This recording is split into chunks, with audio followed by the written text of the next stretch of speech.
Lions, baby! Lions power! Woo! What is up? What is up? What is happening? Holy crap. Let's see who is here tonight. David, I hope you're still here. So everybody, in case you're wondering, got the Lions jersey on here in North America, of course. The Detroit Lions, who just shellacked the Dallas Cowboys by 38 points. That was the margin of victory, not the points that the Lions scored.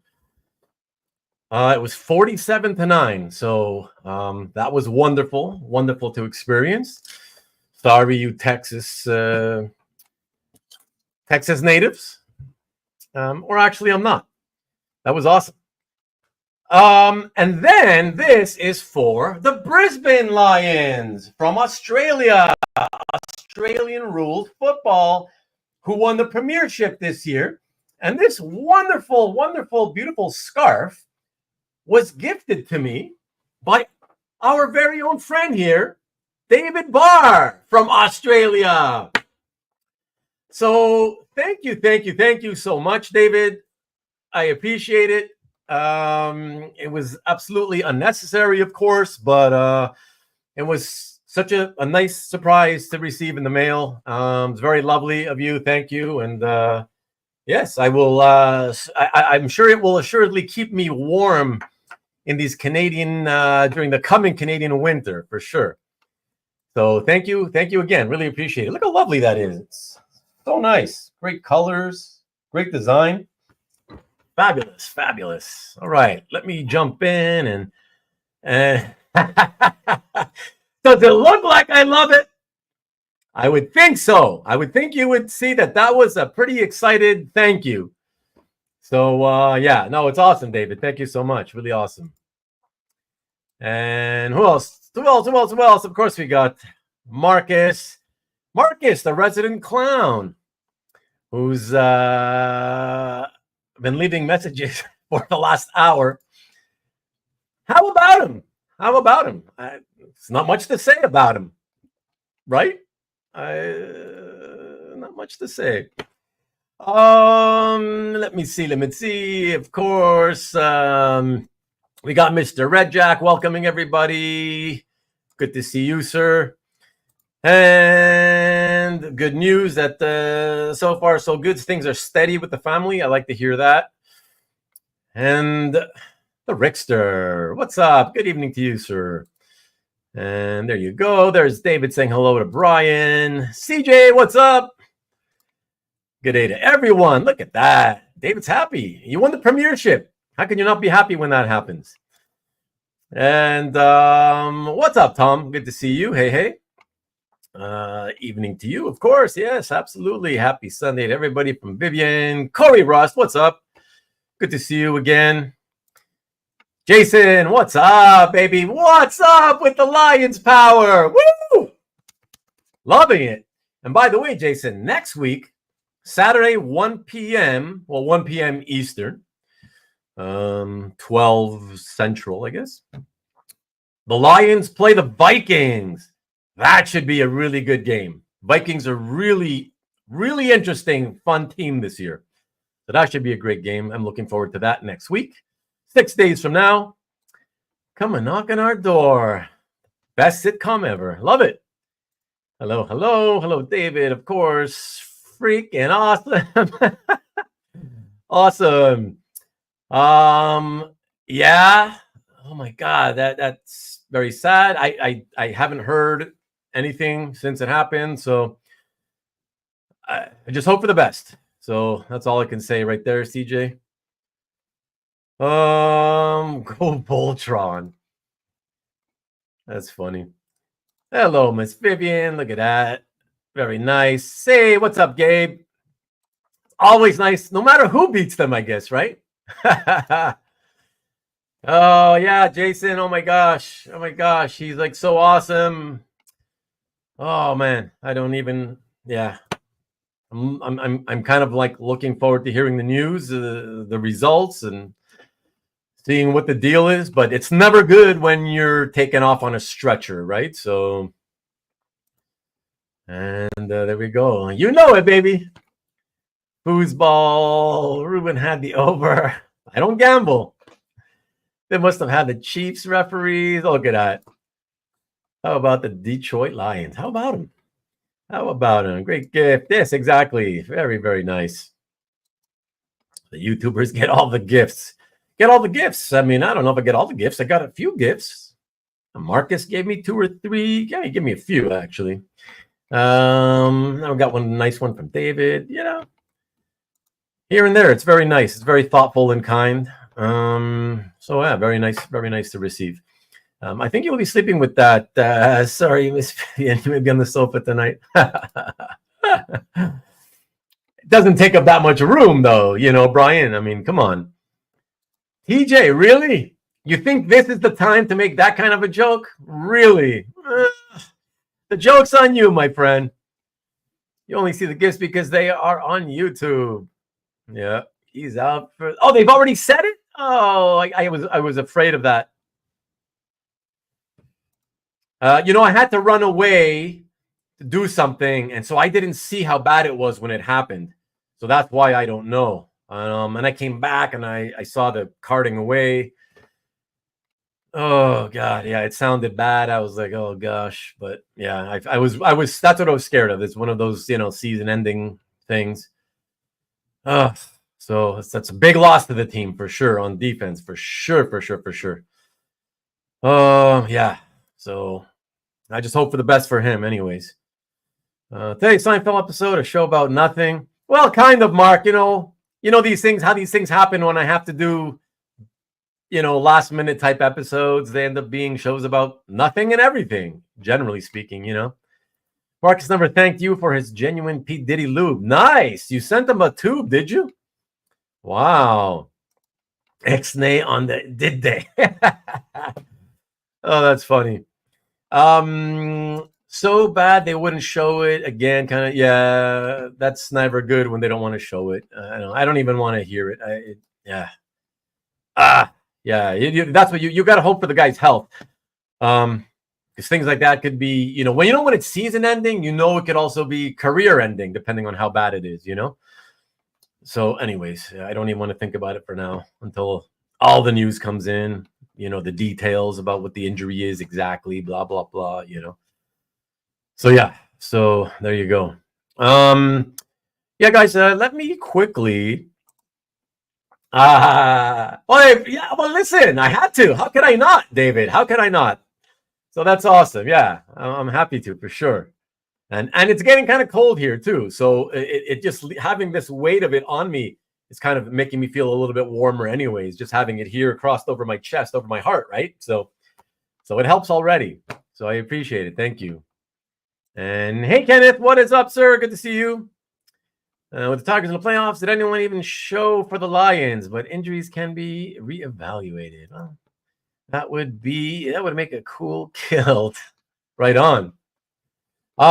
Yeah, so let me put this just real quick. I'm going to give you a quick promos, as I always am want to do. I believe, unless I missed something, I believe only Carl had some content this week. And here's the first one. As he often does, Carl put out a couple of videos. That's an unboxing, and it's an unboxing of a toy, interestingly enough. And you know what? I'm going to tell you what it is. Not that I usually like, I don't usually, I don't like to, spoil surprises or whatever, but it's an action figure, But the interesting thing is that it's Frankenstein. But as soon as I saw it, I was like, what? That's not Frankenstein, but that looks exactly like the zombie from Tales of the Zombie, Simon Garth, from that 70s Marvel magazine, for those of you who are aware of it. Anyways, you should check out the video. And then if you're not familiar with the comic magazine, do a Google for Tales of the Zombie, do a Google search, and tell me that action figure doesn't actually look like Zombie from Tales of the Zombie. Yeah. Corey gave you a toy from the Diddy collection. Nice. I like that Diddy stuff being passed around. Maybe he's going to diddle you in private soon. I don't know. And then, everyone, Carl also Carl also had another video, which is the one he usually does for the reviews that he does on the comics that he picked up this week. So that link right there is for his reviews, and that includes this week's Absolute Batman, of which, by the way, hopefully things will go good tonight. I'm not sure what, since I'm not coming in here with a complete plan for a show all planned out. I'm not sure where we'll be by the time Carl arrives. He's hoping to be here. I'm hoping he's here by about in the next 30 to 45 minutes or so. And hey, Dan. And then he's going to join me in the studio, so I have somebody to talk with. And we're both going to chat a little bit to you guys about some comics, in particular, Absolute Batman. So I'll save that until he arrives. And and then in the interim, we'll see what we'll talk about. Thank you, everybody, for coming in. 2.5 dozen of you as of right now. Really appreciate you guys. Dwayne's a pain in the house. That was a cool magazine. Love Tales from the Zombie. Well, there you go. Check out the video and tell me that figure, though, Brian, doesn't look like the zombie. A hand exercising machine, shake weight like. Yes. Hey, John Brown, what is up? Good to see you. A new guy, Max Raskin. Did you all get anything cool from the International Comic Art Auction on HA that just closed?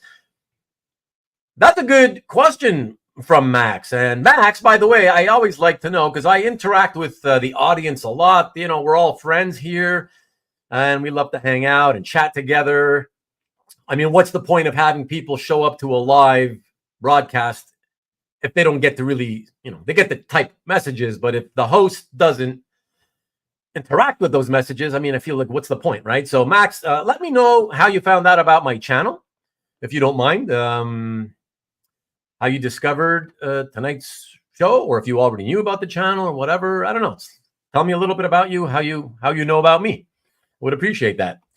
And hey, look who's here. Just stopping by to register a light. We'll try to stay a little while, as long as I can. No worries. We're just hanging out, not doing too much tonight, Cab. So I appreciate you. Thank you so much. Rich Cirillo in the house. Wow, early tonight too. Wow, good to see you, man. Also, the West Coast Avengers interview with Mannix and Jiggy was uploaded today. Okay, I didn't see that. I didn't see that. That's good to know. It should show up in my feed later, I guess.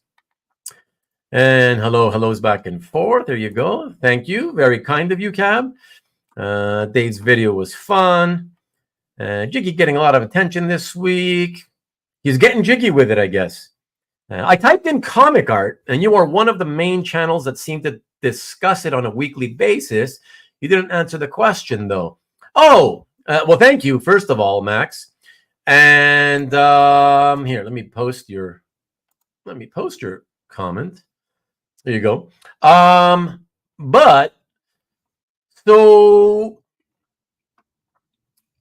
let me go back to that then. But you did say, did you all get anything cool? So I'm kind of, I was kind of waiting for everybody else to say if they got anything. You know what, Max? The thing is about the international auctions is, I don't know, like if you've noticed, you must have noticed, most North Americans don't really even pay much attention to them. Understandably, because a lot of the art is the European art, and the American art that they put into those auctions, for the most part, is not as, let's say, exciting or shocking to see as the stuff that they put into the American auctions, and understandably for multiple reasons. One of them being that it's tougher for sellers to decide, hey, I'm going to put my consignments into the international auction, because then I'm losing 25% on the sell side and a whole bunch on the buy side, because it's 25 rather than just 20, like in America, right? But yeah, if anybody watching, any of you guys participated in the auction, let us know. I'm curious. And what about you, Max? Did you participate at all? And are you? I'm assuming with a name like Max Raskin, if that's your real name, I'm assuming you're American. But let us know. And let us know. Since you asked the question, you should let us know, of course, if you did or didn't win anything. And let me catch up to more comments here. Ruben, everyone knows about you, I'm sure. Rich should be watching Mets versus Dodgers. He probably is. He's doing double duty, I would say, That would be nice, wouldn't it, Cab? That would be nice. What's up, Cobby? You're doing this to me on your first post of the evening. LGM? I don't know. It's not, you got to catching me off guard. You got to come in with sentences, full blown words. I'm not getting that one. Max Raskin, I was the underbidder on like 20 plus things today, Corey. Wow. But I did win one Sienkiewicz piece. But don't do that. Why do you tease like that? Why would you go that far and then avoid saying what piece it is? What was it, Corey? Man, 20 things. Wow, that's pretty impressive. Because I don't know. I don't really know anybody here in this side of the world who ever bids on more than, one or two pieces in the international auctions. So that's pretty impressive. Hey, Sonny, what's up? I got a piece. You got a piece. Are you going to divulge it to us or keep it a secret like Corey is? Maki Poo, what's up? Good to see you. Good evening to you. Tom, you didn't win anything. That indicates that you did try to win something. You bid, right? Is comic art what we seem to discuss weekly? Depends, right? Depends how you look at it. If the things you remember involve feces, and anything related to that, then you may think that it's not comic art related. But I assure you, we talk about comic art every week to some degrees. And there you go. Wow, you visited decades ago. Excellent. Things have changed, my friend. Things have changed. And who else we got? After umpteen failed attempts to reboot the DC universe, could Absolute finally get it right? Or are comic fans so gullible to hope that DC gets it right this time?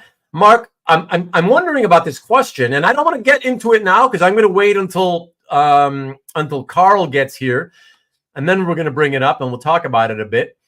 But just tell me, are you just asking off the cuff like that, or did you read it? I'm curious. They have good American stuff that have appeal overseas. Indie stuff, Omaha Cat Dancer. Oh yeah, sure.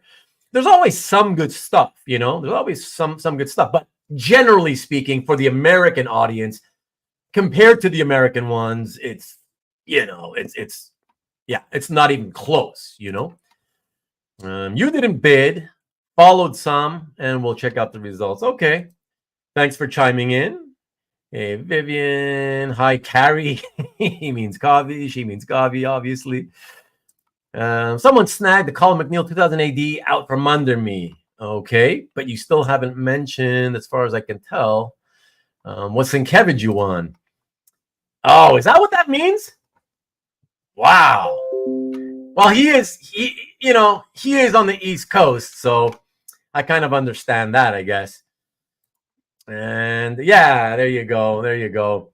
I'm just, listen, as an Expos fan, right? Same National League East division back in the day. I despise the Mets. So sorry, but I'm out. I've always been out on them.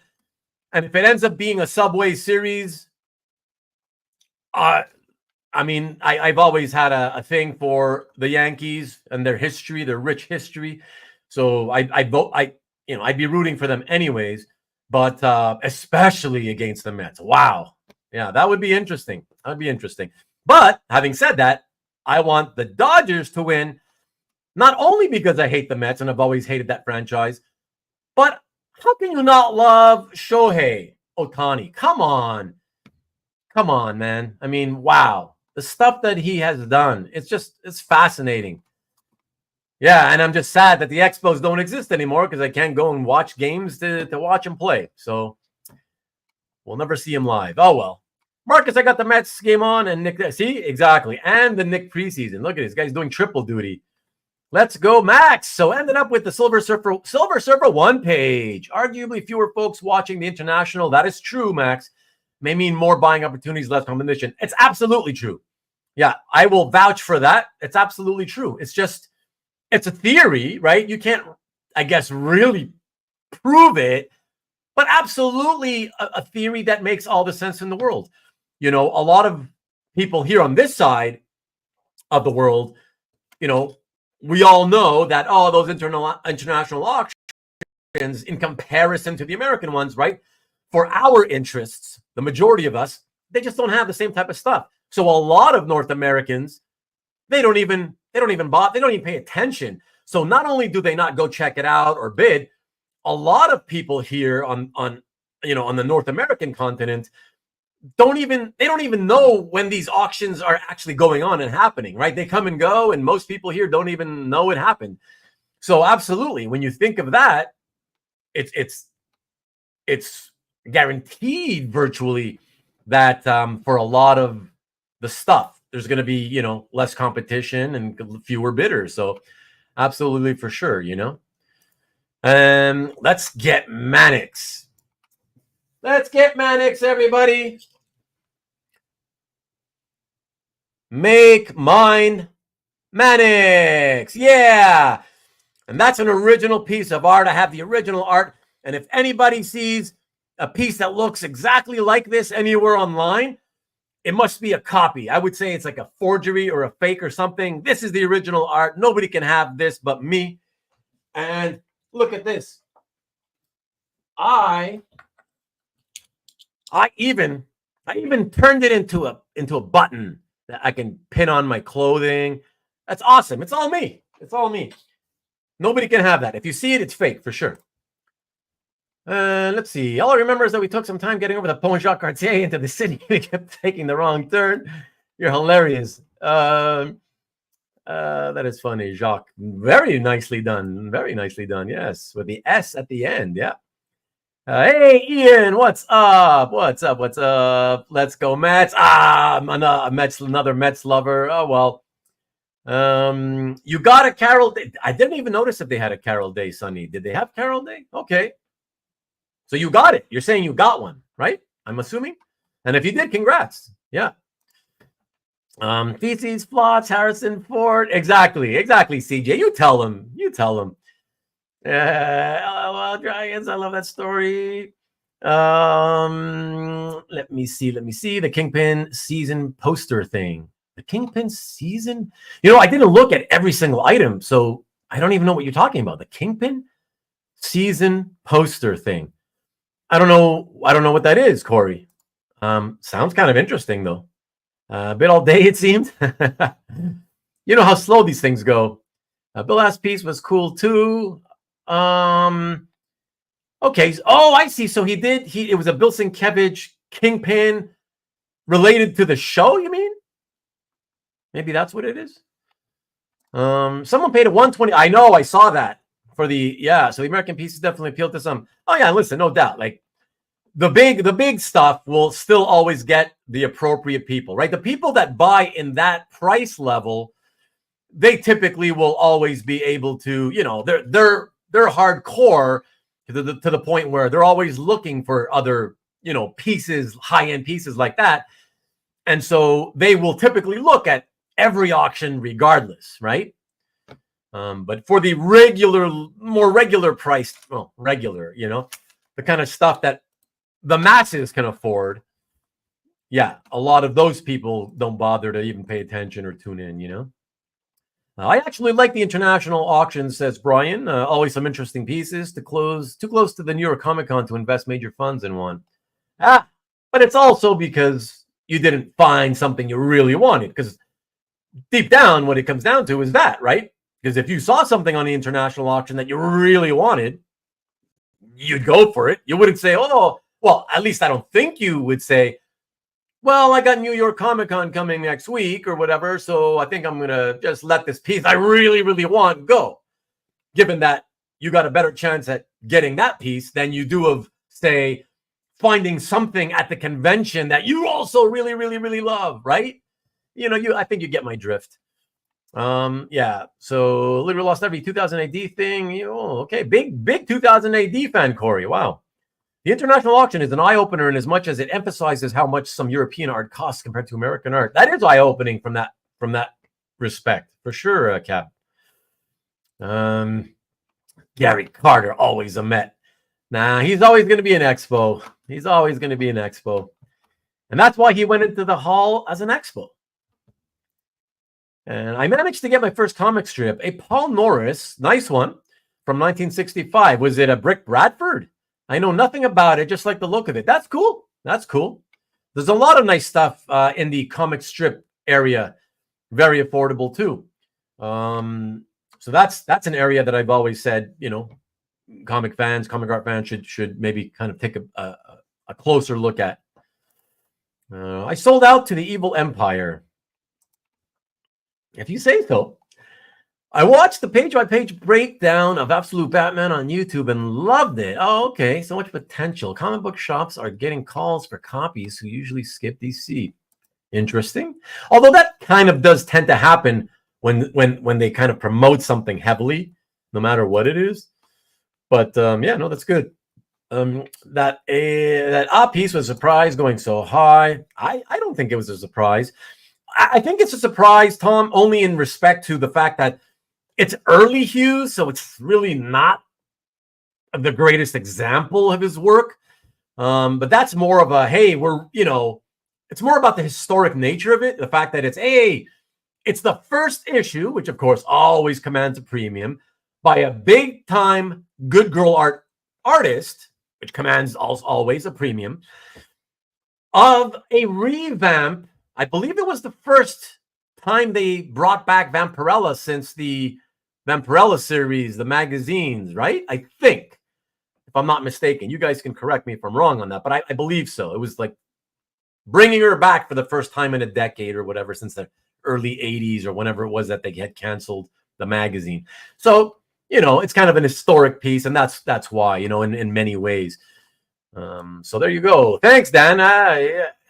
Anybody who doesn't agree doesn't know what they're talking about, or just, they want to be a hater because they're not fans of his team. Whatever, I can't watch this show anymore. Too much Mets hating. I was surprised by that too. Also, the price of the Matt Wagner Batman cover seemed very strong. I didn't remember what price that was. Tony's awesome, but doesn't supersede being a Mets fan since I was a little kid. No, of course not, Kavi. No, man. I'm not saying that I'm not saying that you should root for him and for the Dodgers because of that over your own Mets, your home team. Obviously not. Obviously not. Green with Rich. There you go. Wagner cover's awesome. Two bidders wanted that bad. Yeah, I guess I missed it. Let me know how much you went for. What can I say, Cab? Hey, Coffee, saying hello. Frame it with a color with a colored mat. Damn it. Whoa, sick. Hey, Rich. Yep, there was just the one. Okay, I wanted the Bungle family and got outbid. Okay, hey, you got yourself one. That's cool, man. That's cool. I saw Alex Raymond on this show. I have become a fan of him. Oh, since you saw. Okay, cool. Are you going after? Did you try to go after any? That's the question. You can't put a price on thumb sucking, I guess. Yes, the show. Okay. 138. Oh yeah, for the Tintin art. Yeah. Yeah, but again, that's European. I mean, that's the European audience mostly bidding that up. I would assume, and winning probably, not necessarily, but I would think probably. Yes, Brick Bradford. Okay, I need to read some now. Okay, well, Ian, I'm gonna have something related to that on a website art drop soon. Yeah, but it's comics rather than comic strip. but beautiful, beautiful stuff. And you might already know about it. I'm not sure. It depends if you've spoken to Heart. Revamp, yeah, nice one. I did manage to get a nice Ditko sketch of all this Charlton superhero characters. Oh wow, that was sent to a fan. Wow, opportunity to get Ditko Blue Beetle. Okay, cool. Congratulations, Cab. That's very nice. That's very cool. Sounds cool. I didn't see that. I didn't get to look at all the items. This one earlier. At an earlier auction this year. Oh, okay. Okay. Well, we'll see it when you post it. Yeah. I was fortunate to get quite a few pieces of early Adam Hughes. Oh, did you go for the Maze Agency stuff? I prefer style from the late 80s to early 90s. Really? I mean, I like it for nostalgia reasons, and it's still nice. It's fun, but it's not as good. But mullets, shoulder pads, what's not to love? That's true. That's true. Congrats, Cab. Yep, thanks. I got you. Still nice. Yep. Thanks. I think it was around 70K for Matt Wagner. Wow. Yeah, that's true. Tintin art has gone for over $1 million a couple of times, 2 or 3 times maybe. Yeah, fond of Hughes' early style as well. Says Rich. First met him in 1990 at New York show when he was drawing Justice League. Yeah. No, again, I like it too. I too. It's not as good. He developed and became a better artist later on. I still really like it, and I said, I think last week or the week before on the show, I mentioned that in terms of his convention sketches, I'm much more partial to those early ones. And again, often there's issues with the anatomy or whatever. They're just not quite as refined. But I like the pencils. It's just his pencil work is just lovely. And I even though ever since he went to Copics, in the late 2000s, I think it was mid to late 2000s. Anyways, the back half of the 2000s. I don't like Copics. I just don't like the look. At first, it was new, so I thought it was kind of neat. But then he did it more and more and more, and then all the other artists started using them, and now I'm just whatever. Not a big fan. So yeah, I like looking at his earlier stuff when it comes to the sketches. Amazing Cab. Yeah, Cab is sort of what I thought too. Love the Tintin, but could never afford it. I got smoked on the Raymonds. It's not cheap to get Raymond now for sure, Corey. I've seen any Dick Charlton Blue Beetle. No, it doesn't come up. That's for sure. So that's pretty cool. Nice to get a Hergé, but it's way beyond the budget. Yeah, I love Ditko's early Charlton work. Yeah, I like his Charlton work. I like his DC work. I put more effort with his pencils. I have pages from his own sketchbook. It makes me feel like a perv, but I enjoy the work in Penthouse Comics. Hey, I mean, whatever. I mean, he's a good girl artist, TJ. So frankly, I can't really fault you. That's what he's known for. I mean, most people are not out there looking for Hughes art for the male characters, I mean, he draws them, he draws the anatomy fine. It's perfectly well, right? But when you're so good at GGA, that's what people are going to go for. So that's totally understandable. And I'm not going to make fun of you for it. I could have, but I won't. I like Villalobos and Frank Cho, women over H. Okay, yeah, I mean, different strokes for different folks. They don't really know what it means when Heritage pulls a piece before the auction. Oh, and then they said they want to do more research. I figured they were questioning the authenticity. Well, it could be the authenticity. It could be, it depends what it is, what you're talking about. It could be that what it was used for. Maybe they're not quite sure of the usage or, it could be any number of things, but it just depends what you're talking about, which I don't know. So I love Hughes' sketchbook works. Nice type pencils. Yep, that's what I assumed as well. Ian and CJ Ditko Captain Adam does appear occasionally, but not in the main from the first series. True. Adam started Copic in the early 2000s. Wow, early 2000s, even earlier than I thought. Yeah. So that's it. So yeah, guys. So what I wanted to tell you first of all is, again, first of all, I apologize. Let me just make an official apology. I am sorry that we couldn't do the planned episode tonight of Comic Art Hangout with Nick Barucci, celebrating 20 years of Dynamite Entertainment. But Nick's been super busy lately. And then his anniversary with Pam just happened this past week, a few days ago. And he was so busy, he didn't do anything on their anniversary. He couldn't do anything because of work reasons. And so, he was like, yeah, I reached out to him. I said, hey, Nick, everything cool? Just checking in to see if you're going to be here on Sunday. And he said, yeah, no problem. I'll be there. And then he mentioned that he had, he had missed doing anything for his anniversary with Pam, and then he said, yeah, but we're gonna go out on Saturday. We'll celebrate on Saturday. And then he ends by saying, hopefully, or something like that, right? He made it seem like even that may not happen, which gave me the idea, okay, he's got so much stuff he needs to get done. And if he doesn't go out with Pam on Saturday, I'm like, you know what? I don't want him calling me or emailing me on Saturday, late Saturday, or early, God forbid, early Sunday, telling me, hey, is it okay if I skip out tonight? Because I didn't get a chance to do, anything with Pam. I want to go with Pam, So I was the one who I kept giving him an out. I kept trying to convince him, hey, I think since you have a lot of work to get done, you haven't gone out to celebrate your anniversary yet, I think we should just skip it and we'll push it back again to another date. And he kept saying no. No, I'll be there. But I kept insisting. And then finally, I think 3 times I must have sort of given him the out. And he finally took it on the 3rd time. So, so that's basically what happened. And he finally said, okay, yeah, it's probably for the best that I do that. Callers galore, cosplay covers. Okay. That's what I maybe think. Kid stuff, paid for, used. That's it. And so he finally took it, and that's why we had to push it back for the 2nd time.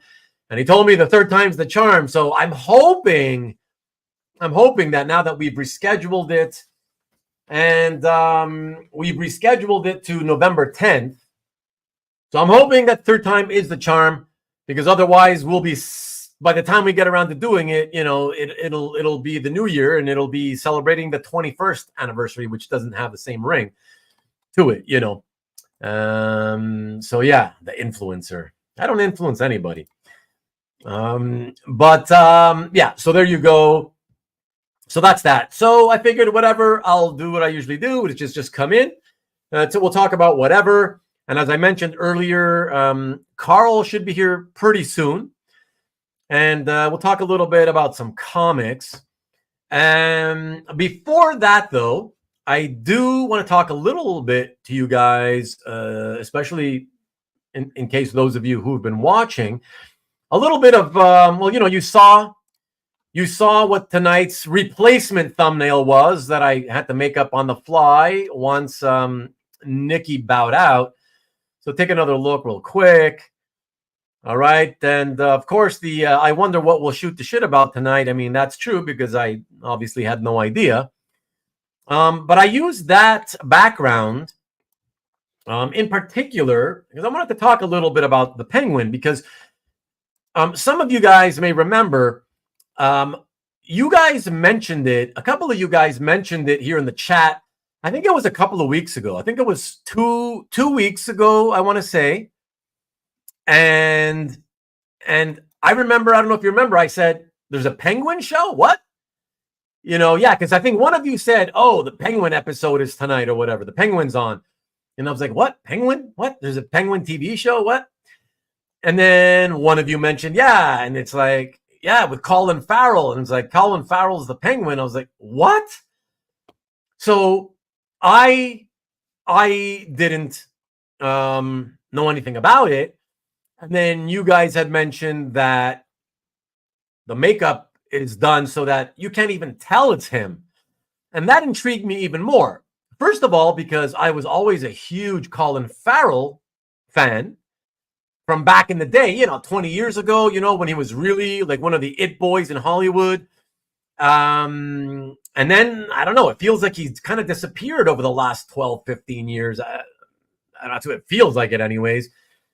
And so to hear that he was back and doing something for, DC, something as odd, in my opinion, as a character like the Penguin, I was very intrigued,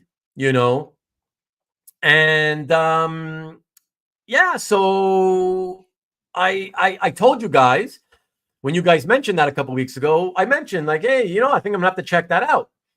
So I did check it out. Okay, I checked that out. So I'm caught up with the 3 episodes. And obviously, I'll probably tonight or tomorrow catch tonight's episode, which is the 4th one. And Nick is still there in the middle.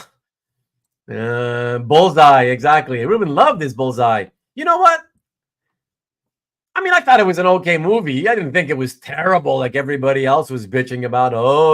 Ben Affleck. Everybody was bitching about Ben Affleck all the time. Blah, blah, blah, whatever. Yeah, it's not great, but I didn't think it was bad. And no, Dwayne, I in terms of Batman, I think I have seen.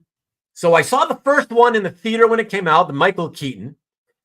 I only saw the second one where it had the Michelle Pfeiffer Catwoman and the Penguin on VHS right after it hit the video store, and that was awful.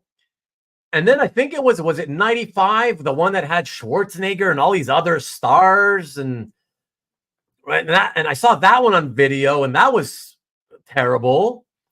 And then I don't know how many. Look, you got to understand, I don't know how many there are. There's too many for me to keep track of. And then I don't think I watched one until I think it was 2008. Is that the year? It was the one with, I think it was the one with Christian Bale, I guess. Maybe that's the one.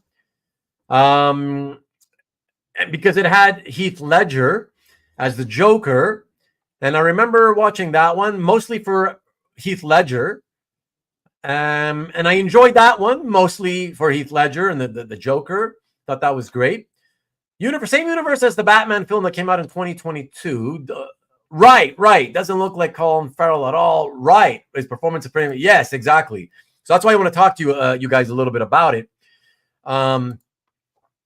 Right. So this is what I'm going to mention once I get into it, if I don't lose my track of thought. Fright Night was his best. Wait, who? Colin Farrell was in Fright Night? I don't remember. I haven't seen everything, but I think my favorite Farrell movie is Ian. That is a killer movie. I haven't seen it since it came out, so I've forgotten most of it, but I remember that it was fantastic. I really look forward to giving it a second viewing someday, hopefully soon. Dark Knight was the Heath Ledger Joker one. Okay, yeah. There you go. Thanks, Kavi. And yeah, there's another fan of the DD movie. Thought it was okay. Yeah, exactly. I don't think it was bad. Like everybody was bitching about it. Whatever. Yeah, it's okay. Not great, but yeah, it was fun. I thought it was good enough, I did not see that, Tom. A crazy movie? Okay. Lobster? Crab? No, lobster? I don't know. In Bruges was awesome, says TJ. Yes, sir. Yeah, awesome. Yeah, very unknown film to a lot of people. But yeah, so the David, if you're still there, I can confirm that the Brisbane Lions scarf is incredibly warm. It keeps me warm. I'm sweating now just from having that on, laying that on me for the last hour or so, which I was wearing it before I even went live.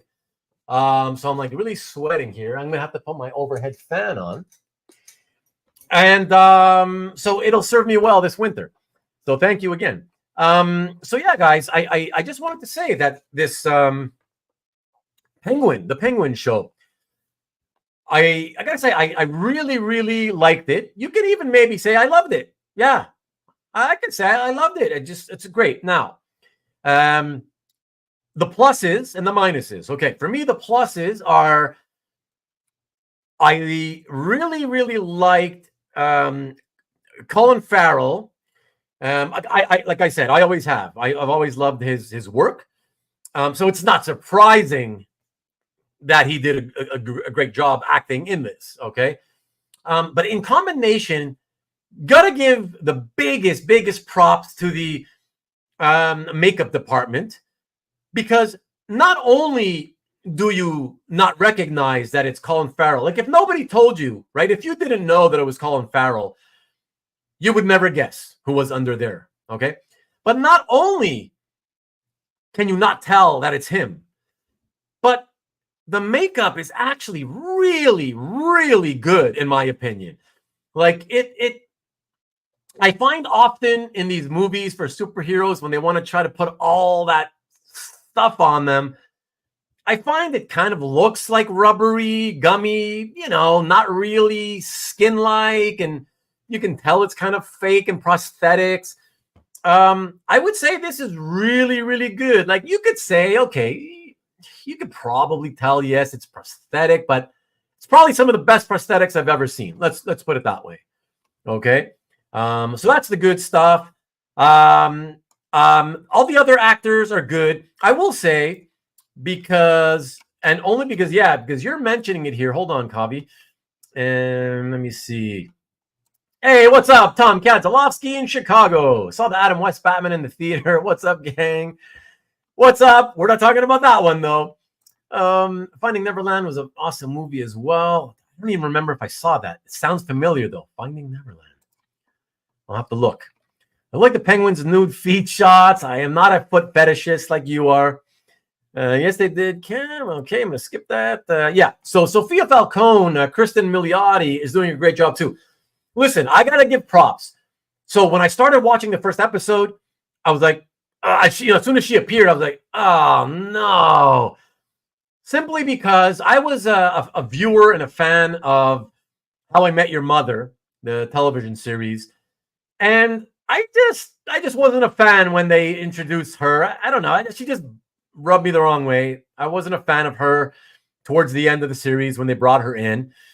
So I didn't want to see her. So when I saw her on screen, like I kind of avoid her. I saw her on screen. I wasn't happy, but I was like, okay, whatever. We'll see how she does.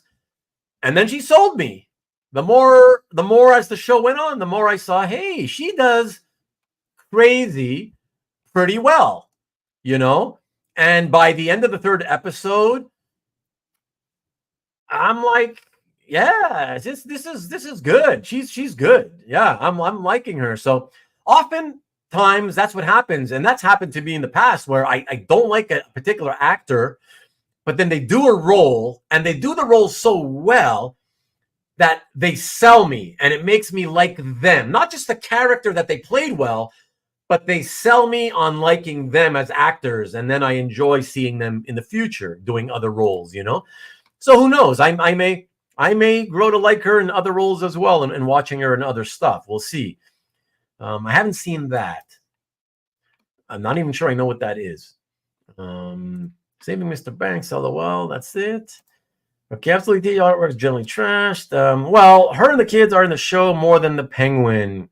And her and the kid, well, I don't know. You know what, Tom? I can tell you, I did not feel that the Penguin wasn't in it enough at all. At any point, until you just said that, at any point, never at any point did I think, hey, man, they don't show enough Penguin, and it's his show, which is a great sign for me, because that tells me I was enjoying it all the way through, regardless of what was going on screen, Yeah, and I would say the same thing as Kavi here. Feels like pretty equal time to me. Yeah, I certainly didn't notice. And once again, I think it's 2 weeks in a row. I think Marcus is bringing up the Rita Hayworth. Put the blame on Mame. Reference. Blame it on the Mame. A great show, but he's not in it enough. Wow, Tom. Wow, you're a hard customer to satisfy, I guess. But again, look, we all look for different things, right? Look, bottom line is I really liked it. I will say, And one other thing that I like about it, I like the fact that it's essentially it's a show about the mob, if you will. Okay, it's about mobsters, gangland activity, right, illicit drug movement, that kind of thing. So I enjoy that if it's well done. So that's why I'm enjoying it a lot. Okay. Hey, John, what's up, bud? And so that I really like about it. Now, for the negatives, and let me just say right away, okay, guys, just so you don't bitch to me after. I want to say the negatives. I mean, the positives for me far outweigh the negatives. So just let me put that out there, okay? But there's still certain things that are more, I guess maybe you could call them nitpicky or just sort of little things that just annoy me or bug me or whatever. And I'm just curious if any of you noticed this or if it bugs you, if you did notice, And Dwayne says, I enjoy the grittiness of it and the cursing and all feels organic. Yes, exactly. Thank you. Yeah, very well said. I like that too. Exactly. You get his whole motivation in the first scene of the series. Well said, Marcus. 5 more episodes to go, including... We've already had 3, though, Kavi. And I heard it was an 8. I thought it was 8, not... It's 9?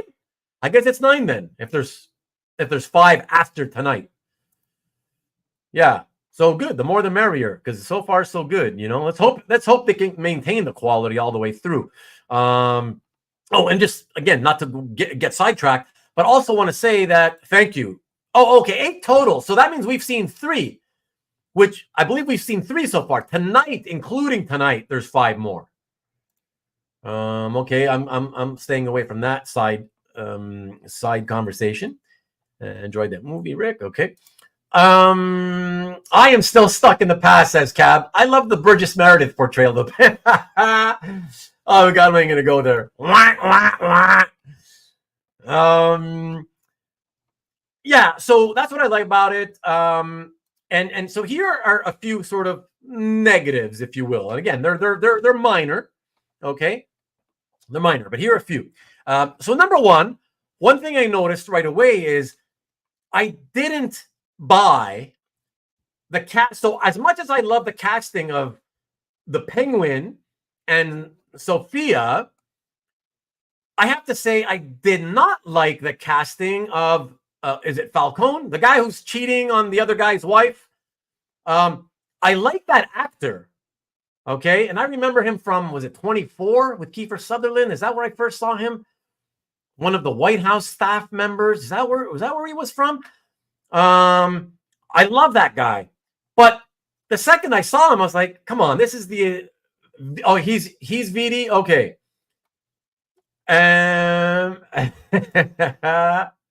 I want you to hear. You better be hearing me. House of Cards. Thank you, Dwayne and Tom. Okay, yeah, thank you. Yes. I was thinking of that too, but I thought he did 24 first and then House of Cards. But okay, thank you guys. Yeah, so that's the thing. It was like Michael Kelly. Thank you, Kavi. Michael Kelly, his name. Thank you.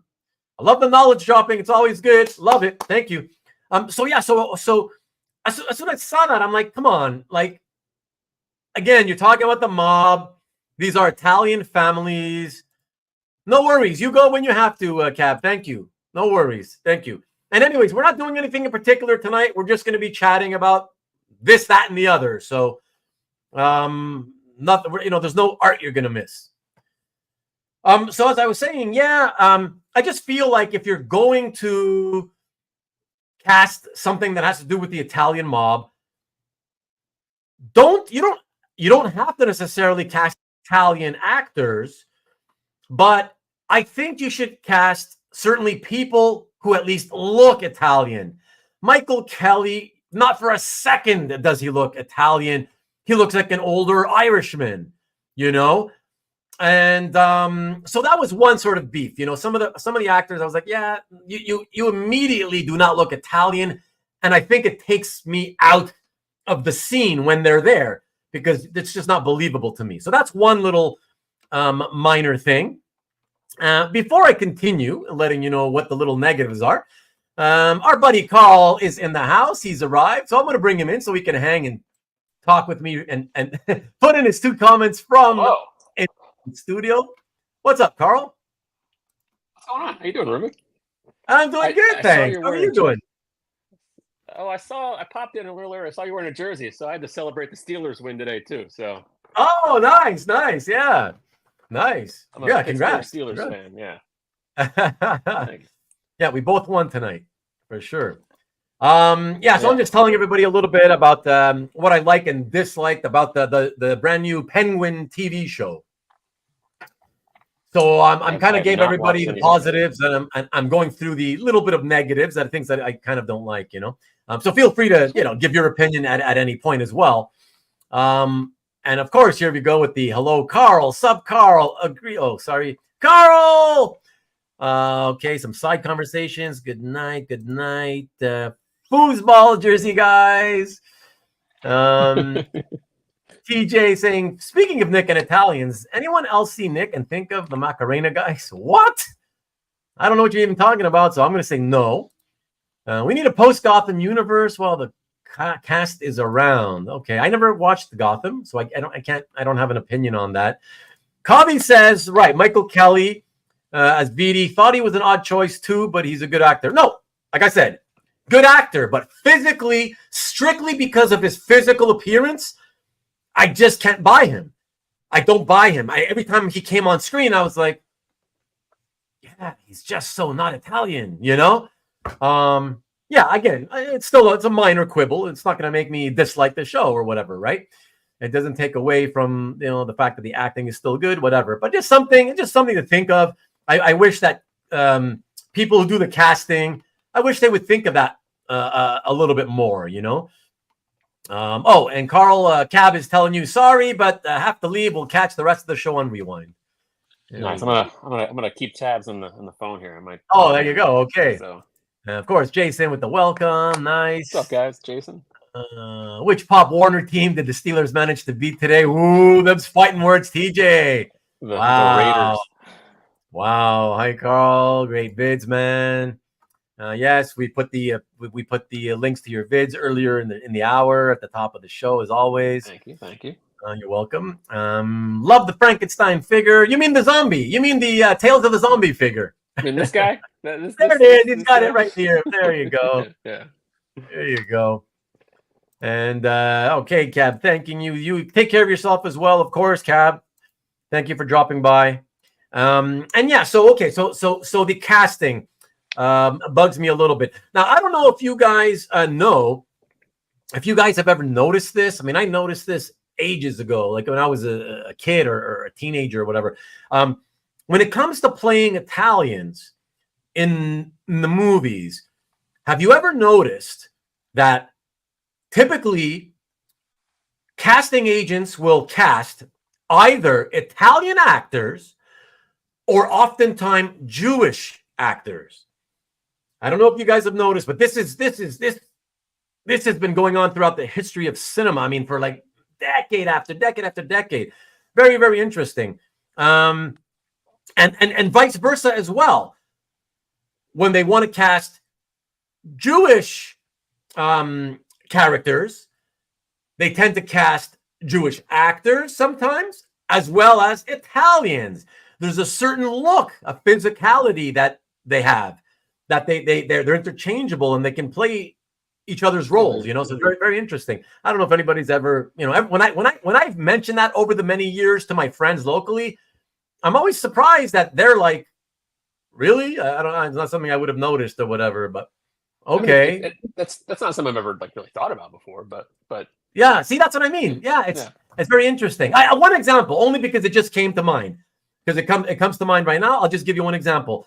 Those of you who may know John Turturro, the actor John Turturro, he has played Italians. He has played Jewish people. So, and he's an Italian actor, so very interesting. But anyways, yeah. So that was one of the things that, for the most part, I like the casting. But like I said, I just wish they would focus more on, if you're casting Italian mobsters, make them look Italian. Michael Kelly, great actor, but he keeps taking me out of the scene when he shows up, even though he's a good actor, because he doesn't look Italian. So it's a bit weird for me. What else? What else was, it's funny that that was the first thing I wanted to mention, but it wasn't the primary thing that bothered me. And right now I'm getting kind of sidetracked and I'm forgetting what the primary thing was that actually bothered me. Oh, I know what it is. Yes. Now it just came back to me, of course. But before I say that, hold on. I'm getting a lot of bye-byes, hellos, good nights. Okay.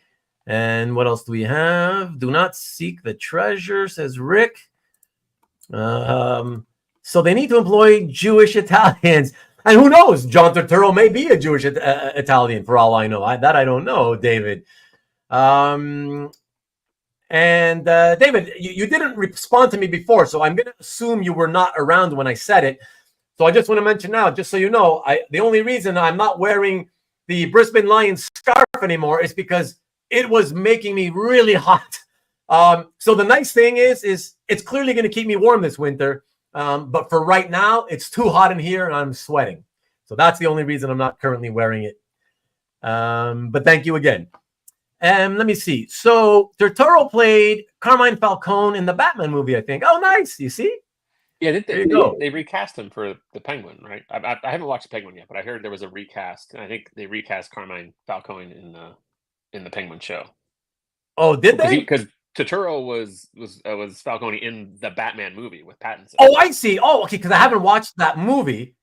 And okay, so then he was recast then. Yes. Yeah. Yes, because he's not in the show for sure.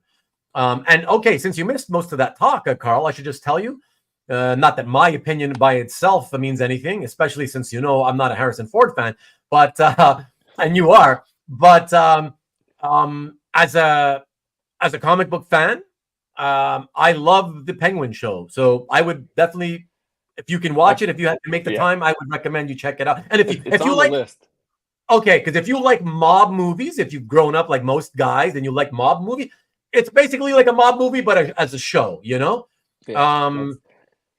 which is really interesting. Let's talk about Jewish comic book artists now. Let's not.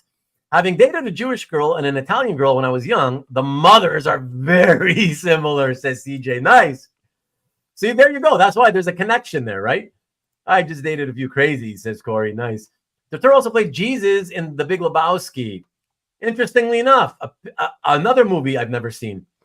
He can play anyone. The famous Indian in the trash commercials was Italian. Famous Indian trash commercials? I don't know what you mean by that one, Tom. With trash bags? I don't know. No, but it would be a spoiler. Yeah, I don't want to say because yeah. Okay, I'm blind. Yeah. Oh, is he talking about the actor? About the Turturro thing? Okay, yeah. Let's not talk too much about it. Yeah. Just in general terms, to specify why. Slow horses is good. I don't know what that is. Carl, did you read Absolute Batman yet? Yes. That's what Carl is here for, Kavi. That's what I mentioned earlier. That's why he's here for. I invited him on because I wanted to talk a little bit about it, and knowing that he had read it, he could talk about it a little bit too. So, famous Saturday morning commercial. Yeah, Keep America. Oh, the Keep America Clean Native American guy. Okay. Oh, the tear. The one with the tear. Yeah. The crying Indian by the highway commercial. That's a better way to put it. Yeah, exactly. Yeah. Not the garbage guy. I'm thinking, what garbage? I was thinking like there's like some famous Hefty commercial. Yeah, Hefty. Yeah. Indian? Like, yeah. That's what I was thinking. Is it Hefty? Like, Glad garbage bags? Yeah. That is so funny. There you go. Yes. There you go. The crying guy. That's what he's known as. What's up, Mike Hasbill? The tear. Exactly. So funny. So the other thing, guys, especially for those of you who have watched it, what I mainly wanted to bring up, and I guess it's kind of like a negative. It's a negative, but it's also a positive. Okay, so hear me out here. This is a very interesting thing, and I wonder what you guys think about this. And it ties in. What I'm going to say now ties into my thumbnail for tonight. Okay, so For those of you who've just come in late, again, okay, so this is tonight's thumbnail. All right, so you see Colin Farrell as the Penguin right there in the middle. And you're wondering probably why the Joker's there. So I'll get to that, okay? So the Penguin. So the thing that I think could be viewed as negative, but also positive at the same time, depending on how you look at it, right? Is so I look at this and I watch this and I think, yeah, I really liked it. You know, I'm really enjoying this. Boy, I can't wait for the next episode, right? But then I'm thinking, you know, when I'm thinking about, you know, what's going on in these shows, and I'm like, well, is it really it's called the Penguin, a DC Comics character. So I can't help but ask myself, but is this really a superhero show, or I guess in this case, supervillain? Is it really? Because for me, and you guys can tell me what you think, for me, I really feel like this is just, as I mentioned earlier to Carl, this is a mob movie done as a TV show. So let's say another Sopranos, you know. And the only connection that it really has to comic books or a comic book character is the fact that on 3 occasions, maybe in the 3 episodes, 3 or 4, they made a reference to the name Penguin. The fact that the title of the show, they call it Penguin. And the fact that it's, you know, whatever, produced by whatever. It's a character licensed by DC Comics. And the fact that they refer to the Penguin as Oz. More often than the name Penguin, they call him Oz, short for Oswald, right? And they call him Oz Cobb as opposed to Cobblepot, which makes sense. It's Cobble. It's such a cheesy, nerdy name, right? It's like ridiculous, right? So, yeah, you can't imagine some guy in the mafia, oh, yeah, my name is Oswald Cobblepot. That's an okay change to make. You know, like, yeah, exactly, like right? A name of its time. But yeah, so that's the thing. So on the one hand, I'm happy because I think, oh yeah, finally DC did something good, right? They don't do a lot of good with their, you know, film, you know, superheroes and villains on film. They don't do a lot of good stuff so far. And so I think, okay, this is great. But again, then I think, yeah, but technically it's good, but it's not really I think the reason it's good, I think it's because, as I said, I think it's because it's more of a mob TV show than it is a comic book character TV show. Like I said, it feels to me like it's the Penguin in name only. And I don't know if that's good or bad, because on the one hand, I feel I'm happy because, oh, hey, ultimately what matters is I'm watching something I'm enjoying. It's a good product, right? So that's all that should matter. But then it bugs me. I have to admit, it really bugs me when people, like when the fans, like those of us who are comic book fans, when they start talking about like, oh, you know, let's say somebody says, oh, DC never does anything good. And then when somebody says, if somebody comes out and says, oh, yeah, but have you seen the Penguin? The Penguin's awesome. I kind of want to say, yeah, but it's only awesome because it's not really much of a superhero thing. It's barely a superhero. You know what I mean? Like there's not much of a tie to super heroic, super villain thing, you know? And I kind of think that that's why it's good. I think it would probably be cheesy and stupid if it was more penguin-y and more, you know, like if they made him look like the comic book character a little more, you know. I'm glad they don't, because I think it would look ridiculous. He's let's face it, it's a child's character. It's a children's character, right? Created for children, because only children were reading comics at the time that he was created. So I get that, you know. So that's why I feel it's a plus and a minus. Now, before you say anything, Carl, let me I want to get your opinion on that type of thing, even though you haven't seen it. But let me check what some of these guys have said here while I've been ranting and raving. Unknown 869, look at that, another new guy just stopped by to say go Steelers. They should have used Chief Dan George. Who's that?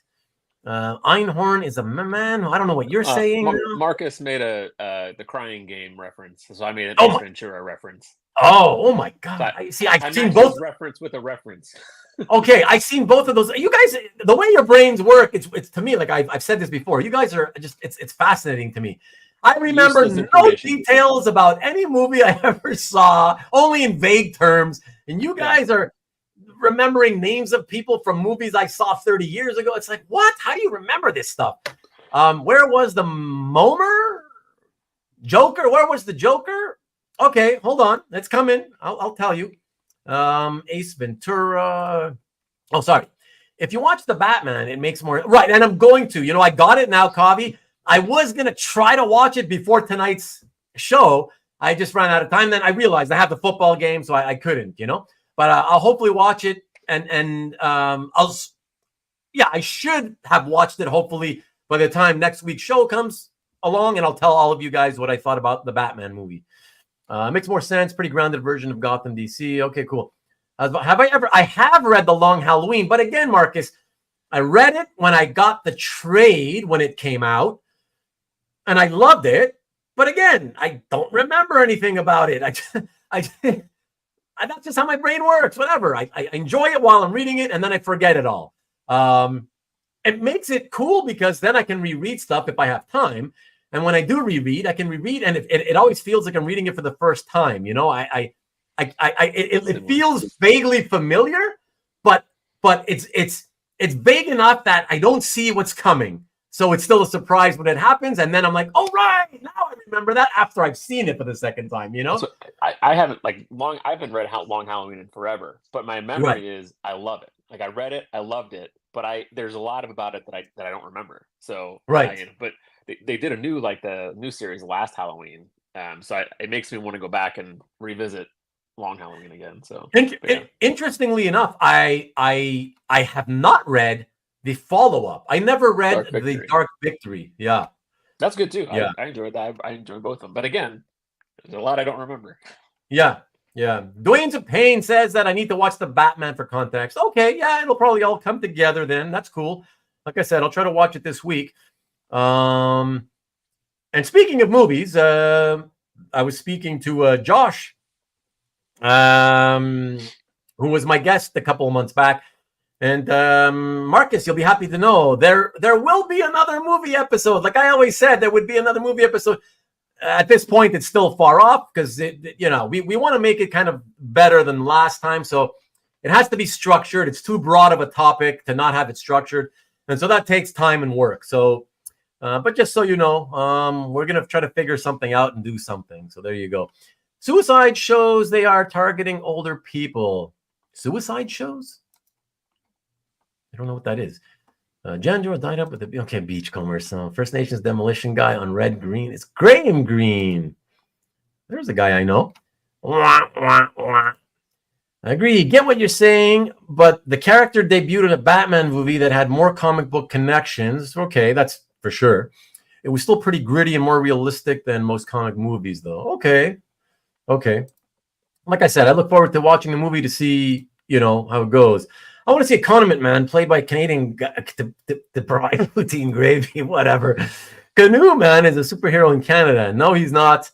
Laces out. What up? Did somebody just miss a kick because of the laces out, Mikhail? That is another Ace Ventura. Laces out. Oh, you guys are. You blow my mind. Oh my God. And I've probably seen Ace Ventura 3 times. I mean, all of them back in the 90s, though. That's the thing. But it's still, for me, it doesn't matter if I watched it a bunch of times. If it was that long ago, I remember nothing. You guys remember tons of stuff. It's crazy. Batman feels badass. Okay, everyone only had one thing to do as homework. Imagine if you had to do math. I'm actually really good at math. Ace Ventura, Dolphins fan. Okay. So let me make my connection to why I showed the Joker on the thumbnail, Dwayne. So it should be pretty obvious, I would think, by now. So when I saw Joker, so I don't know about what you guys think, but I loved the Joker movie. I think it was just called Joker. I don't even think it was the Joker, right? I think it was just Joker. I think it's Joker. Okay. I don't know. Yeah, either way. Joaquin Phoenix, so we know what we're talking about, right? So when I watched that, okay, I loved it, right? I was watching it, I was really enjoying it. And then it came to an end, and I'm like, wow, yeah, that was good. I really enjoyed that one. Okay. You didn't see the Joker on the thumbnail? I don't know if you're being facetious now. Here, take a look. There you go. Okay. Carl, can you vouch? Can you vouch for me and tell me that there is something with the Joker on it on the screen right now? Yes, I maybe he's saying that that's not the Joker that he associates with. So he's like, that's not Joker. I don't know. I don't know. Let us know, Dwayne. But you like the first Joker. I haven't seen the new one. Me either. And me too, Kavi. Yeah. Exactly. And I'll tell you, I don't know why. I don't know if it's based on reviews for you. For me, it was the second that they announced it and that they said, "Oh, Lady Gaga in the new is going to be in the next Joker." That kind of turned me off personally. I don't even know why. I can't even explain why, because I thought she was good in that other movie. What was that movie with the music? Star is Born. Star is Born, right? Star is Born, yeah. I thought she was good there. I don't know. I guess because I thought, this is like a comic book character, and I don't know. What is she going to be over the top? I don't know. But it just kind of bugged me. I was like, I don't know. I don't think I want to see that. It was the musical thing for me that got, like, when I said to a musical, I was like, really? Right. And that's true too. I have no idea what type of music is involved, but it just from the get go, and they said, "Oh, it's a musical," and I was like, I don't know. I mean, whatever. I was planning on watching it, but now I don't know that I need to. We'll see. Right. Yeah. So I don't know if I ever will. I may at some point, but I'm certainly not looking to do it anytime soon. Tom says the Joker was way too depressing for me. Interesting. Okay. The musical route didn't make me excited. Yeah, she's a good actress too, but I don't know. I guess that we all kind of feel that same way, right? The not ga for Lady Gaga. Not Gaga. What's up, by the way, Mike? A smoker, a midnight toker. Okay, with the music references, of course, CJ. And a musical. I'm a very musical person, but I just wasn't interested in the DC musical. Ruben da. Okay. Joker man, dance to the nightingale. Oh, he's singing again. Okay, Rick. I was cool with Gaga, and when they said musical, I thought it would work if they had drug-induced musical numbers, but now they went a total different direction that failed. Oh, so you actually saw it and you think it sucks, Dwayne? Is that what you're saying? The Music Meister, indeed. So anyways, so that's it. So guys, what I'm saying, and the reason I put the Joker there is because I felt watching the Penguin exactly the same way I felt after watching the Joker, right? Where, thanks for confirming, Dwayne. I appreciate that. Wow, so liked it and hated it. Okay, even less reason for me to, get excited to want to try it out, John also saw it, was bad. Okay, even more reason to not watch. But yeah, so when I watched Joker, I finished it and I was like, wow, it was so good. It was done so well. Joaquin Phoenix doesn't surprise me. I've always thought he was a great actor. Really enjoyed it. But there I was sitting there thinking about it, and I go, okay. And I say to myself, yeah, finally, they did a pretty good, like DC did a pretty good a comic movie. And then almost as soon as I said it to myself, I was like, wait a second. Well, is it really a comic movie though? And I said the exact same things I said to you guys about the Penguin. I was like, because to me, when I thought about it, I was like, you know what? That movie felt like it had nothing to do with the DC comic book character we know, right? And what it really was, as I watched it, what that was to me, it was a movie about mental health, okay? A serious, dramatic movie about mental health and somebody suffering from it terribly. That's what it felt like as I watched it. Oh, and as for, okay, but how is it a DC movie, right? How is it a superhero movie? Like the Penguin. The only connection is, okay, the title. And other than the title, the character in the movie, the main character suffering from obvious mental health issues, his background is that he works as a children's clown, right? He's a performer for children, dresses up like a clown. And that's the only connection to the Joker. The fact that the Joker at DC Comics, we call him a clown. He's referred to as the clown prince of crime or whatever, right? No, that's Dracula. Yeah. I think the crown prince of darkness. That's Dracula. Yeah. But yeah, so you get what I'm saying. So I was like, okay. At the time, I was thinking, well, I don't care as long as they finally make good stuff. I guess that's all that should matter. But I can't help.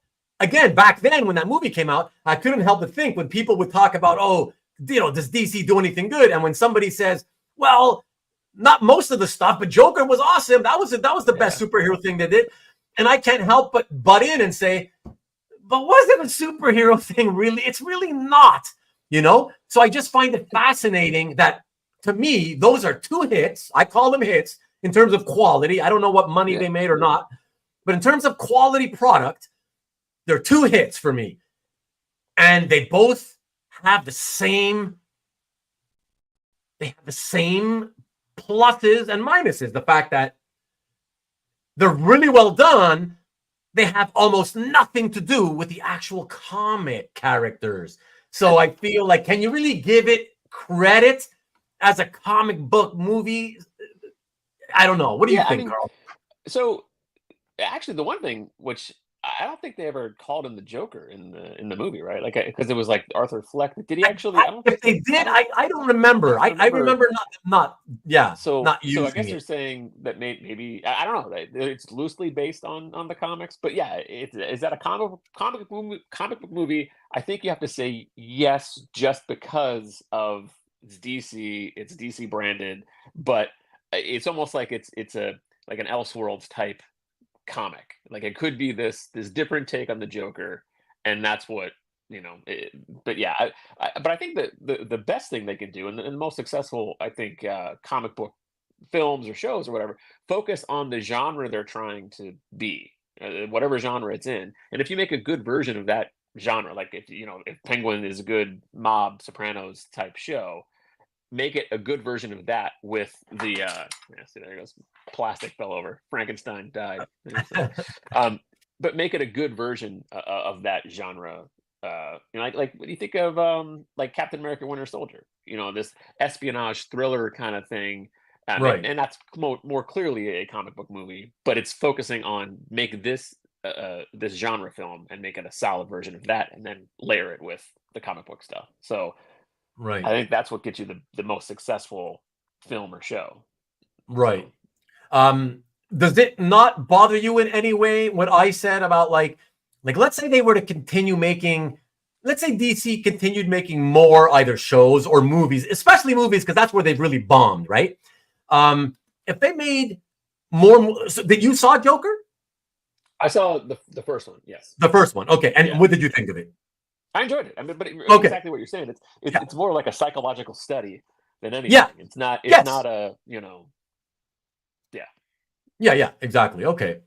Hope the Venom movies. Not what I would label a comic book movie, but it also is. So I mean, I know that's like a non-answer, but you're right, in the sense that it's not really a based on the comics. It's just in name only.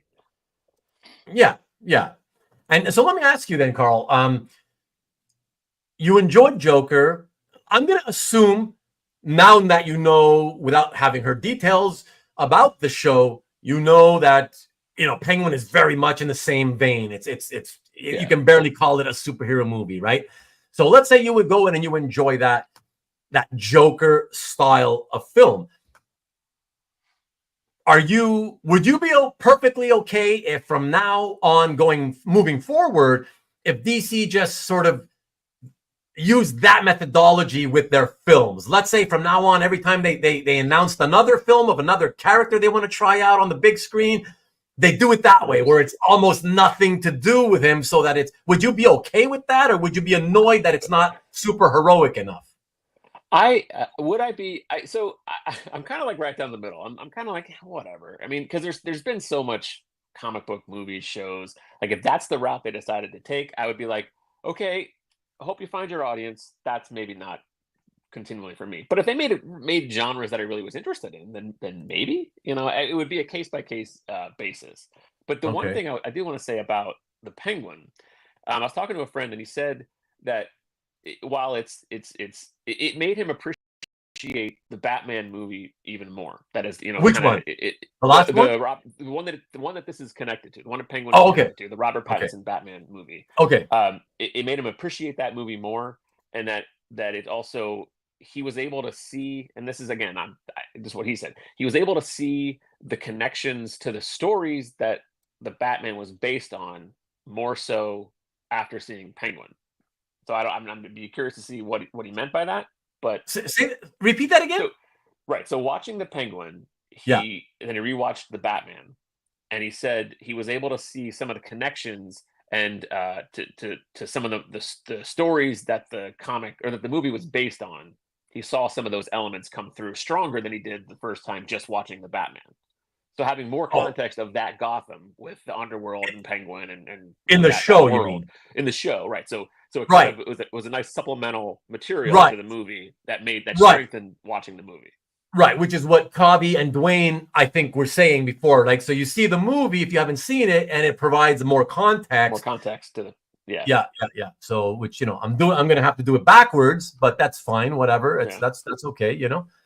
Yeah, for sure. I'm more excited with what Kavi's talking about. The James Gunn DC that revamp stuff. I'd be more interested in seeing those movies that are strongly tied to the comics more so than anything. Because it's been a while. I mean, I want a more lighthearted take on the DC universe.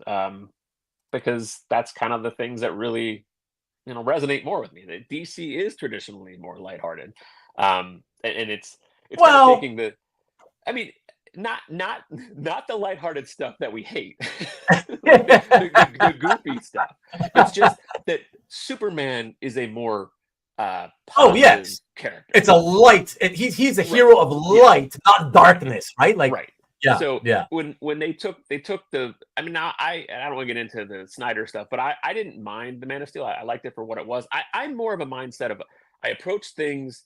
I try not to let it be what I want it to be, and I just let it be what it is. So I was like, okay, they're taking a darker approach to Superman. Okay, and I enjoyed it for what it was. But I don't think that's what they should have done. I think it needed to be, don't take the Batman approach and make it a Superman movie. So do a hopeful Superman movie with more heart and light. So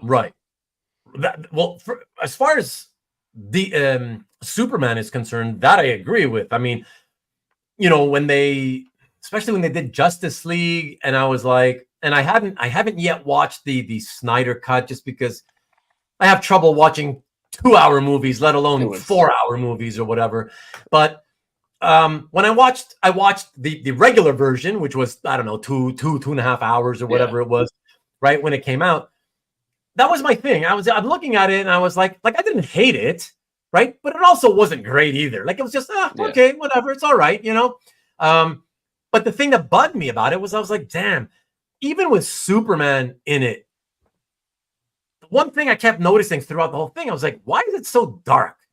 Like in terms of the actual visuals, everything's dark, right? Like, it's a Batman movie. Like, it's like they're so in Batman movies are the only things that seem to have made money for them. So it's like, let's keep that formula, make it right. Yeah, let's do it the same way for all the characters. And it's like, Aquaman in the dark, no.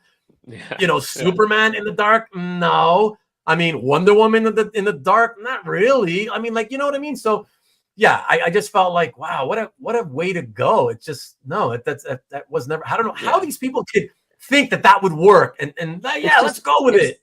It's the formula. It's like, oh well, this is what works for DC. So let's bring in more characters and let's do it that way. Yeah. Did you see the first Shazam movie? Dwayne says it wasn't terrible. I've not seen either of the Shazam movies. Okay, me neither. It just looked stupid to me. I was like, oh god, no, I don't think I can watch that. I don't know. Maybe I should. There's just a lot. I hit the fatigue that I think a lot of us did. I just was like, there's just so much stuff, and plus there is, yeah, young kids, and like I just don't have time to watch yeah. everything that No, So, that's it. Yeah, and for sure. that's kind of like with Penguin. I've been kind of waiting.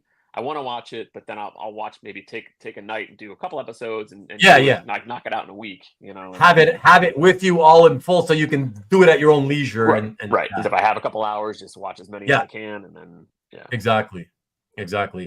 Corey liked both of the Shazams, shockingly enough. Wow. Okay, that's interesting. Philadelphia does not thank DC for Shazam. What? I don't know. What does that mean, Dan? I can't wait for James Gunn's Superman. Wow, you're excited, Tom. Love positivity in comics and comic book movies. Okay. Let's hope it's good. Yeah. Superman does not kill, period. That killed Man of Steel for me. That's not true. Superman has killed before. I mean, you're talking about those Phantom Zone thing, whatever, the 3 Phantom Zone people. Whatever. I don't even want to get into that. I've argued that with people before. But what I'm saying is someone could take that and then be like, okay, this is the basis for like the impossible choice, and I don't think that's necessarily a terrible thing to have Superman do. But yeah, I much prefer the Superman that doesn't kill. I'm not, Yeah. But yeah. Tom Kadzalowski also really enjoyed the Shazam movies, the plural. Wow. Mickey, there's a vote for the first one. What's up, Mickey? Good to see you. I did not really. Oh, you saw the second one, but didn't really like it. Okay.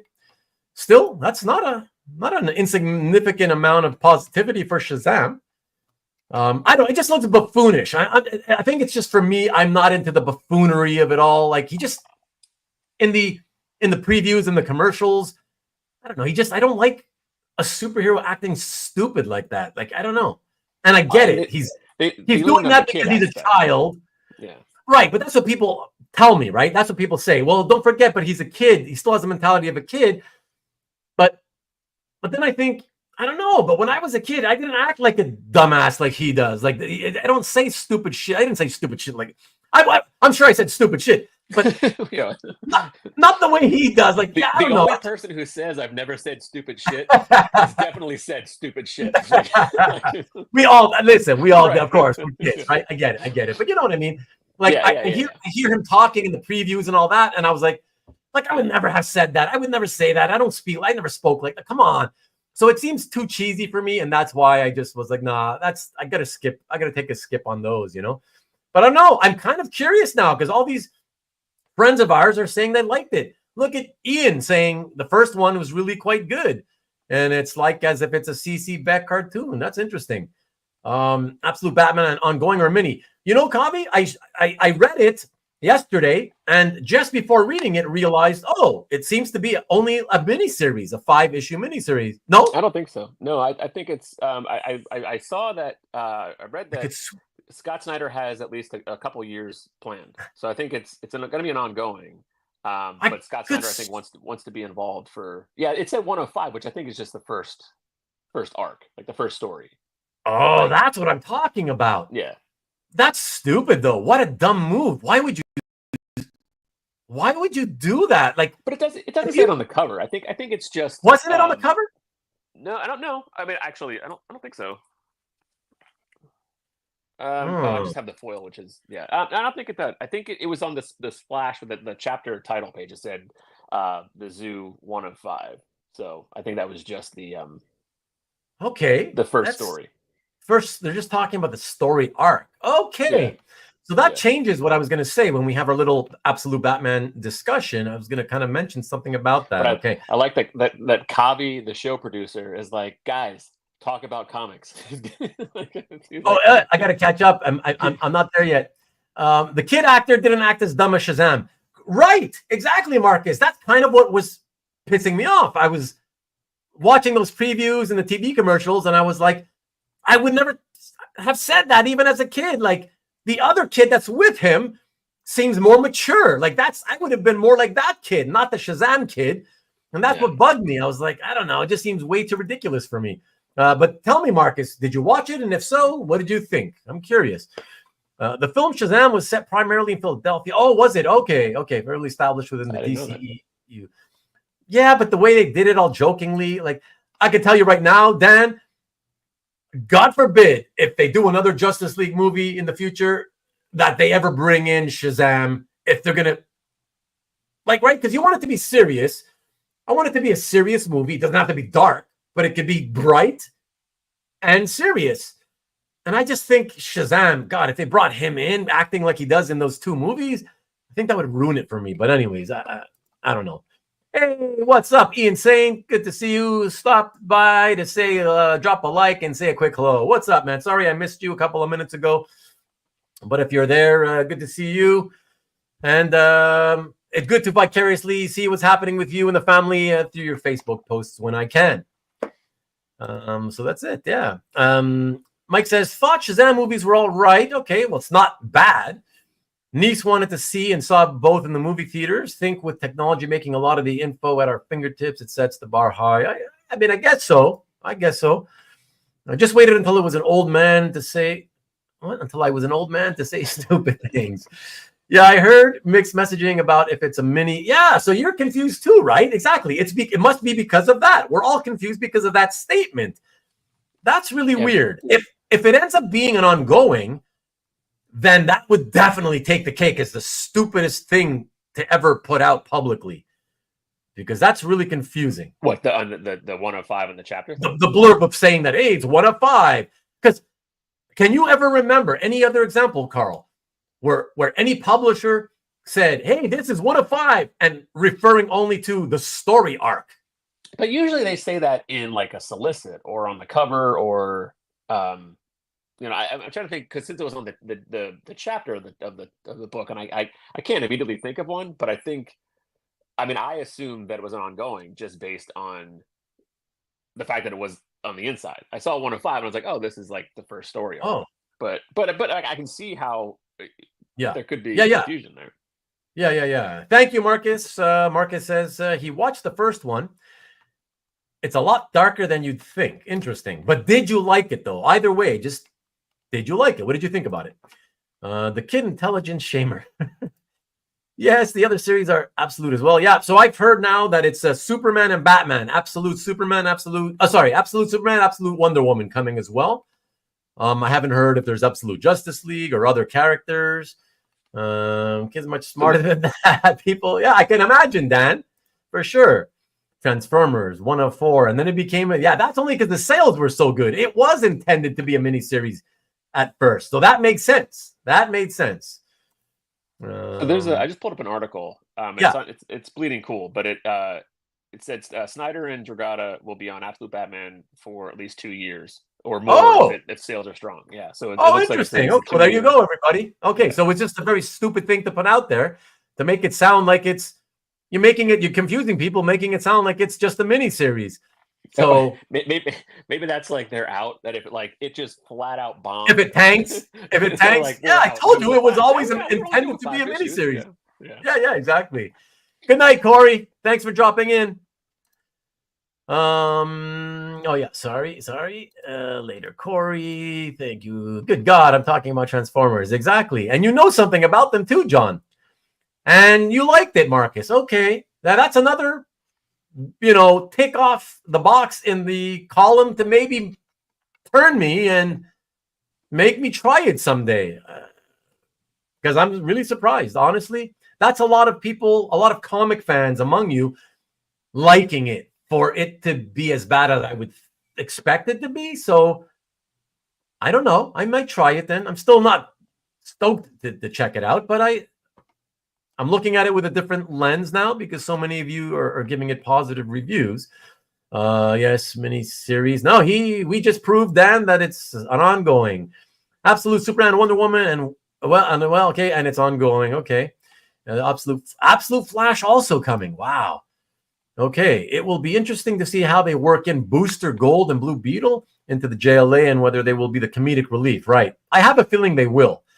Might have to change Flash or too many jokey characters. Yeah. I don't like it when there's too much of the joking around stuff. I mean, if you look at Guardians of the Galaxy as a blueprint, there's going to be some of that elements, I'm sure, in the Gunn Superman movie. So, okay. Never watched the second one because DC was a lame duck by then, as they had announced James Gunn would reboot everything. Yeah. Okay. All right. I'm okay, everybody. So now I caught up to everybody's comments. It's a perfect timing. do a little segue into a little bit of comic talk, if you guys don't mind. And I know, we don't usually do this kind of stuff here. But since tonight is kind of like an anything goes type replacement episode, well, frankly, I think anything goes. And let's face it, a lot of us, even though we're primarily art collectors and a lot of us don't really read comics anymore or read very little comics. I get it. If those of you who are not interested, want to leave and not have to listen to this stuff, don't feel bad. Of course, you come and go as you please always. Like I always say, I appreciate whatever time you give us and give me. But if you want to stick around too, of course, everybody's as always is welcome. But yeah, we are going to talk a little bit. I do want to talk a little bit about comics. And it was precipitated actually by Carl's video when he did his bagged and boarded episode. And was it yesterday, Carl, that you put that one up? What? Yeah, it came out yesterday morning. Yeah, feels like it was yesterday, right? Yeah. Yeah, and it was precipitated by that. So then I was like, oh yeah, okay, interesting. I always love Carl's reviews because what I love about Carl when he reviews his comics is, unlike most other people, I often find Carl, unimpressed, let's say, with a lot of the things that he reads.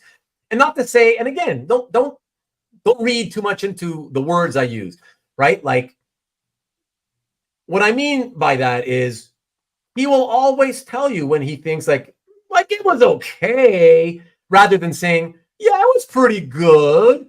You know what I mean? Like if he really feels like it was okay, but not great, that's exactly what he tells you. And that's what I love about how you do your reviews, Carl, because yeah, no, you're welcome. It's my pleasure. And it helps me make a better decision because that's how I am. I'm honest. If I tell somebody, somebody asks me, oh, well, you read it? Yeah. Well, what'd you think of it? That's kind of how I do it. I don't want to sugarcoat it. Like, even though a comic might be getting, let's say, hype or whatever. Oh, and it's selling well. Okay, but if I didn't think it was as good as the hype, I'm not going to tell you, oh, yeah, it's great. Yeah, like everybody's. I'm still going to tell you, kind of how I want to keep it real. Keep it 100, as the kids say. Yeah. The guy so that's kind of, yeah, that's what I love. So we got Carl, as you mentioned earlier, with Kavi, the showrunner. Let's hear your review, and hopefully anything goes. That's right, Rickster. Mets are getting killed. Oh yeah, baby! Woo! Ohtani. Well, I don't know if he did anything, but as long as the Mets get killed, I'm happy. I need to read it again. Was distracted first time. I will say, I just really quickly, Carl. I want to say, I was reading it yesterday night, late at night, and I got to say, I was falling. My eyes were closing, and I had to read the page where I started falling asleep. I had to reread it 5 or 6 or 7 times, and then I realized, okay, I'm falling asleep. I can't continue because I won't remember anything at all. Right? Yeah, And then I went to go brush my teeth and stuff, get ready for bed. I got a second wind, so I felt like, oh, I think I can continue it. I came back and I reread that page one more time, and then I continued it. Maybe it bears rereading one time in the middle of the day when I'm not tired at all. I don't know. But yeah, why don't we have you? Even though you've obviously put out the video that we promoted, you've got your review there. But since you're here now, anyways, why don't you tell everybody verbally live what you felt about Absolute Batman? Yeah, so and then I'll chime in with my 2 cents here and there. Yeah, I did. I read it twice. You read it twice, okay? Yeah, I did. And the first time I read it, so I felt like so there was the hype machine leading up to this comic. So anytime there's like a huge amount of hype, like I was like, I don't know, like we'll see how it is, Yeah. I'm like that too. We're the same when it comes to that. So I felt like the first time I read it, I had like a little bit of a chip on my shoulder because I was like, I don't know. Right. But I enjoyed it the first time around. But the second time, I feel like I actually appreciated it for what it was. And I think it's a good starting point if the goal is to gain new readers, to appeal to maybe like a younger audience. I think the issue is good enough that it can do that. And my question was, are long-term readers gonna just dismiss it as like, nah, whatever? It's just like a different. That's not Bruce Wayne, because it's a Right. completely different Bruce Wayne. And there's no. I think they spend most of the issue driving that point home. That the idea of this issue is to subvert expectations. They do it multiple times in the issue, because like you think this is. It starts off, you hear the monologue of the opening, and you think, oh, this is this dude riding into Gotham City on a bike. You're like, this is Bruce Wayne. This is our entry Right. point into, and it's not. It's Alfred. So they Right. deliberately are doing that to say like, look, this is not what you are expecting. It's not Batman. And I think by doing that was a smart thing to do, because it let it be completely different. And so I and there were other things that I caught more. I picked up more details on the second read through. So I don't know how much I want to get into it necessarily, but I did. Like I did enjoy it the second time around. Um, I am looking at it like this is a fun Elseworlds thing. Right. If it's a 2-year story, that's fine. What I hope is that it's a 2-year Batman story. It's not like I Oh. don't want them to Oh, kind of. you want it to be one long story? No, what I want it to be is I don't want, because they have, so DC has the All In initiative, which is kind of like a soft reboot of all the mainline titles. Right. And then they have the Absolute Universe, which is it's just completely separate alternate take on the heroes. I But I don't thought want this. there to I thought be. that's what this is. That's why it's called Absolute Batman. Yeah, that's what I'm saying. So, but there's All In and there's Absolute. Oh, the All In is its own universe. All In is the mainline DC universe. It's Oh, All the In is the initiative main. is kind of like New 52, Rebirth. All In is there a lot of new creative teams on all the titles. So there's All In that's going on, and there's Absolute that's going on, and they're two separate things. I want that to stay the same. Like I don't want this to be, leading to a crossover between Absolute and the main line. Oh, I don't right. want that. Like if you're going to Right. tell me this is a story about this separate universe, then let it be that. Let it be this completely different thing, and I can get on board with that if that's what your goal is. But I don't Right. want to 6 months down the line or whatever have All this the all leading to universes this are big, crossing. yeah. I'd be Yay. like, I'm out, because That's what that's they're not probably it. going to do. Yeah, But but the promise of this in the first issue is it's this completely separate thing, and yeah, that's exactly. That's the point. Exactly. that's what I Exactly. wanted I to be. totally get you. I totally get you there, and I'm with you on that. Yeah. Just really quick. I don't know why he's asking, but Carl, did Carl see the Ashcan preview beforehand? No. I Okay. didn't. I mean, I'd seen like whatever preview. I may have seen some images, because was the Ashcan like the black and white? Did they do that at San Diego Comic Con? Or I didn't read the Ashcan, but I've seen whatever images were out there. I wasn't you know trying to not have spoilers or anything. Whatever they released, I probably saw, but yeah, Right. I didn't read the Ashcan though. What's up, Eric? Good to see you. Catching up again. Yeah.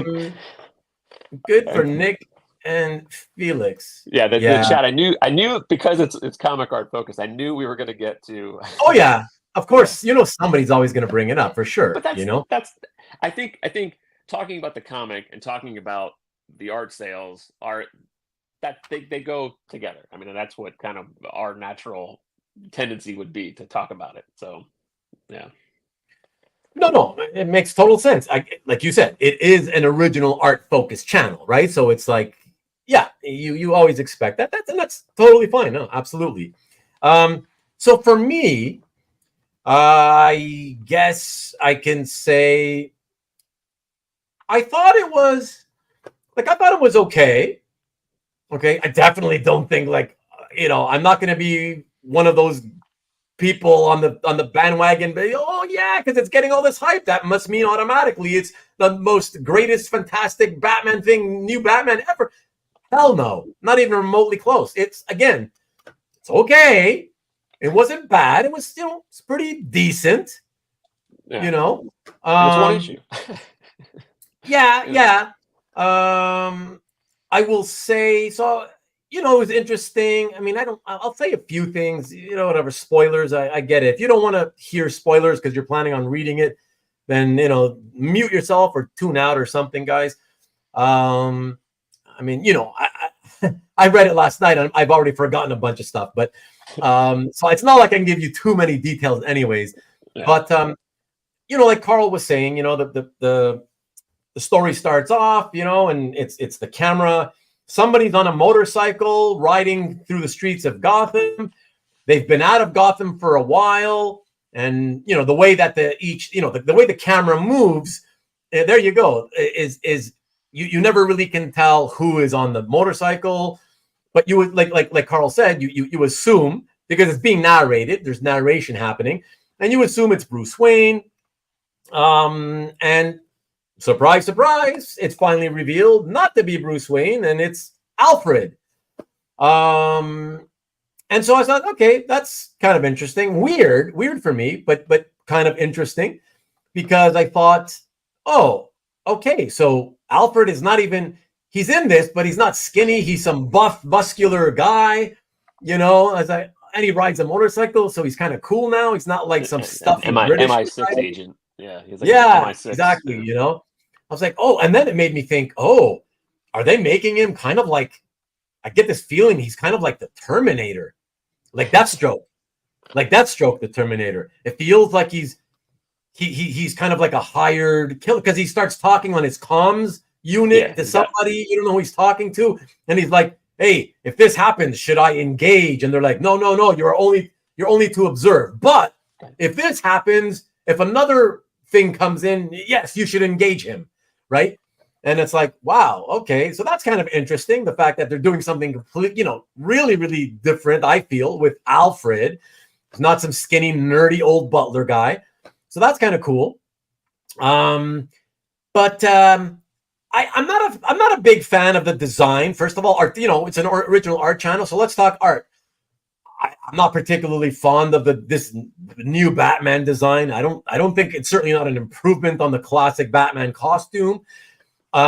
His physique, I'm not a fan of the physique. I don't think having a pinhead like early 90s Hulk comics, right? Pinhead with legs and arms that are like 4 to 6 times wider in circumference than his head. I don't like that. It's not my thing. Yeah, some people like it.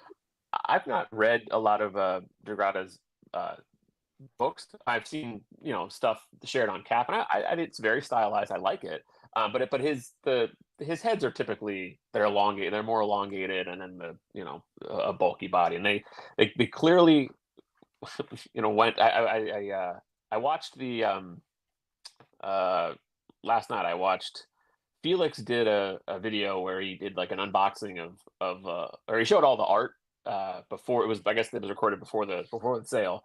And Nick was talking about how he drew a Batman and it was bigger, and then Scott Snyder was like, "No, make it bigger. Like it needs to be like really aggressively huge. It needs to be this hulking character." So right. I mean, clearly it was a they were going for that to make it. I see. So the writer himself had the idea of wanting this version of Batman to look a certain. He had an image of how he wanted British, it to be. Right, strong, like this, like that's his characteristic, and that's his commanding physical presence. So right, okay, Eric, thank you for your review on the movies that you're catching up. So yeah, the Joker, man, really? Wow. No interest in the second one. Okay, wow. I don't know anybody that thought the first one was meh, to be honest. Shazam 1, okay. Shazam 2, meh. Not watch the Penguin. Well, hopefully you don't say meh to the Penguin because I haven't heard anything bad about it, and I don't think there should be. So Felix showing the art was awesome. Agree that it should be just like Marvel 2099 or the Ultimates universe, separate but made with the same amount of love and care, hopefully. Yeah, but even those eventually crossed over, like, which I can't stand, right? So yeah. Exactly. Yeah, Jim Lee and Jeff Loeb's back on Batman in 2025. That is true. Yes, exactly. I've heard that. I don't know for how long. I'm sure Lee will do one or two arcs and he'll be gone because he doesn't really want to have to draw. Oh, we have a new person. Noel Gonzalez, DC Universe slate, New York Comic Con, October 17th. Bring Creature Commandos. Creature Commandos is a cartoon. Commandos, Superman, Supergirl, Woman of Tomorrow, Lanterns. Okay, this is not good grammar. No offense, Noel. Talking about all the things that they're going to show at whatever DC is promoting at New York Comic Con, I guess. Okay, he signed off as James. Do you know who this is? I don't know. Who are you, Noel? I don't know what you're trying to tell us. It's one long sentence with no punctuation. But I guess this is the thing that bring Creature Commando. Is he talking to you? I don't know. I don't know what that's supposed to mean. I'm not. Okay. Sure. Okay. Chest Axe was cool. See, interesting. Tom, what I will say about the design is I didn't like, most people that I saw online didn't really like. They thought it was just a very plain, large, boring looking bat logo. And I'm kind of like liking and hating the fact that it was utilitarian, right? The fact that he took that, the handle and suddenly clamped and pulled it off his chest. I like that. It was cool. But the detail-oriented part of me then said, yeah, but it's so stupid because if that thing is like a hard metal plate, I'm telling you, you can't wear that on your chest and move around properly. Yeah. Okay. You can't have a big metal thing lying on your chest. That's why his chest is 3 miles wide. Still, you try it. I'm telling you, it doesn't function. But anyways, okay, suspend your disbelief. I can try to do that. So that's fine. We could talk about Steel and his ability to, make facial expressions in a mask, and Destro, the same thing. Yeah. Joe, there's certain, you have to be able to suspend some things. Yeah. Tommy's making fun of me. He quotes me. I read it last night and already forgot a bunch of stuff. Ruben the Collector. Put that on the back of the omnibus. The glowing review. It would sell tons more, probably, Cobby, because they'd be curious about why they put my, why would they put that review on it? That quote. That's awesome. Alfred is a badass in the Gotham show. Oh, is he? Okay. I think I watched the first episode of Gotham and I thought it was like, okay. And I just didn't want to get into a new show at the time. I didn't like it enough to continue with it. The Absolute Universe is a plot point related to the death of Darkseid and is creating this universe. The JLA sends Booster through the rift that leads to it. Oh, thanks, TJ. Yeah. So I won't remember that. I won't even remember that 30 seconds from now. Right, like Ruben has already forgotten everything that he has read. I've already forgotten what you just said. That was in that all-in special that came out last week, that flip book thing. Yeah. So that was like to relaunch the all-in stuff. Oh, that's what happens in there? League. Yeah, and then this rift opens up and then they kind of meet in the middle. So there are elements that like the mainline universe knows about this Absolute Universe. So I wouldn't be surprised if they do a crossover thing with it, but like that is not what I want. Like, because I want to read this. If this is the story you're telling, that's fine. I want to read that. And I don't necessarily want to see Absolute Superman in here or Absolute Wonder Woman. I just want, if you're saying this is this new, just give me this Batman story and I'll I can jump on board with that, but I don't want to read other stuff. Right. Covey says that he quite enjoyed Dragata's work on East of West, but he hasn't read much else that he can remember. I loved the best thing I can say about East of West was that I loved that character, the Crow, whatever her name is, her design. I just love her design.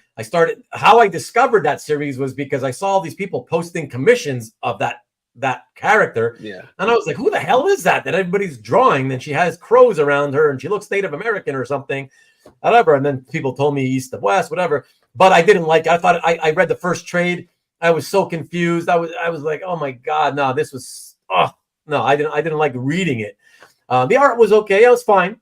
I remember being fine, but yeah, I mean, as far as the art on Absolute Batman, I will say this. And you can tell me what you think, Carl, what you thought.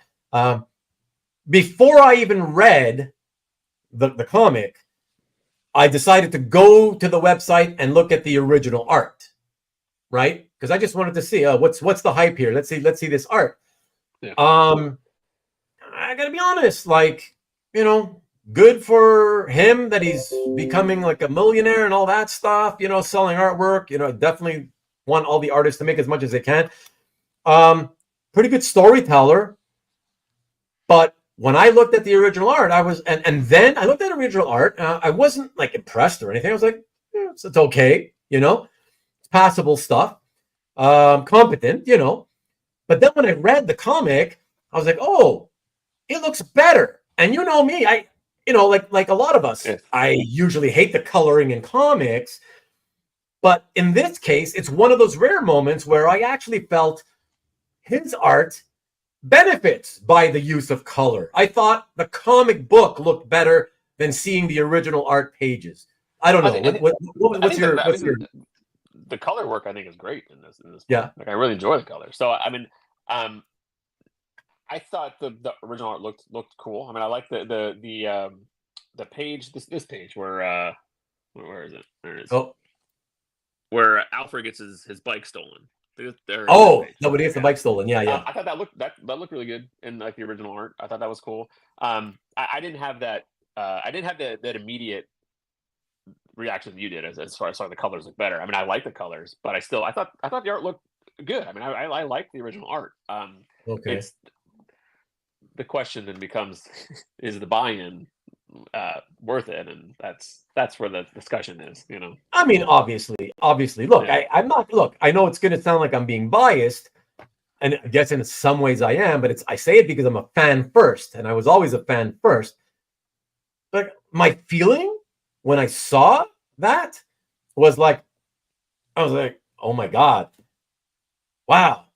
Now I feel like this is the equivalent of me having sold Mike Perkins' Batman First Night art for $50 a page. Like, suddenly it feels like that stuff was cheap in comparison, you know? I mean, I was like, you know, whatever. But yeah, as I always say, to each their own. There's fans, people, you know, some people love it, some people hate it, whatever. Like, for every artist, right?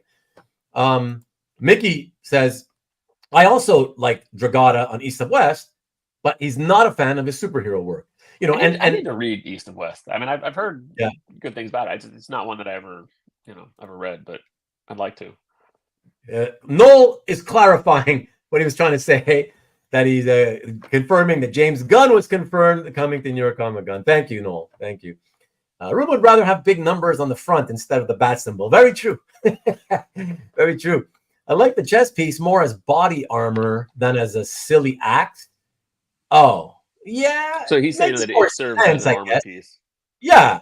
I guess it would make more sense, right? Because typically when somebody's going to shoot at you, they're going for the chest, right? And they're going to shoot. And so at least if you got a big metal plate there, well, at least it makes sense that he's not dying every time he gets shot or whatever, right?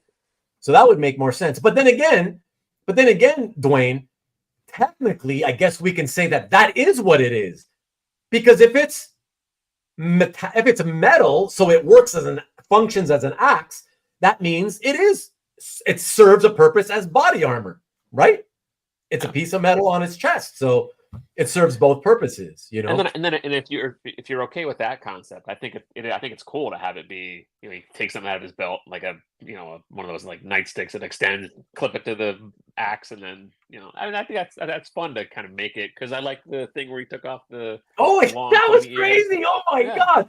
You know what's funny is that so yeah, guys, for those of you who didn't read it, his cowl has the ears and they're actually solid. And he grabs them and he then uses them to stab. And it was like, it was so crazy, Carl. When I saw it happen, I didn't at first even realize what I just looked at. Yeah, that page is wild. Like that. I went on to the next couple of panels and I'm like, what the hell happened here? Hold on a second. Wait a second. Let me go back for a second. Did he just do what I think he just did? And that's when I realized, oh my God, he's holding his ears. they're like his batarang.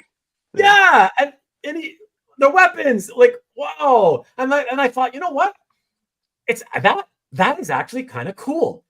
Yeah. Because again, I think if this was real life, that would make sense. The only reason somebody would be dressed bat looking, complete with long pointy ears, like is if those ears had some kind of, they're pointy and some kind of function as knives or stabbing materials or whatever, that would make sense.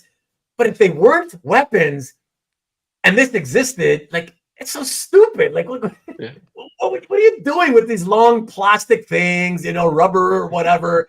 Like, ridiculous, right? Just for the silhouette purposes of striking fear. Like, just for the silhouette of a bat, Exactly, just to have that more batty look or whatever. Yeah. Silly, I like that, because then they could do like the long pointy stuff. He throws them out, and then he has like short, ears. So you could do either look, in the book. So that's fun. Yeah, it's fun for sure. Yeah, so I did like that part. Let's see how cool the axe on his chest will be when he falls into the sea or a lake. Well, they're probably not going to show that happening. Hey, Lee, what's up? Lee? Just checking in between the Mets and Giants. Yeah, no worries. Enjoyed the games. Or game, I should say. Hey, Lee, bad night for the New York teams. I will give both Absolute Batman and Superman titles a chance, says Lee. That's good. Yeah, it's good to always at least try it, Will the pricing of Absolute art affect all modern art prices, or do you think it is a unique case? Oh, it's definitely unique in my mind. Yeah, just like most of that stuff. Like, what's the other guy who always sells his art like super expensive with Felix? Daniel Warren Johnson, or him too. No, Trad Moore. Yeah. Right. Yeah. So it's just like that, right? Like. Just because he sells a Doctor Strange comic for $500,000 worth of his artwork, it doesn't mean that all Doctor Strange art is going to shoot up in value all of a sudden. It's just, it's definitely unique to this whole Felix Liu, thing, or whatever you want to call it. Yeah. Do you agree with that, Carl? Yeah, I agree. Yeah. Felix is great at his job. Yeah. A master marketer for sure. Yeah. I mean, his job is to get maximum amount for his artist, and the artists have one shot of selling this art, and he markets it well. So it's up to us as the buyer to say, okay, is this worth it? I mean, I do feel for the people that really get hooked up or get caught up in the hype of it, and like, this is going to be the instantly, this is your chance at Dark Knight Returns art. Like, this is your chance right. And I mean, again, this may very well be the definitive Batman for a generation, and it could be that, but we don't know. I mean, you just have to go into it thinking like, Felix is gonna market the art, and he's gonna say like, hey, this is your chance at it. And he's also pretty brutally honest at the fact that this is going to be aggressively priced. This is going to be expensive. So, I mean, it's not like he's hiding the fact that he's presenting this as if this is your chance at historic monumental art. So it's up to us to decide, is that worth it? So yeah, I was telling a friend the other day, about that topic. I was just like, I kind of feel bad, but in a sense, I don't know, because I don't know who the people are that are buying this. I mean, when you're buying $70,000 modern covers, you clearly have more money than you know what to do with, right? That's not the person that we worry about. No. That's because the person that spent 70,000, 50,000, and 30,000 on the covers. The people that bought those are not sweating that purchase at all. So even as we think that's that's a crazy price, that's madness. Hey, it is what it is, and kudos to Nick for getting paid. Like, that's, I mean, as we I'm not thinking about soapbox, but I think if we say how much we appreciate art and artists, I think we need to say that's awesome. Like, good job for Nick for getting paid. Well, that's what I said earlier, that I'm all for anytime an artist gets paid well. Yeah, I'm all for that, right? So I got no problem there. But if I'm honest, I have to wonder about who's buying it, and are they buying for the right reasons, or is it because they're so caught up in just this wave of overpowering marketing that they feel they have to? I got this feeling of I want to belong to, I want to be a part of something. Everybody wants to be a part of something, right? And it's like I feel like some people see what's going on there, and they're like, they see all these people talking to each other. Hey, did you get anything from that drop? No, I missed out. And the other guy's like, oh, I got something. They're so thrilled because it's so hard to get. It right? feels like a victory. Right. It feels like a victory. And then I think that psychologically rubs off on other people saying, oh, it sounds so exciting what's happening. I want to be a part of it. I'm going to try too. And I want to get something so that when I finally do, I can say, yeah, guys, I got something. Right. And it's like, it seems to be like it's possible that it's more about that than it is about, hey, do I really love this comic book? Do I love this artwork? Do I think the prices are worth it? You know what I mean? And it's not the person that spends, even like the pages with Batman were like 10,000, 12,000, 8,000, and there aren't a lot of necessarily when you look at what is that, like 40 pages in this book, like Batman in costume pages, there weren't a lot, so they were priced very aggressively, and like they remind me of some of Greg Capullo's pricing, but it's like beyond what the Court of Owls stuff is, and even when the Court of Owls stuff became available, that was like 5 years after the story came out, because Capullo started his website in 2016, I want to say, and until that point he wasn't really selling anything, maybe privately here and there, but the Court of Owls came out in 2011, I guess, 2012, somewhere in there, and so the story had already kind of been established as a success, and that run was success. So there were years of kind of data to show that they're right. So I bought some expensive Capullo pages, but I've loved Capullo for years. I at that point was still loving the Snyder and Capullo run. Court of Owls was a great story, but the story was done and complete. So I had the idea of what I was buying into. And that's the decision that I made, that some people might not. Some people might not want to pay what I paid for some Capullo pages. But I had more research. I had more data in front of me to say, like, okay, a more informed decision of is this something that I want to buy into? And this is, the issue just comes out. He did the art preview, and the art was available within a couple days. That's marketing. That's smart marketing, right? Because will this be as sought after a month from now, 2 months from now? You never know. So we have to be able to look at it for what it is, and that's up to us to then to decide, is this worth it? So I feel for those that get wrapped up in just reaching for a panel page that might be a couple thousand dollars to a lot of collectors. Right. It could be a reach, so it's just, of course it is them that I feel potentially bad for. If they're happy with the art, like, that's not that's great. Like, whatever, like, we all buy different things, and that's fine. But it's that collector that I think about more than the 70,000, because the people that are buying the 70,000, 50,000, whatever.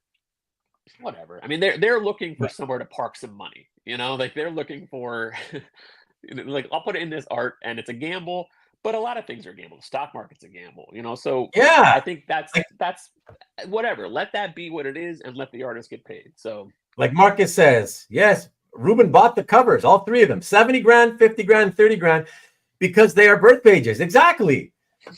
I'm an investor in quality comic book art, and there you go, but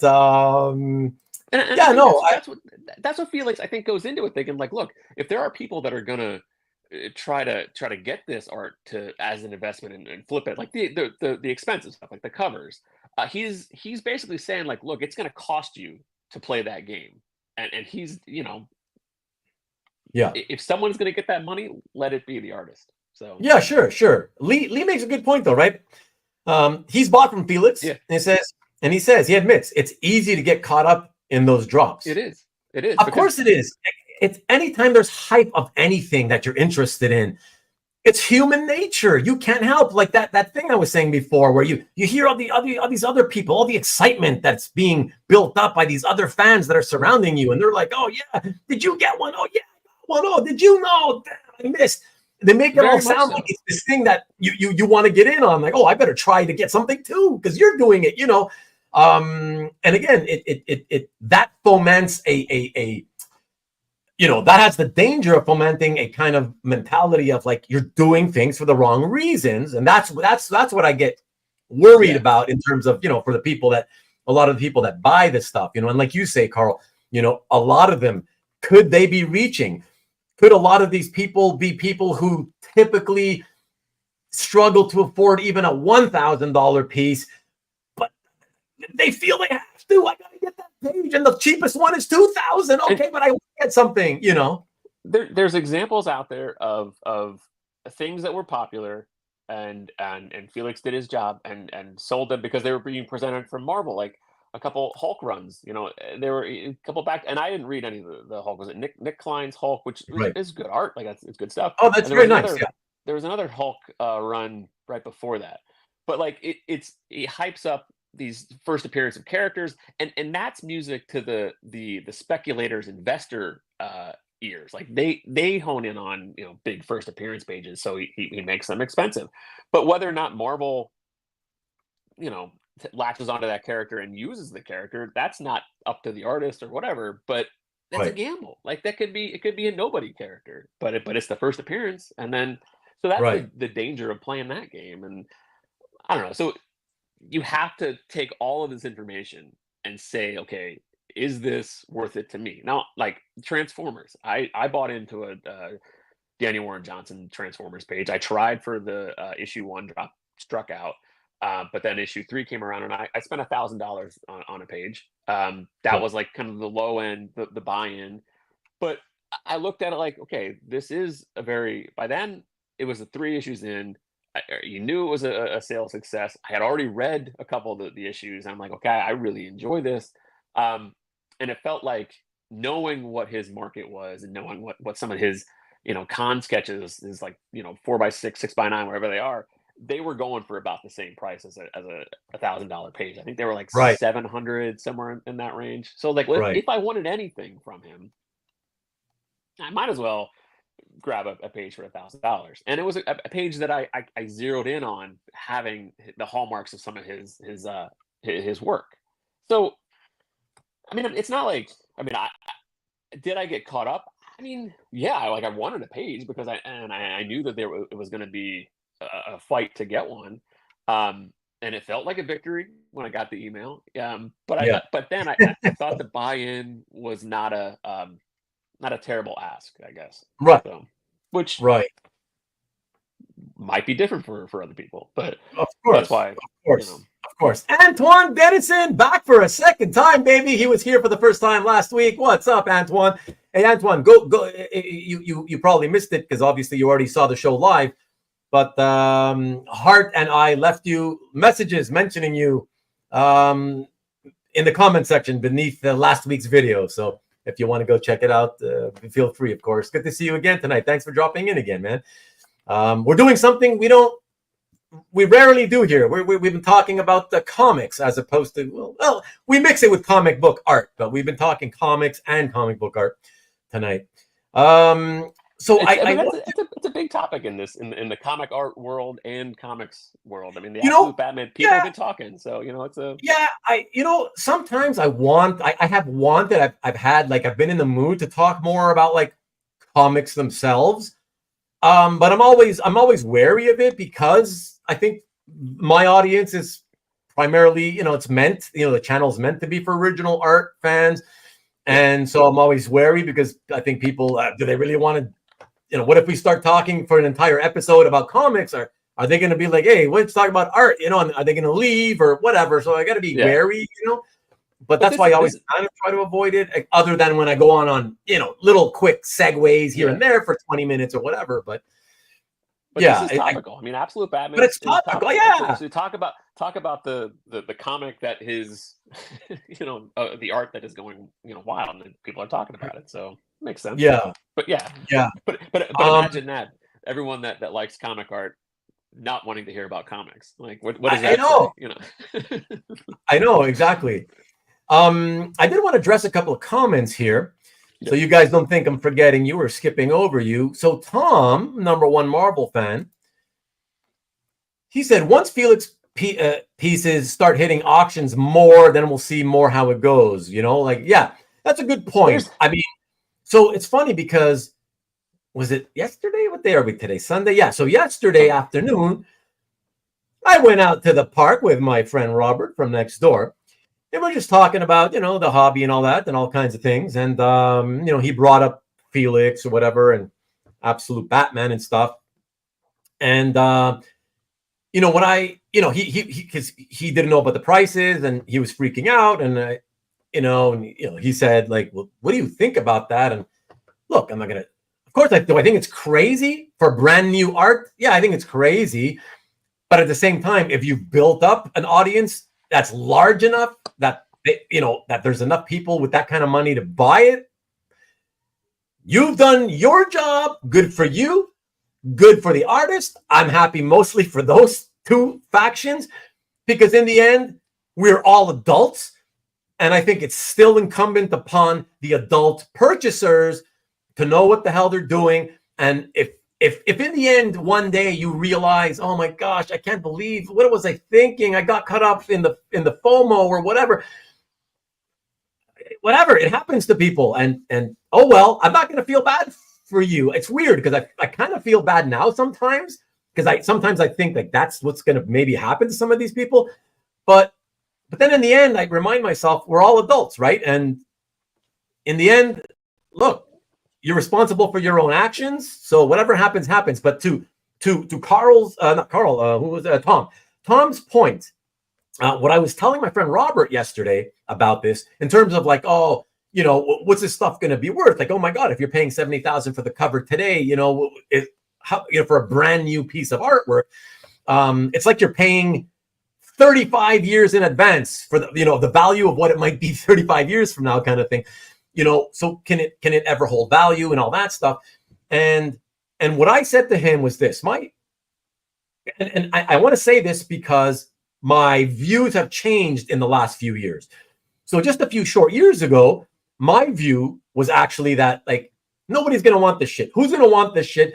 A lot of the art being sold is from no-name miniseries that very few people ever purchased from Image.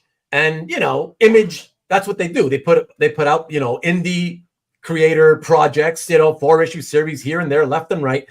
You know, 10 years from now, who's going to remember the name of that 4-issue series that this guy drew, whatever, you know, blah, blah, blah. So that used to be my attitude about it back then. I thought, yeah, it just makes sense to me that in the future, 10 years from now, 15 years from now, who's going to care about that art from that? You know, how could it possibly hold its value? Now, my views have changed in the sense that I now think, the more I think about it, I realize, you know what? A lot of this has to do with expert marketing. It's fantastic marketing. I'm in awe, you know? And so now my view is this: as long as, like, so for the next several years, is this art going to hold its value? I say yes. You say why? And all I can say is, so far what we've seen, for the most part, what little art I've seen hit the secondary market, it has held value. And again, will it, you know, the question is, will it hold 5, 10 years, 15 years from now?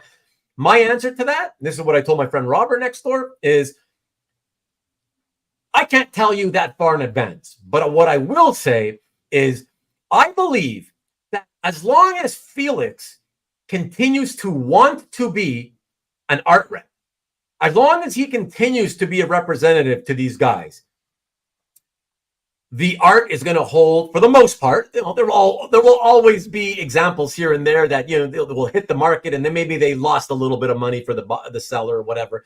But for the most part, I believe values will hold, certainly for as long as he remains an art rep and wants to continue repping and promoting artists. Because I think he has built up such a large following at this point. It's a market unto itself. right? The Felix art market, it's a market unto itself. Like there's tons of people that are his customers that buy original art from him that don't buy from anybody else. They only buy what he puts out there and promotes, you know? He's like established himself as the rep for like today's art. Like it's like if you want the great art of tomorrow, that's Felix has it. And that's kind of like the mentality for I think a lot of people, you know. So yeah. So there are examples. I remember, and again, I'm not good with like specific numbers, but I know that I've seen sales happen where they bought something in a drop, and if you flip it, you sell it too quick, you change your mind, which happens. Like I've bought things and I'm like, what did I do that for? Like we've all like what the hell, what So and I think there's like I think people should say that more because it's not like we don't always make the right decision all the time. So and what we want today could change 6 months from now. It could change, yeah, for sure. So our tastes especially constantly evolve, right? Yeah. So yeah, and the way that I buy art, I try to keep it a closed loop. So I'm not, I try to kind of keep it within the hobby fund. So I'm not, dipping into, the bank account too many times. It's selling stuff to buy the art and then selling the art to buy the other art. So like I do that a lot. Like there's things that I bought and like, well, maybe this is not what I really want to focus on. Because you get caught up in the things are available for a short period of time. So we have to make those quick decisions. So that's the nature of the hobby, especially in the sense that, well, like I try to stay away from auctions just because there's just so much out there. But like you have to be able to pivot if need be, and I've done that. So there's no shame in saying that. But if you buy into a Felix, I'm just answering. Answering. I mean, so if you buy into a Felix drop and then you change your mind 6 months from now, that art was aggressively priced to what it's going to be worth. That doesn't necessarily mean that's what it's worth today. You paid that, but that's not a guarantee that you're going to sell it for that. So if you make that decision too quickly, there are some things that are priced that you're going to lose money. So will it over time hold its value? I think absolutely yes. Now the $70,000, the covers like that, I don't know.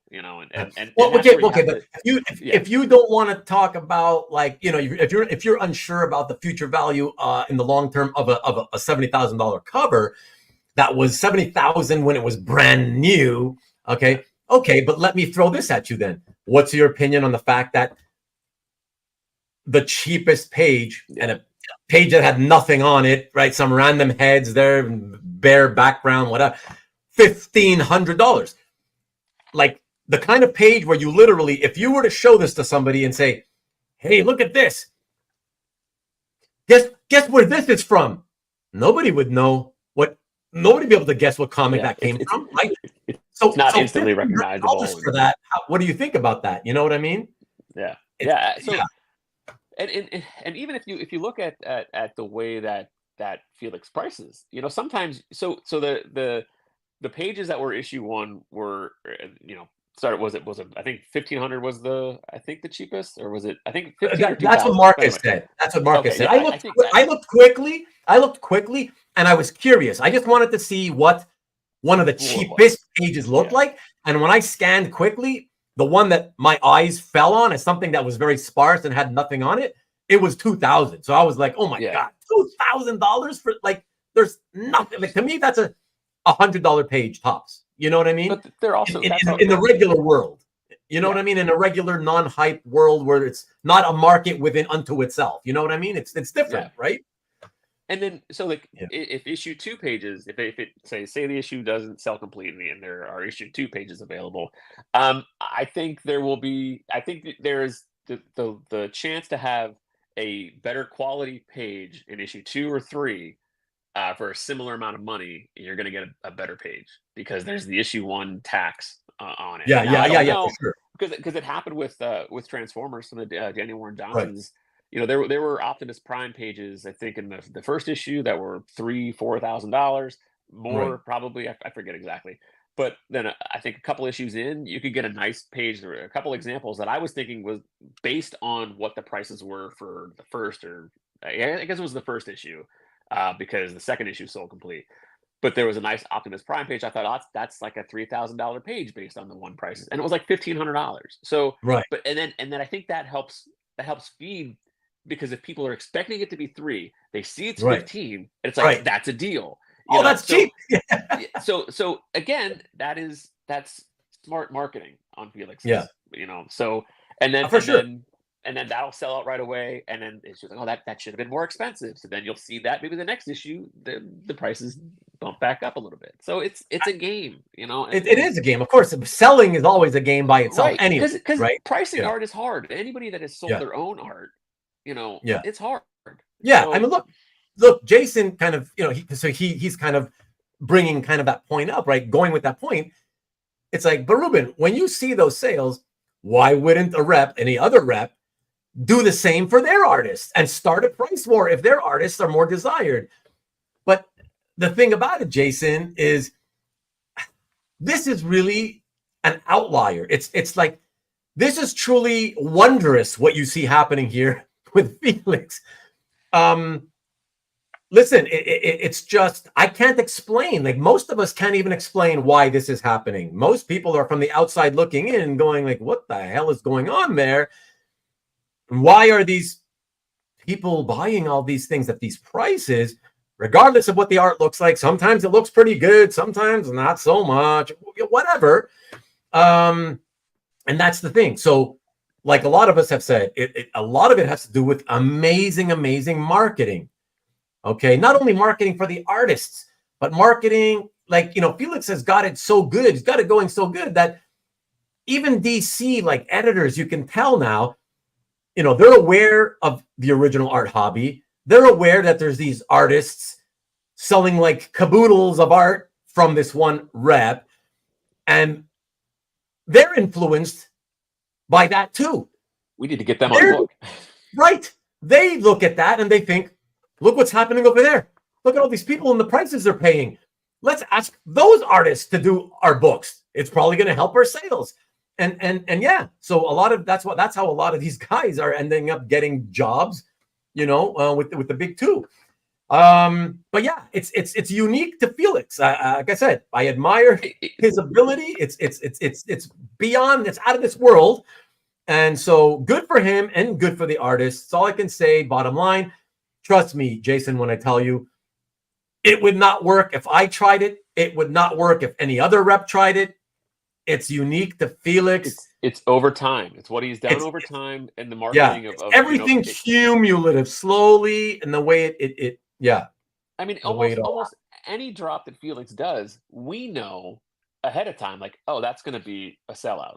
Like that, they're going to sell quickly. Like we're conditioned. The collectors are conditioned to know that those are aggressive drops. So you have to be fast if you want a piece, and that feeds the FOMO, and but again, like, that's, hey, kudos to him, man. That's he's doing his job, because he's there for the artist, and that's, so I don't think anybody can fault him for like, oh, those prices are too high. Like, if they're not too high, if the art is selling, I mean, yeah. So, Cobby, I hope somebody answered you here, because I don't know the answer to that. He's saying, so the absolute, the big collected editions are. It's absolute, a hardcover format. Yeah. There's the absolute format. It's the name of a like, format of theirs, right? Absolute Court of Owls, which is this large format. Oh, right. So he's right. Okay. So then to have a. Yeah, that's right. That's so yeah. So the answer is yes, then, Cobby. Yes, exactly. Yeah. That's. I wasn't sure what you meant, but yes, exactly. So he was thinking when they were like absolute Batman, like, but what story is it? yeah, exactly. Yeah. Not all like those fake sales of Spider-Boy. Nice, from Nick. Yeah. I got a thing with quality. Okay, hold on. You're talking to Nick. Sorry, or Cat. Yeah. Vic Narucci, someone to keep an eye on. Antoine says, sometimes paying a large sum for a piece of art adds to the mystique and prestige of a piece, and retroactively building more demand for the artist's work. That's true. Sometimes that's indeed true. Hey, Caesar, what's up, man? Good for the artists, for sure. That's what I keep saying. If I was a current artist working on a big book, Felix would be my rep. Yeah, you'd be crazy not to want to rep you. Yeah, 100%. Exactly. But Ruben, his head is so small. Exactly. I think that some of the prices are him already finding the buyers, telling him that that's what they will pay. That's probably true. Yeah. Like I said, Marcus, he's already at this point built up a large enough following that it literally is a market unto itself. There's the original art market, and within the original art market, there's another smaller but yet quite large subset of people who just want to buy everything and anything from this one art rep. And many of them don't want to look elsewhere, only whatever this art rep sells and whatever he promotes, and that's it. And so they're the people, I guess, supporting no matter what the price ends up being. That's but like I said, the market is so big at this point. Like Felix himself said, he had mentioned that I don't remember if it was the Doctor Strange issue drop or I don't know, one comic book drop. He dropped the complete issue, broke it up, and said it was like a 20 page issue, I think it was. And he said, I had 700 total orders. That's an average of like 35 orders per page. Like 35 different people trying to order not only the same page, but each of every single page of that issue. That's how big that market has gotten, which of course is more than big enough to drive this type of hype and prices every time, right? Yeah. So good for him. Absolutely good for him, especially good for the artists, So yes, Elementals, American flag fondly. Yes, for sure. Ruben is my Felix. Thanks, Tom.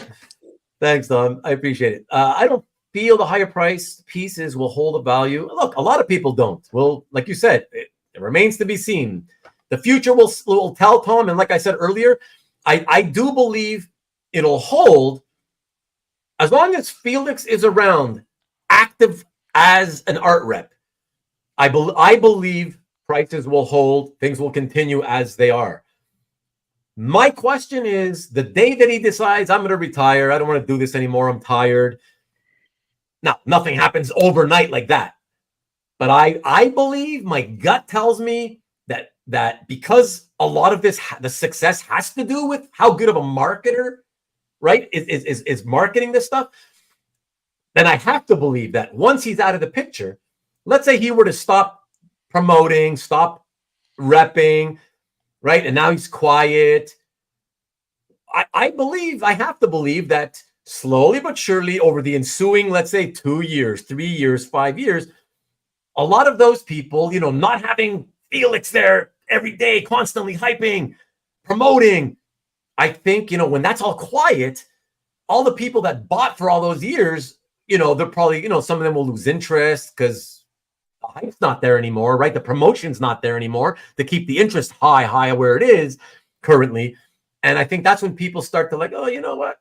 I don't know. I think I'll start selling. I'll sell some of my pieces, whatever. And slowly but surely, that's when we'll see if the stuff can hold its value on the secondary market when Felix himself has not been around for a while. You know what I mean?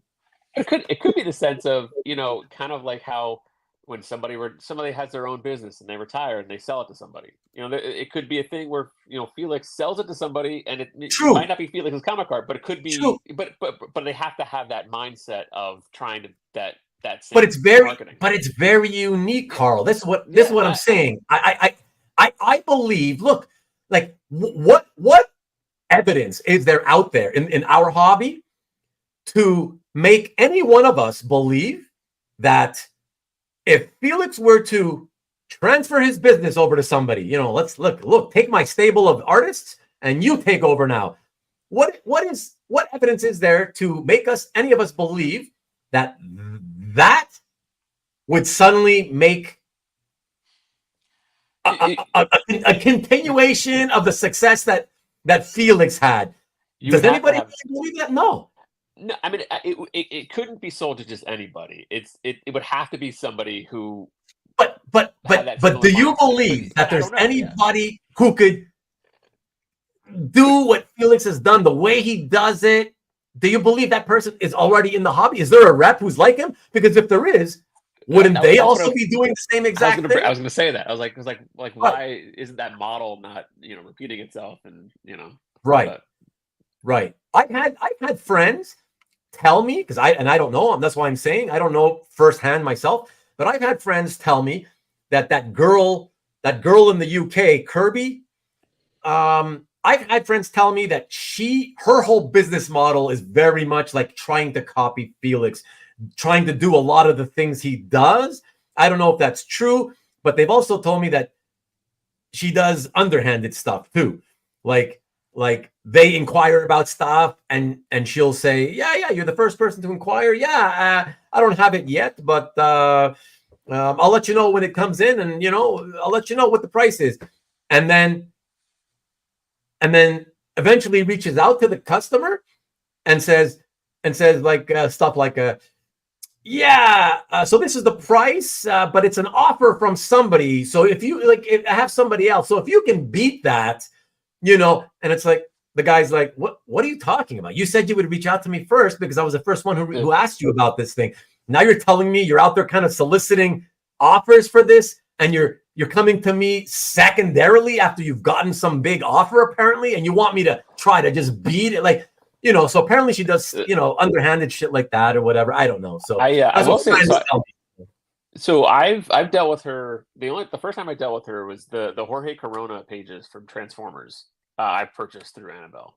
So, man, I've had my experience so far has been like nothing. I didn't feel like anything underhanded was going on. But experiences are gonna change from person to person. So I can only speak to what I've experienced so far, and it's been I mean she has a list of she does everything kind of internally, and it's not like a public art drop, and she does things eventually get to the website, but a lot of the stuff is sold before it gets to a site. So she has a list of buyers. We get an update with whenever the Transformers pages are available. I've got information like, here are the pages, here's the availability, and the pricing, and then you just kind of email and see what you can get. So it's a similar kind of sense in that this email is going out to a small section of interested buyers. So it is similar to a Felix mindset of it's available now. What do you want? So. So there is that aspect of it. So I could see that being a similarity. Yeah, but Felix is just on a much more public and a bigger stage, I guess. Yeah, I mean, I definitely I'm with you on that. For sure. Let's see what some of our friends are saying. These had some confusing names. He's still Gabi's still he's still smarting. What the heck am I reading? These guys are speculating. Wait for Omnibus, the series. the series called Omnibus. Omnibus, yeah. These guys are also speculating as to who may have purchased the Absolute Batman cover. Have you seen social media when they have lunch together? Oh, who? David Mandel and somebody else. What's up, hoarders? I'm working on a portfolio of stick figures. Cybertrucks I drew in first grade, along with turkey hands that I'm sending to Felix, hoping to retire soon. Good luck with that, man. Larry Gasgosian of the comic art world. Right, Marcus, they are good friends. Dave and Felix into props as well. That's true. Dave still ping off the X-Wing. What else do you think they talk about? Dueling dealers? Late to the show. Okay, that's why. Yeah, no worries, man. You know how it whirls here. Anytime. In or out. I'm glad to see you either way. Who knows? Felix loves aliens as well. My experience has been that the gravitas of the storyline the art is associated with tends to be a fair barometer of the sustained demand for interior art. That's true. Especially for more modern art. I think a lot of people rely on wanting to have, the story, which is why a lot of people that buy modern art constantly wish they often say, I love it, but I still wish it had the words on the art, because I wouldn't, I like the story, and so I'd like to have the dialogue on it, on my page. I always say like the best art doesn't need the dialogue. You could still read the story. But I get it. People like what they like, and that's comics have existed for such a long time. Like there's something out there for everyone. So yeah. Sorry, I was trying to catch up quick there, Jason. I'm sure you're already gone. It's 3 minutes ago, but have a great night and a good week yourself. Thank you. I have bought a lot from Annabelle, and I haven't had any of those types of issues. Okay, yeah, like I said, that's just. I've had a couple of friends told me that's experiences. Yeah, and I believe she is the rep of David Mack, Michael. Yeah. So, that's it. Now, as far as Absolute Batman, is there anything else that I wanted to say? I mean, other than the generality of me thinking like, okay, I do want to say that I thought it was okay. It was okay. I don't think it was great for sure, but I'll probably read the next issue, right? So in other words, it's certainly intrigued enough that I need to read more. But that may just be, that may not necessarily be because, it was good enough. That may just be a reflection of what I've said before a lot, that the reason I believe it's time that the industry did away with monthly floppy, comics as a mechanism to deliver the product, it's because for me, I just can't get into I don't know, first of all, is each issue going to be 40 pages or just the first issue? Do we know? I'm not sure. Okay. But let's say they're all the same length issues. So what I just read was 20% of the story, right? And this is part of my problem, and it has been for decades, this is why I'm only a trades only guy. My attention span just isn't what it once was when I was hardcore reader guy in the 80s, okay?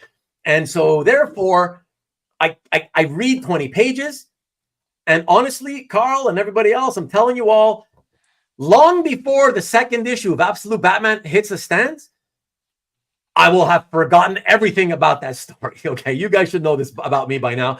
And that's the problem. Because I'll be like, well, do I refresh my memory and go back to the first one? But then I'm like, but that's more time out of my schedule, right? I got to devote. I don't really want to do that. But if I don't remember and I read the second issue, am I gonna remember? Am I gonna be lost? Whatever. So that's an issue for me too, right? Which is kind of why I. But again, this is just the topic of reading monthly versus reading and in trades when it's all out. So but I would like to try it again just to see where it goes, because again, I believe that monthly, you can't really judge it. How can you really judge? It's tough. 20% of a story you read, right? It's like reading a novel. If you read a 500-page mass market paperback novel, right? And or let's say I'm reading one and I'm 20% of the way through it, right? I read 100 pages, the first 100 pages. And you ask me, hey, Ruben, what'd you think of it? I would tell you, like, I'm only 100 pages in, so let me get to the end and I'll tell you when I'm finished. Because, it's easy enough to say, it's okay so far, I guess. I mean, yeah, it's decent. But different stories are paced in different ways. So, right, you know what I mean? So just because it's okay now doesn't mean it doesn't get awesome in the next 300 pages. You know what I mean? So it's unfair to have to give, I think, reviews on a monthly basis. That's why I don't really typically like comic book reviews. Because for that reason, I wish most people would review at the end of every story arc, but I know it's not going to happen. But I wish it's more fair. That's usually how I mean. So I bought this, and I'm thinking, and me buying this first issue. And then seeing, okay, it's a 5-part story. In my mind, I was like, I'm buying these 5 issues before I can really say it's not worth it. Like I don't typically just bail in the middle of a story unless it's like, this is shit. Like there's no value in this at all. Right. But I feel like my purchases are somewhat targeted enough that it already has interested me enough to at least read the first story arc. But yeah, it is comics. It's a tough medium because like you have to tell a story and hook you in for the next story, all while telling one cohesive story. So it's like,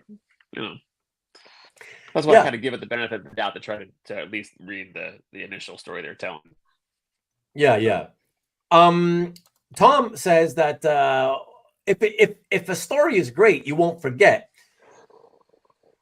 See, that's the thing, Tom. But like, I'm different. I trained myself decades ago to not hold anything in memory that I don't need later on in life. Like, if it's not important to have for later on in life, then I kind of train myself to just, okay, I push it out. And it started with things related to school, but I guess it kind of ended up working for everything. And so I don't know if that's true, because for me, I always, when it comes to like entertainment, right, reading, movies, that kind of stuff, I always say, I may not remember the details, but 99.9% of the time, I always remember, no matter how long ago I read it or watched it, I always remember what I thought of it, So I'll still remember something that I thought was great, but I'll still not remember a lot of the details about it. I just remember that I remember thinking it was great, Like he asks me here, he says, have you forgotten Killing Joke? And I don't know what you mean precisely by that. I mean, I can tell you that as far as Killing Joke goes, for me, I never thought it was a great story. I thought it was like, in fact, I thought it was the first Alan Moore thing that I read that I remember thinking, wow, that wasn't great. That was pretty good, but it wasn't great. Like Alan Moore's Swamp Thing. And like I thought Watchmen was the first time I read it or whatever, or Miracle Man. Killing Joke, to me, was memorable for the art. That's the first and foremost. As far as the story, I remember, scenes. I remember I'm a visual person, so I remember more about I remember the scenes when he obviously the Joker shows up, knocks on the door, open the door, boom, I killed you, or whatever, I paralyzed you. Then I'm gonna go and smack the shit out of your father, kidnap him, take him to the closed down amusement park, put him on some rides and torture him mentally or whatever. So I remember those basic points, but the beats, right? Like if you start asking me like the name of the characters other than Barbara Gordon and Commissioner Gordon, I couldn't tell you the single one, and the Joker. I couldn't tell you a single one. Like some of you guys seem to remember character names. I would never remember that. And any other fine details of the story, no. Just in basic beats is what I kind of is the best I can remember, even for something that I visually loved as much as Killing Joke. So. I'm similar in somewhat in that. Yeah, he forgot the. But what's the Penguin, everybody? That everybody keeps talking about tonight. The Penguin. What's that? That's not a DC show. That's. But I remember beats of stories, and I remember like the vibe I got when I read a story. But there's a lot of times where I don't remember a lot about a story. Like The Long Halloween is a great example. I know that I love that story, but there's plenty of things that I've forgotten about it. And the other thing I was going to say about when Tom was saying about it must be a weak story. I mean, there's could be some truth to that, but I think that there's stories that you read month to month, and then you read the trade, and you're like, oh, this is so much better than I thought it was.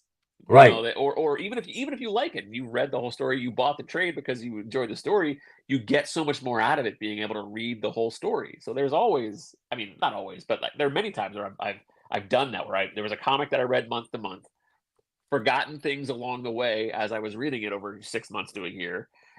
And then when I read the whole thing in a day, in a sitting or whatever, it's like, oh, you see the bigger picture and you get more out of it. So yeah. I get that. But still, having said that, Carl, you have already proved that you, like a lot of the guys here in the room, you do have a way better memory than I do for finer details anyways. Like all these movie quotes you guys come up with and the names of characters. I'm like, what? Like, even if it was a popular movie, I don't care about these quotes. Who cares? It's a joke at the, if it's a funny quote, let's say, I like it in the moment, but like, it's not something I would ever remember. I don't know how you remember. I don't know. It's just, movies, I don't know why. It's like hearing it, remembering it, but I find that I miss details in reading a comic more often than I'll forget more things about a comic than I do about a movie, unless it's like something that I've read over and over again, like Death and Return of Superman. Like I know too much about that, but I've also read it so many times. So yeah, for sure. No, Tom. I what I remember about the end of Killing Joke was how they show in silhouette that the Batman appears to be choking him, and they're both laughing. But my impression at the time was that, oh, look at them, they're both laughing, and it's like Joker's laughing, Batman starts to laugh along with him, and then it's in silhouette, and it looks like his hands are on his neck. So I'm like, oh, is he going to choke him to death as he's laughing, and he's going to kill him or something? But then I thought, laughing with him. Yeah. And then I thought at the end, it's very ambiguous. I'm like, wait a second, what's happening here? Like, right? And then they show the puddle at the end. I think is the last panel. I think it was with the drop. Yes, and in the end, it was kind of left ambiguous, whatever. But so that's how I remember that. Pales in comparison to Swamp Thing. Oh yeah, for me too, Rick. Yeah, especially the first half of the Swamp Thing run. Horror. Yeah, that was awesome. Carl should have worn his Pittsburgh Penguins jersey. Why? Oh, for the Penguins, Pittsburgh. Oh, yeah. Show you talked about that you totally forgot about. Who are the Penguins? What? Who is the Penguin? Oh man, that's funny. Yeah, Lee. Yeah, the last Halloween, pretty good. Ballin can do no wrong. That's true, right? That's why I read a lot of the great books. We read a lot of the great books. Out of it. You get. Yeah. I can tell you a lot about that. Really? Yeah, because in the end, I'm not like a huge. I've read Watchmen a few times, and I always liked it. I always thought it was really good, but I am so far away from all the 35 years of comic book media hype of calling it the best comic book ever written. I'm so far from thinking like that it makes me, again, when I see that level of hype, I just cannot get in. Like I go the other way. When I see that, I'm like, okay, no, it was very good, but a lot of comics were very good that I've read in my life. To me, I don't, and I've said this before, and I don't mind saying it again publicly. I would have to think about it, obviously, but if you forced me to do a top 100 comics or comic book stories you've read in your life, your favorites, I wouldn't be shocked if I could find 100 in mainstream superhero comics that I enjoyed reading more than I enjoyed Watchmen. Like, I would not be shocked if that happened. I don't know for a fact. I'd have to actually do it, right, and figure it out. But I would not shock me. Like, it's nowhere near the best comic I've ever read, not even remotely, So again, it's where does hype begin and reality end? You know what I mean? Like, I have like a similar. So if you tell me I need to love something or I'm going to love something, later, Cobby. There are sometimes I get a little more stubborn about it. Like, well, you don't know what I'm not going to love that, and that's like a more me thing. I want to like evaluate it for what it is, but sometimes hype gets in the way of your enjoyment of something. So you kind of separate yourself from the hype, and that's strong. Strong hype. That's how strong hype. I just want to say, continue your thought in a second. Strong, like when it's this kind of, the Felix type hype on artwork, when it's the kind of a hype you hear about the, all the comic books that they relaunch and hype. That level, those levels of hype, I'm with you. That's the kind of thing where I'm always like, I rarely think that those comics and movies and art are anywhere near as good as everybody else is hyping, because how can you? You're already You've already listened to all this hype that makes it seem like it's way up there. How could it possibly live up to that? You know? So I absolutely agree with you. It absolutely affects my ability to enjoy it, for sure. You know? And going into it, I was excited to read, when I first, the idea that Scott Snyder on another Batman story, I was like, yeah, that sounds fun. Like, I liked what he did with the main line. So if you're saying he's getting another crack at a Batman story, and it's a new Batman, a different Batman, like, okay, I can get on board with that. But as like the hype kind of led up to it, I was like, is this, come on, I don't know. And it creates this different, like, plants this seed in my mind, like, it's not going to be as great as they're saying it is, but then again, it might be. It might, at the end, when the story is told, we might go, holy shit, this was amazing. But like, we've read one issue, and that's like, and I enjoyed it. I want to read issue 2, but that's true. I mean, of course, time. Right, like anything's possible, right? Anything's possible. So yeah, and that's why I feel like, okay, I'm curious enough to want to at least try the second issue. For me, I'm like on an issue by issue basis is how I'm taking this right now. I'll take, I'm curious. I'm curious enough. There was enough things that I liked about it that intrigued me that I'm like, okay, let me read another issue and let me see how that goes. And if that's at least at the same level of enjoyment, whatever that level may be, if it's at least the same, if it doesn't go down, I'll go for the third issue. I'll stick with it until I feel like, okay, this is crap. Whatever. Like I'm just wasting my time. It's just another average Batman story. Whatever. Hopefully not. I look. I'm the first one who will say, I wish every time they came up with some new idea that it was phenomenal and it meets the hype. It rarely meets the hype, but I wish it did. We're all at our roots. We're all comic book fans since childhood. Most of us. Why wouldn't we want everything to be great? And that's actually, when you think of, and I've said this before too, the hype surrounding Death and Return of Superman. So that has like permanently colored people's perception and memory of that story.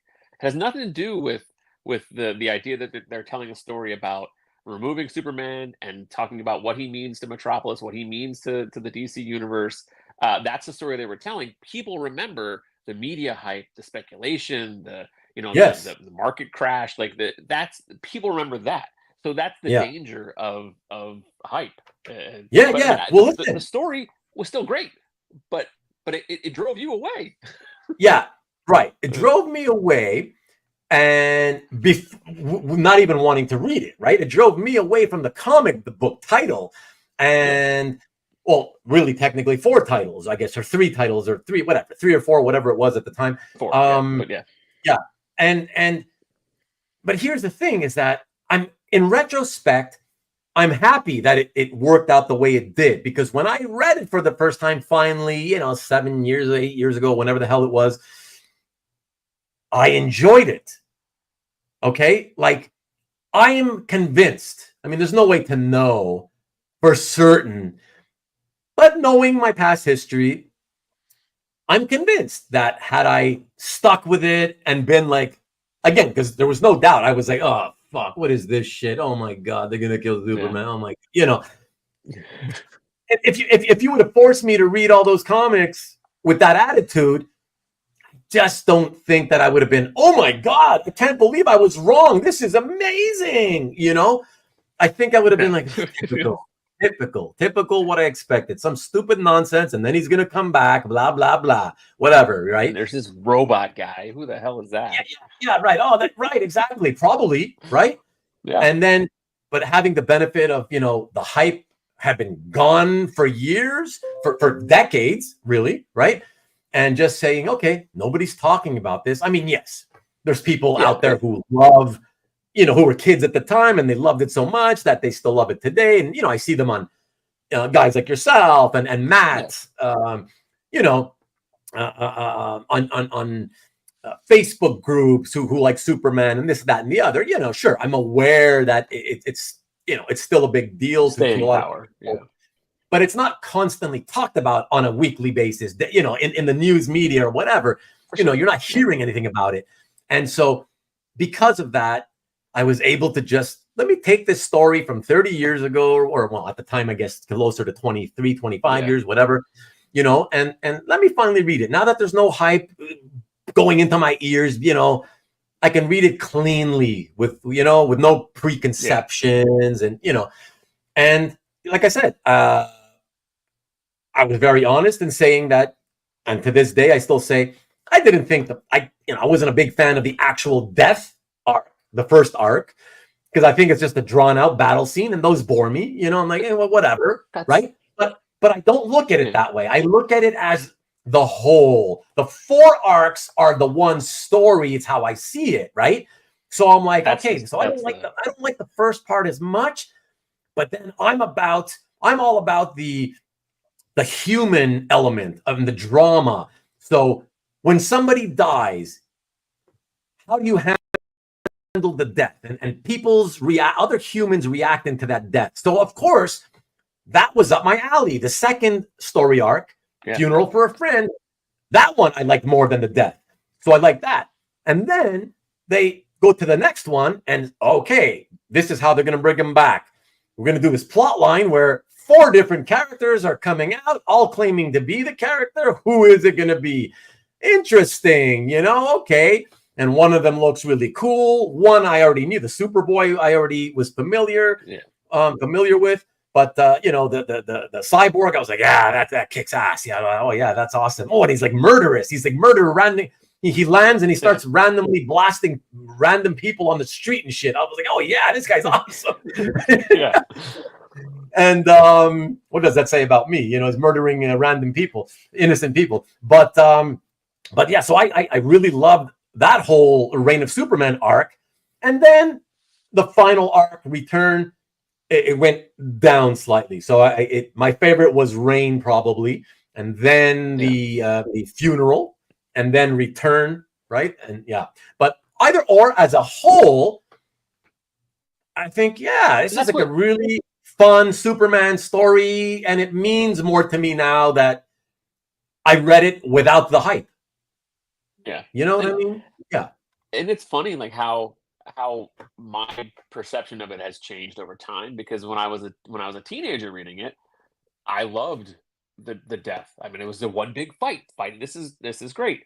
And then I thought the Funeral was not as good, because I was like, that's so freaking talky, like, as a teenager. Oh, really? So but as a teenager, I was like, after coming from the epic fight, it was like for 7 issues, whatever it was, and then I was like, yeah, he's gone, like, but I kind of wanted to get to what was next, but now as the more I've read it, and over time, like, that's the Funeral is great. I mean, that aspect of getting into the mindset of what his loss means and all that stuff, that's much more interesting as an adult reader, because it's the emotional connection to the characters, and so but of course I honestly, my favorite is Reign. I mean, out of everything, I love the Doomsday fight, but it was as a teenager, I was like, who is it? Is it Cyborg? I mean, so I was definitely caught up in that. So that's what I remember and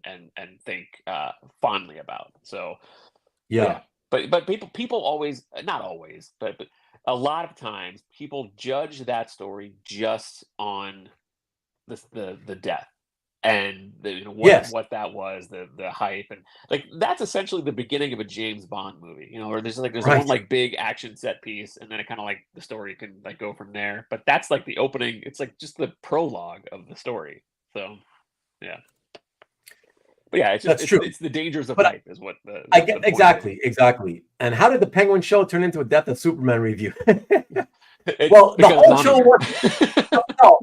But the whole show wasn't supposed to be about the Penguin review. That was just going to be what I started with and talked a little bit about that. And then everything else was going to be whatever happens, So that's it.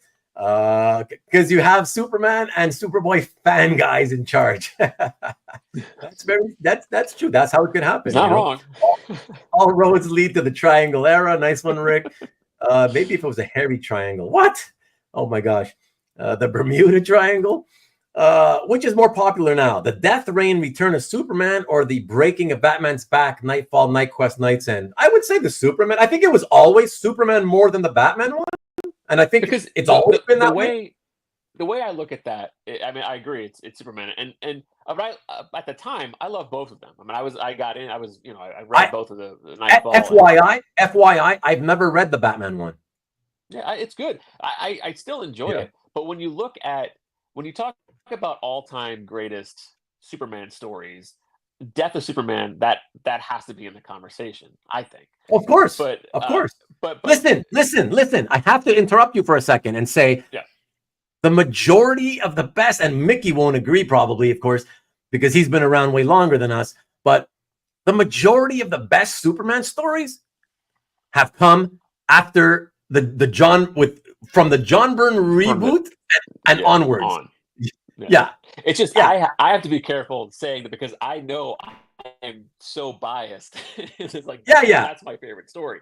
I get it. Yeah. Try to put it, but that's in the conversation. You list the best Batman or the best Superman stories. But when you list the best Batman stories, Nightfall, it's not anywhere near the top. It's a good story, but you have so many other epic Batman stories that are always going to be remembered fondly. So that's I think where that falls. There's still the art. People want the Nightfall art, but it's not Death of Superman. Yeah, I got it. So like, should I ever bother to read that? To be honest, it has never really interested me, and I'll tell you why. Simply because if death don't do anything for me typically, right? Like these fake deaths, and of course they're always fake because the character actually never stays dead, right? But if that's not going to do it for me, my when I heard about that, I just thought, like, okay, so he broke his back, big deal. He healed up eventually, and he continued being a superhero. So why would I give a crap? Why is that? You know what I mean? That's why. I mean, I like it because it's less about the breaking of the back, which is what that's the thing that you remember. But Bane is this big imposing character, but what I liked about it is Bane's actually smart. I mean, he puts Batman through the gauntlet. Like he like breaks people out of Arkham, and then they kind of it's Batman, like it's one long, Batman is kept occupied to the point where he's just so weary that he is acceptable to being defeated by Bane. So I like it. I still I reread it a couple years ago, and I still enjoyed it, but it's a lot. I mean, it's I would say not necessarily anything past the breaking of the bat, the end of that, the end of the Nightfall story. I think it dips because the most interesting thing is what Bane puts Batman through to get him to that point. Oh, I see. Okay, that makes that makes sense. The replacement, the Azrael. I like that story. Right. But right. I don't think it's so. How many like the Superman thing is 4 parts? Is the Night thing is that 4 parts also? Or? The entire Nightfall. It was Nightfall, Saga, Night's Quest, and Night's End. That's 3 omnibus books. Oh, so that's but omnibus. Yeah. Oh shit! So there's three vault for that whole thing for the Nightfall, Night's Quest. So that's like the equivalent Batman. Of like 9 or 10 trades or something. Yeah, I mean it was. Oh, so it's way longer than the whole Death of Superman story. For sure. Yeah. Oh yeah. I don't want to. I don't. That's what I'm saying.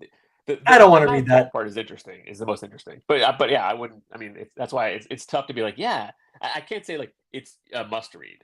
And a lot of like my love for it is tied to reading it at that age. So. Yeah, for sure. I totally get it. Look what Mickey says. I know my viewpoint's probably colored a little bit. So. Yeah. Look what Mickey says.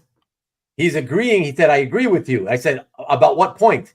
Superman stories being better from the Byrne era onwards. Wow. Oh my gosh. I mean, he's been reading tons of stuff since the Silver Age DC, right? So that's why I thought, oh, he's got that nostalgia for that era. Certainly for Superboy.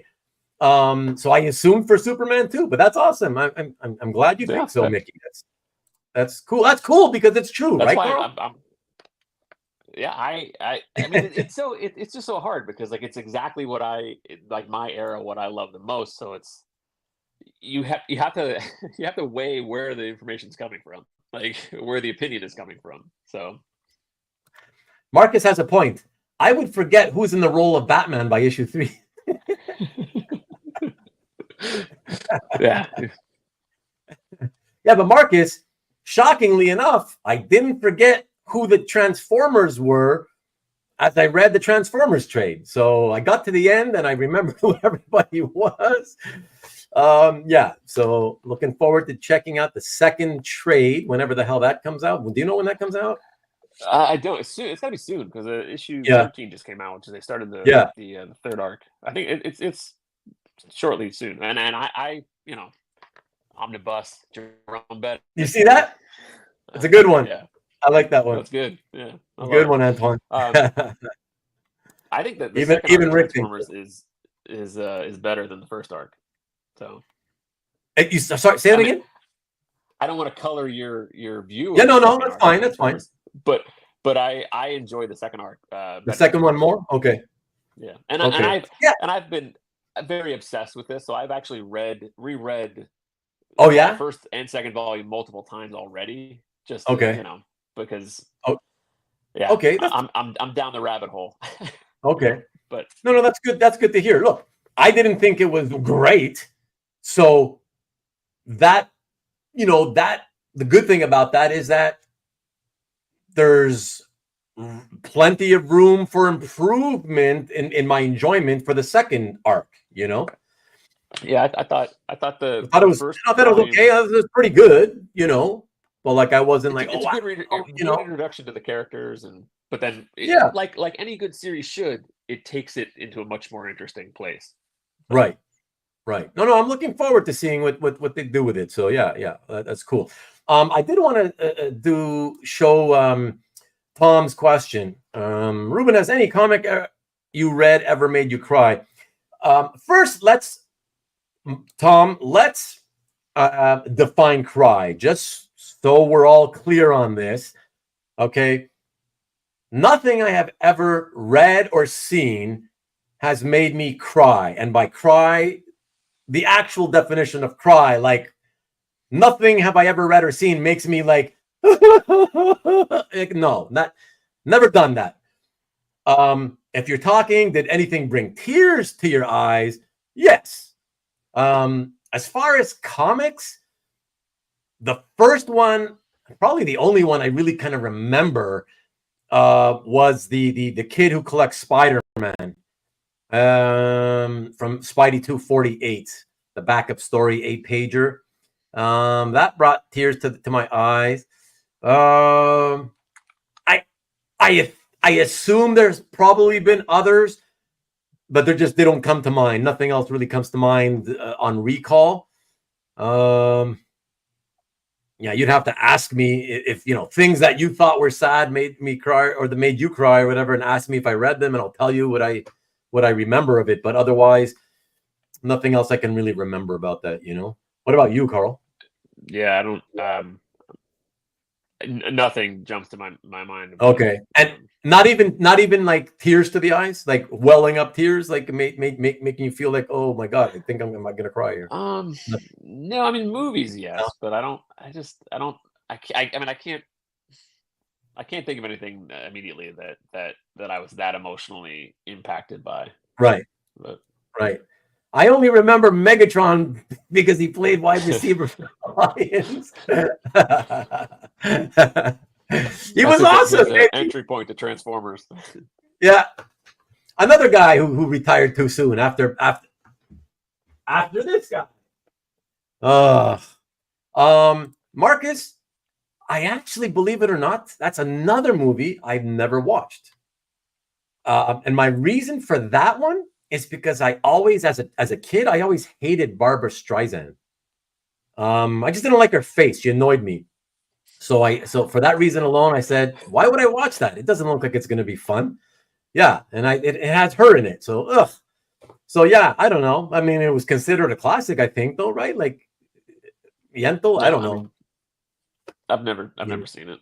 Never seen it? Okay, yeah. And it's funny enough, Tom was actually asking literal tears, like crying, really upset tears. Yeah, well, you already know, Tom. I can barely think of anything, just tears welling up in the eyes. So definitely not with actual tears. What about you? Old Yeller? Yeah, I remember that being very sad when I first saw that as a little boy. Yep, I remember that made me sad, and again, tears. Not. I don't think I've ever. I've never done that. No. Yeah. The Hulk just makes him angry. Ruben saw auction results of his art and cried. That's so true, especially back in the days where, like, I never used to use eBay as a selling tool, except like once per year at close to the end of the year, I'd be like, yeah, I'm tired of this crap in my inventory. I'm sick of the fact that nobody has bought it yet. I'm like, it should have sold a long time ago. These are pretty cool pieces. Screw it. I would put them on October, November, dump them onto eBay and just let them ride, get what I can for it. And I would always lose my shirt. Like, nobody on eBay ever seemed to pay up for anything other than like quality big name artists, key pieces, whatever, smaller type stuff, $100 to $300, $400, whatever. I always ended up losing my shirt there. So yeah, you could say I cried. Not literally though, but yeah. That's so funny. Ruben laughed at Sophie's choice. You've already accused me of that. And that's another movie I never saw, by the way. And so no, I did not laugh. You said I was laughing when you made you, Marcus, made the joke, the Seinfeld joke there, that I was it making out at Schindler's List, right?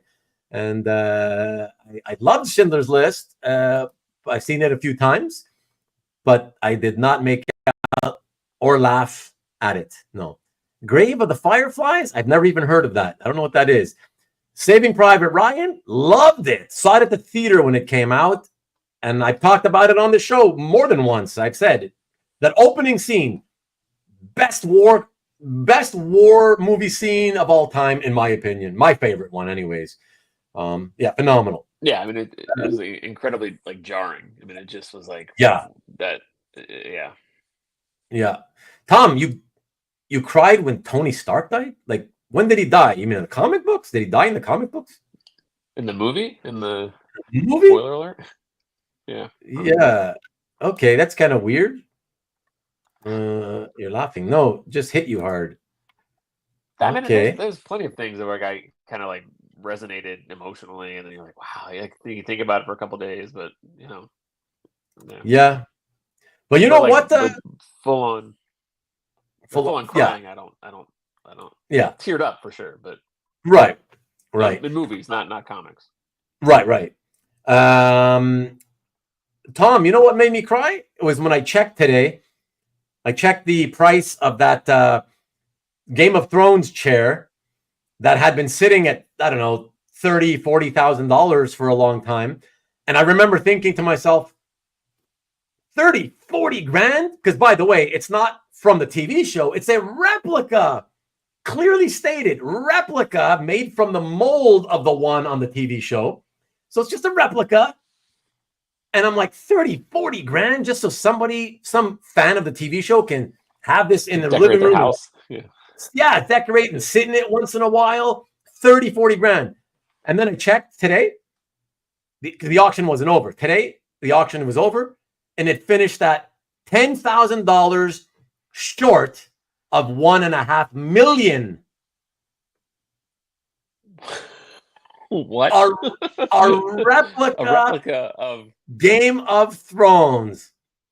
Wow. Chair, $1.5 million. Like, who? It's yeah, I don't even know what to say anymore. I laughed at the dog when he saw Marley and Me. I never saw Marley and Me. Did I see Marley and Me? I don't think I saw that one. Of Mice and Rick. Yeah. Love Of Mice and Men book and movie because I love Gary Sinise and what's his face? Both of the actors. I love those guys. And yeah, it was touching. It was touching. So that one might have teared up. I might have teared. I think I might have teared at that one. Certainly when I watched it with Vivian, and then when I watched it with Arwen, she cried. Yeah, it's great. Great story. It's a classic, right? Ruben laughed at the end of My Girl when she put the glasses on Mac. I'm pretty sure I've already stated on this channel, live in front of you all, that I teared up at My Girl. When the girl, runs to go, she walks over to the coffin and then runs out, whatever, crying. Well, anyways, whatever that's happened in that CC, I don't remember exactly what happened, but I remember tearing up and having to hide it. And I told this story here on the channel already. And I had, because I was with my friends, we were watching like 6 or 7 of us in a row.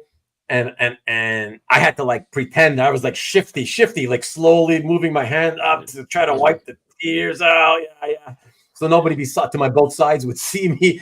And then the lights start coming on in the theater, and I'm oh shit. That's so yeah. But I definitely did not laugh at that one. On a date, I laughed during the Titanic, and it cost me sex that night. See, these are the stories we love to have on the channel. Antoine, you're awesome, baby.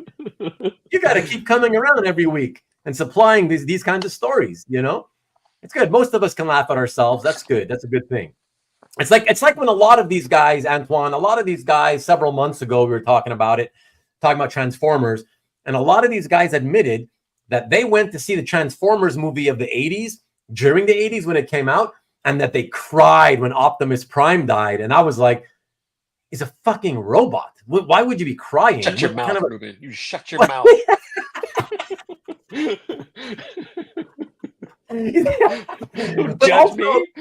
But also, I admitted at the time, I think I was, what year was that? Was that 87, 85, 86 or something like that? So I was between 15 and 17 years old. So I was already, I'm not a little kid anymore, so it's different. So, if I could, maybe if you were 6, 7, 8, 9, I could, it's more understandable. Yeah. Although frankly, I'm still surprised when people say that they cried, like it's full on crying. That still shocks me. Like I can understand tears welling up, but I think because as boys, a lot of us were taught, at least in my generation, like be a man, boys don't cry, and I think it might have something to do with that. So when I would ever tear up, even if I got into like a fist fight with a kid or whatever, if you got hit in the nose and the feeling is like, your eyes are like filled with water or whatever. It was always taught like, you don't cry, boys don't cry, whatever. And so I kind of did grow up with that mentality. And so I think it's possible that that's the reason why with some movies where they made me tear up, I only teared up because subconsciously I'm holding it right. Yeah. Subconsciously, I hold it back so it doesn't go any further than tears in my eyes. Maybe that's what it is. Yeah. But I mean, a lot of us were kids. I think I was 7 or 8 probably when I saw it. But that's still like, that was heavy. Yeah. Amy was like the main character. No one was expecting that. So yeah. No, listen, a bunch of you guys admitted to crying about it, and that would never happen in any movie, any kids movie. Now, like they're not gonna go out like oh, you like Paw Patrol? Like Chase died in this movie. Like they're just not gonna do it to the kids, But then they're like, we need to sell new toys, so get rid of the characters. Yeah, for sure. Ruben thought that Requiem for a Dream was hilarious. He just doesn't let up, right? That's not true, but I will tell you, I remember very little of it naturally, but I remember really liking that movie. Is that the one with Jennifer Connelly? Yeah. Requiem for a Dream? Yeah. And I think I know that, and I've still never seen that movie. Oh, okay. She was in that. Yeah. Okay, if she's in it, then yeah, it just shows you the random stuff that. Yeah. Why do I know that? Right. But yeah, I remember liking that one, Marcus. The throne was made of plastic. Yeah, exactly. One guy bought 90%. What do you mean 90% of what? Do you know how many? The Game of Thrones collection, like whatever props were. Oh, really? Holy crap! I don't know how many. I'm guessing with that. Do you know how many Ultimate Batman covers you can get for that much money? Yeah, the $1.5 million bucks. The person who spent $1.5 million on the throne needed a place to sit while they were staring at their absolute Batman covers on the wall. Yeah. And by the way, Tom, is this for real? There's a museum opening in Saudi Arabia? Or are you just joking now? I mean, that would check out. I mean, there's that much money, Thank you, Ian. Yes, John Malkovich. That's right. Yeah, a wonderful actor. So the Mice and Men was fantastic for him and Gary Sinise. Yeah. Ruben hated Steel Magnolias because he thought it was the sequel to Steel with a Shaq.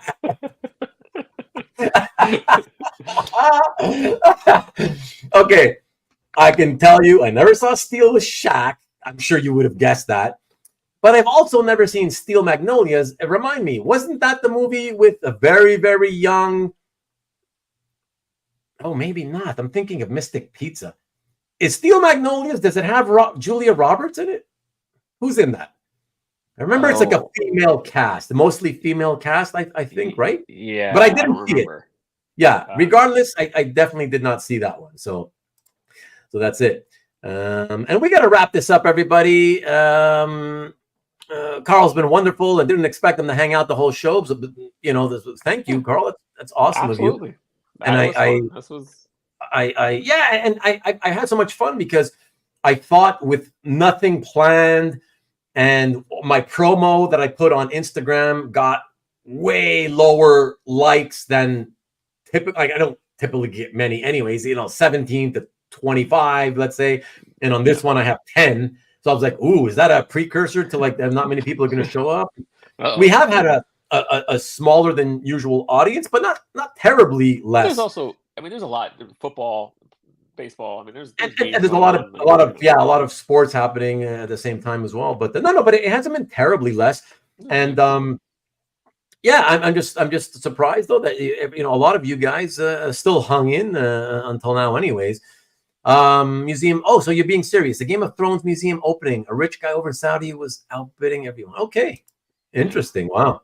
All that plastic will melt in the desert. Imagine they put it out like on display, in the hot sun in Saudi Arabia.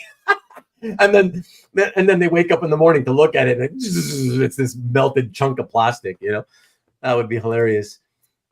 Ruben said that the kid had it coming in The Lovely Bones. Another one that I never watched, my friend.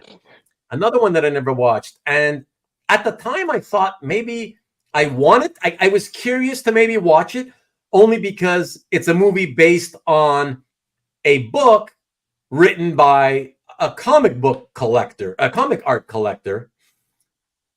Although I can't remember, was it his wife? Because his wife's a writer too. Is that the book his wife wrote, or was that the comic art collector himself? Either way, it was one of the two of them, and so it made me curious, but I ultimately never got around to it. So that's what I got to say about that. Tom choked up during Transformers. Just put in some new double ads, and he's good to go. Double A's, yeah. Good to go again, yeah, me. Oh, no, I'm not talking. Keep going. It's just, like I said, I always feel bad when we're like 3+ hours. I got a guest here that's hanging out. But like I always stick around because I always feel like I'm having a good time having a chat fest. If you guys are having a good time too, I'm good with it. It'll go on all night with the Marcus comments like Ruben's on. Exactly. And Ruben's on the Florida project and sided with the mother. Man, you see a lot of stuff, Marcus. That's all I can tell you. Not only have I not seen that, I don't even know what that is. That doesn't even sound familiar at all to me. I don't know what that is. If I were Marcus, I would just start saying things that just don't exist, and we're just just who knows. So Antoine has heard, whatever that means. In other words, he's making it up, they're going to relaunch Transformers comics with all the characters undergoing sex changes. Something about inclusivity. Yeah, okay. What? That's bullshit if I ever heard one. Hey, Ian's back. I have cried, but I cry at Disney movies as well. Hey, that's a good memory. Yeah. I teared up at the Bambi when Bambi whatever died, or was it Bambi or the Bambi's mother, I guess, or whatever. When I was a little kid. Yeah. So there's some sad stuff in Disney movies. Yeah, they're known for that. Runes up bridge to Terabithia and wanted both kids to be put down like dogs, you know. I can tell you, I like coming of age stuff, Marcus. I love coming of age stuff. And so yeah, stuff with kids I tend to like, and so I try them out a lot. And I did see that one, even though, you know, again, you think I'm a bit old for that kind of movie. I'm not really the audience that they're looking for, but I decided to look at it anyways, to watch it anyways. Mind you, a lot of that also had to do with I watched it when Arwen was really young, and I was looking for things to be able to watch with her, you know. And so she's at the door right now, mouthing the words, "I love it."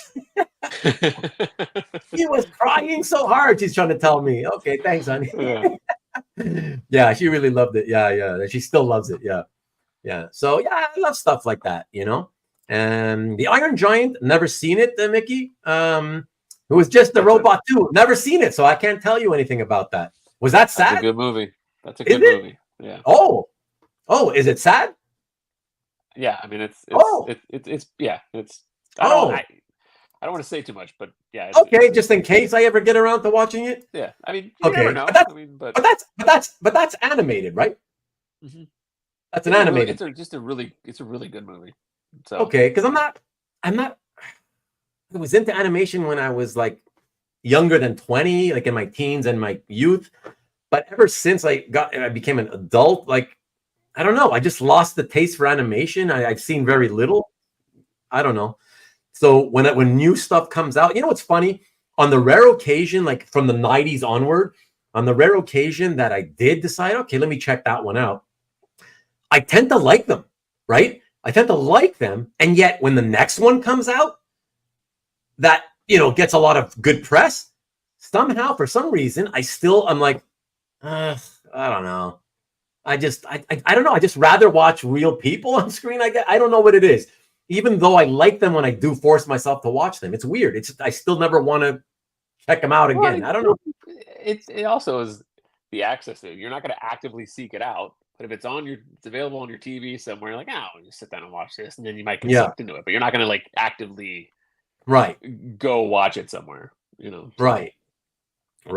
Ruben remembers her one scene. What one scene? You mean Bridge to Terabithia? What are you talking about? I don't know what you mean by that. But I will say Bridge to Terabithia, I enjoyed it, but I don't really remember much of it as usual because it's already been many years since I saw it. Now Jason's getting in on he's jumping on the Marcus bandwagon. Ruben laughed when the little boy died in well, we already talked about My Girl, by the way, so I've already told my truth. We spoken my truth about My Girl. As what the hell? What? Ruben cries when he and his framer don't get to talk often. I just told my friend yesterday because he wants to get like 4 pieces framed, and so he's like, "Yeah, you know, let's go." And we already planned since the summertime that we were gonna go in late September, early October to go see the framer, and I was gonna go get like a bunch of my Mike Perkins, the Batman pages framed, but I recently spent a lot of money on art again, and so now I kind of told him yesterday, I want to pump the brakes. Because I know the framing for me, for everything I want to do, it's going to be thousands of dollars. So I'm like, it's put on hold, except he says he still wants to get his stuff done, so we may go just for him, but not me. So we'll see. One bidder bought everything. Wow, that's crazy. Ruben wanted to sing a song of joy at the end of Brian's song. That was a good movie. Bing Bong died? What the hell is that? Yes. Roberts, what? No. Julia Roberts, Steel Magnolia. I think. Julia Roberts, I guess, was in Steel Magnolias. Okay, Antoine says it's a bunch of older women, I think. Okay. All-star cast.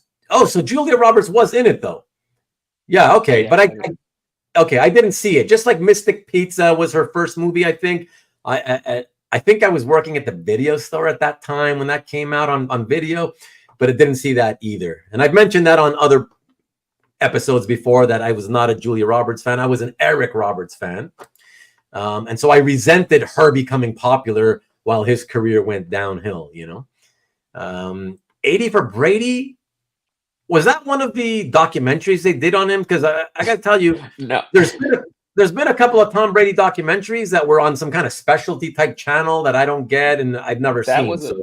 80 for Brady was a movie with, I think this is a play on talking about a movie with old chicks in it, because 80 for Brady was like a bunch of that's right. I know what that is. What that is. It's about like him and the old ladies who are fans of his or whatever. Yeah. I haven't. Yeah, that's true. I should see. I intended to see that. I mean, I think it's going to be awful, but I'm a Tom Brady fan, so I still want to see it just for that reason. And I do like some of those actresses, so why not? Yeah, Shirley MacLaine, Dolly Parton, Sally Field. Yeah. Oh, they were in Magnolias, I think is what you're saying. Yeah, I think they were in. Yeah. But I like some of those actresses, from the 80 for Brady. Yeah, thanks for reminding me, Rick, because is it called 80 for Brady? Because I'll have to remember that to go. I think so. I think it is. David, you're still here, my friend. We'll have to catch up on Rewind and have been darting in and out. So happy that you love the scarf. Thank you, my friend. I appreciate it. Thank you so much again. For those of you who came in late, David sent this to me from Australia, all the way from Australia. It's a scarf of, he knows I'm a Lions fan. So his Brisbane, Australia Lions. Cool. It's a team in the they won the premier the premiership, which is the championship in Australian rules football this year. And so he sent me this as a gift. So very, very nice of you. Thank you again, David. I appreciate it. I will wear it well. Thank you. And yes, thank you, Glenn Gold. Exactly. So, and then the then wife, they're not married anymore. I don't know. Is that what you mean? The Lovely wife? Bones. Is he talking about right? We're talking about this is about the Lovely Bones, right? Yeah. Yeah, because I couldn't remember if it was Glenn or his wife that wrote it. And are you saying they are no longer together? Let me know, Marcus. Ruben wanted both old broads gone at the end of Beaches. I didn't see Beaches also because, again, I thought it's too chick flicky for me. I don't, whatever. But I do love Wind Beneath My Wings. I've always loved that song. So I don't know. Maybe I should watch that. I wanted both old broads gone at the end. Even Tom loves it. Barbara Hershey had to go fly away. Who wanted to see more stunts from? I don't know what Milo and Otis is. A dog movie, Milo and Otis. Oh, the dog thing. Okay. Yeah, I think it was a Disney. Yeah, when I was a kid, I liked those dog movies or whatever. But no, as an adult, no. I think that's a 90s. And Milo and Otis, I'm pretty sure it was like a 90s. It sounds like from back in the 90s. Yeah. She was the one beneath Wings, Cats and Dogs Living Together, Mass Hysteria. Ruben only liked the second half of Jojo Rabbit. I got to tell you, Marcus, Jojo Rabbit, I decided to check it out before anybody even heard of it, okay? And I hadn't heard of it, okay? I had heard nothing about it. And I read some articles saying, these are good movies that you should check out, So I checked it out. And when I was watching, I would say, it's hard to remember because it was a few years ago, but I would say 30 minutes in, I was on the verge of like, should I stop this? I don't know. I don't know. This is boring. It's not, I don't know. It's not, because I love, World War II era movies that are based around the Holocaust, right? Things like that. I'm always interested in that type of movie. And I found this disappointing. I was like, what? I don't get it. What's so good about this? But I decided to stick through it. And in the end, it was fantastic. So it just, for me, started slow, but ended up being really, really good. Did you ever see it, Carl? I haven't. No, I mean I've heard only good things about it though. That's why. Yeah. So I found it tough to get through at the beginning, but if you stick it out, it becomes I think it's really good. So essentially, Marcus is finally right. Well, he's saying second half. I'm not going to say that I hated the first half. No. I'm thinking about no more than half an hour ish or so. I'm just saying of all the comments he's made, that's the closest one. True, he's been. Yeah. That's the only one where it's somewhat true. There's a little bit of truth to it, The Iron Giant rusts at the end. Oh, thanks for spoiling it for me, Mike. Okay, I guess I'm never going to bother watching that since I already know what happens. Concentration camp movies aren't fun. I think they're just fascinating because I love the history, the actual history. It's difficult material to watch, of course it is, but it's just fascinating, And I think it's a part of our history. I think everybody should know more about. If you really want to understand how evil human beings can have the potential to become, the ultimate evil that one human can perpetrate on another in this life. It's good for that. So I think it's very educational and again, not easy material to get through, but I love watching that kind of stuff. I've actually always kind of wanted to go do one of those trips where you pay a visit to some of the old internment camps, Auschwitz or, I thought about it, but then I always kind of put it out of my mind because I'm like, I don't know, how much can you actually do? Like if you're going to fly to Europe to do that, I mean, what are you going to do? Typically, if you fly all the way to Europe, a European trip is going to be, to make it worth your while. You want to stay there for 2 weeks. But okay, even if you stayed for one, do you really want to go and visit like this, a former death camp every day? Like over and over and over. It's like, it's a lot, right? So yeah. My friend, I told my friend about it, and he was like, I thought of, I'd like to check it out too, but he was like, I would never do that as a trip. I would do it like as part of a trip where, you go to Europe, right? Go to visit whatever country you want, and you make a little segue side trip and go see that for a day or something, that kind of thing. Yeah. So I think maybe, Mickey, he spoiled it. That Mike spoiled it for me. And he ruined it. I already know what's going to happen. But hey, with my brain, the way it works, I may forget by the time I get around to it. Wait a month. Yeah, exactly.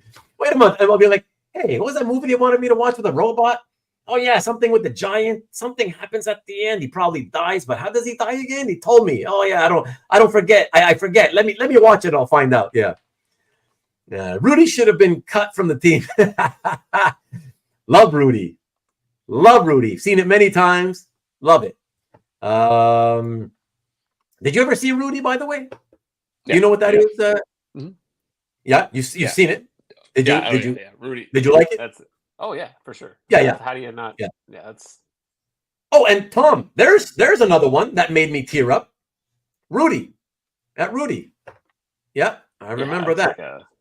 Yeah, more than once. On more than just my first viewing. I think it always makes me kind of tear up or whatever. Yeah. Ready Player One had the Iron Giant. I watched that one, Tom. I watched Ready Player One. Not that I ever would have done it of my own volition, but I was at Jeff Singh's house, and he recommended. So it was like one late night. Okay, let's sit down and watch a movie in his movie room. And yeah, it was really good. I really enjoyed it. And I'm not into like sci-fi. You guys know that, right? But this was one of those rare exceptions. Did you ever see that, Carl? I read the book. I never actually. You read the book? Wow. Yeah. Okay. Did you like the book? I love the book. Yeah. Oh, okay. And okay. So I've heard good things about the movie, but I was like, I don't know. I love the book so much. I know. Because when you've read the book first, it's usually disappointing because the book's always better. I get it. And I own it. I remember when it came out, I bought it on Blu-ray to have it because I was like, oh, I'll watch it. But I still have never sat down and watched it. So yeah. Interesting, right? Antoine makes an interesting thing, kind of like saying what I was saying. I can't sit down and watch an animated flick anymore either. But if I'm cleaning or something and it's on, sure, whatever. Yeah, but I wouldn't even do that, Antoine. But that's interesting. But Antoine, do you know why though? Have you ever figured out what it is about them that you can't have the desire to sit and watch anymore? That's what I'm curious, because I'm not even sure I know. I think it's what I said. I think it's because I just, I have my time's limited for all these different entertainment things. And I figure, okay, when I finally get a chance to watch a movie, there's so many live action movies that I would rather see human actors rather than I think that's it. That's probably all it is, You can't see without his glasses. It's true. I can't see jack shit. Everything's a blur. Ruben thinks that The Boy in the Striped Pajamas, I've never seen that. I don't even know that I know what that is a sleepover favorite. I'm glad, because I don't know what the joke is now. If Harrison Ford was in Steel Magnolias, he would have seen it. Yeah, I would have burned every copy I could find. Ruben rooted for the seawall in Free Willy. I was too old when that came out. I knew it was kind of a, kids Disney movie, so I have never watched Free Willy. I know what it's about, but no, it's not for me. Too young for me. Eric Roberts was in Dark Knight. That's right. Yeah, love Eric Roberts. Ruben laughed when Eric Roberts got his thumb cut off in The Pope of Greenwich Village. I don't know if I laughed, but yeah, I loved him. Maybe if you go and work at the video store again, you can catch up with the movies that were playing when you first worked at the video store. Nicely. Hey, if they had video stores anymore, I might go and see if I get a part-time job there, and just relax. And it'd be fun. It'd be fun. I worked at a Blockbuster for a while. Did you? Yeah. Mm-hmm. Yeah. Mine was a mom and pop type place, but yeah, I loved it. Yeah, it was fun. And there was a lot of quiet moments, and I'd just sit there and either listen to music or watch a movie and on my own, whatever. And yeah, it was fun. It felt awesome. Like when people would come in and be like, "Hey, like I'm gonna rent this movie that I want to, but like give me something." What do you think? And what's that? Like they'd be like, "What do you think? Have you seen this?" Exactly. Yeah. I love that too. They would come and say like, "This is I came in for this movie, but I want one more." So. And then they'd come back and ask me like, "Oh yeah, I like that one. So give me another one." So I thought that was fun. Like, okay, so you like this, so let me go find. So I loved that when I was at Blockbuster. Yeah, me too. Yeah, I like people. So interacting with people, it was a fun job, right? And in general, but when you're interacting with so many people, and the interaction always has to do with movies, what could be more fun than that, right? Like, exactly. Yeah, it's fun. It's fun, and it's always fun when you give your opinion, and I always gave mine honestly, And when I recommended stuff that I really liked, and they came back to return it, right? And I was always there because I was the only employee, and they would when they tell you that, man, this was so good, you're all happy, right? You can't help but feel validation. Yeah, it makes you happy. They're happy. Everybody's happy. Yeah, I love that. Yeah, it's fun. Ruben placed a bet against Seabiscuit in the movie Seabiscuit. I didn't, but I did like the movie Seabiscuit. That was enjoyable. Thank you. Yeah, it was a nice gift. And good night, Daniel. They got divorced. Interesting. Wow. It's funny. It's not something that people typically announce. And Glenn is not typically. He was never been a very out there collector in the hobby, socially speaking, anyways. So funny that you would know. I don't know, but I know he's a California guy. So I guess that California connection, you hear things or whatever through the grapevine. That's probably why I'm assuming. Yeah, but because I know he wouldn't just go out there and announce it. Ruben chuckled when Aslan got shoved in The Lion, the Witch, and the Wardrobe. I loved the Lion, the Witch, and the Wardrobe. By the way, I loved reading it. I read the book when I was younger, and then when the movie came out, I loved it. I really loved it. I had a lot of fun with that movie. Yeah, I thought it was really a lot of fun. I would have settled for the millions instead of the $1 million baby. Ruben wanted the kid in Empire of the Sun not to get a Hershey bar. Shit. I don't even remember. Did I see Empire of the Sun? I remember the poster, but I don't know if I saw that. Bale? Wasn't that like like 13-year-old Christian Bale or something like that, or yeah, really young. I think I did see it, but just don't remember. Like, it's so long ago, I don't even remember what it was about. But I think I did. But yeah, I don't know. I don't remember anything about the Hershey bar. See, that's what I'm saying. Details like that. No. Yeah, that I don't remember that either. But yeah, I did not see Howard's End, Marcus. So that's that. Rick, and by the way, since it's like, I'm going to take these last few comments and then that's it. We're done because it's like basically 4 hours now.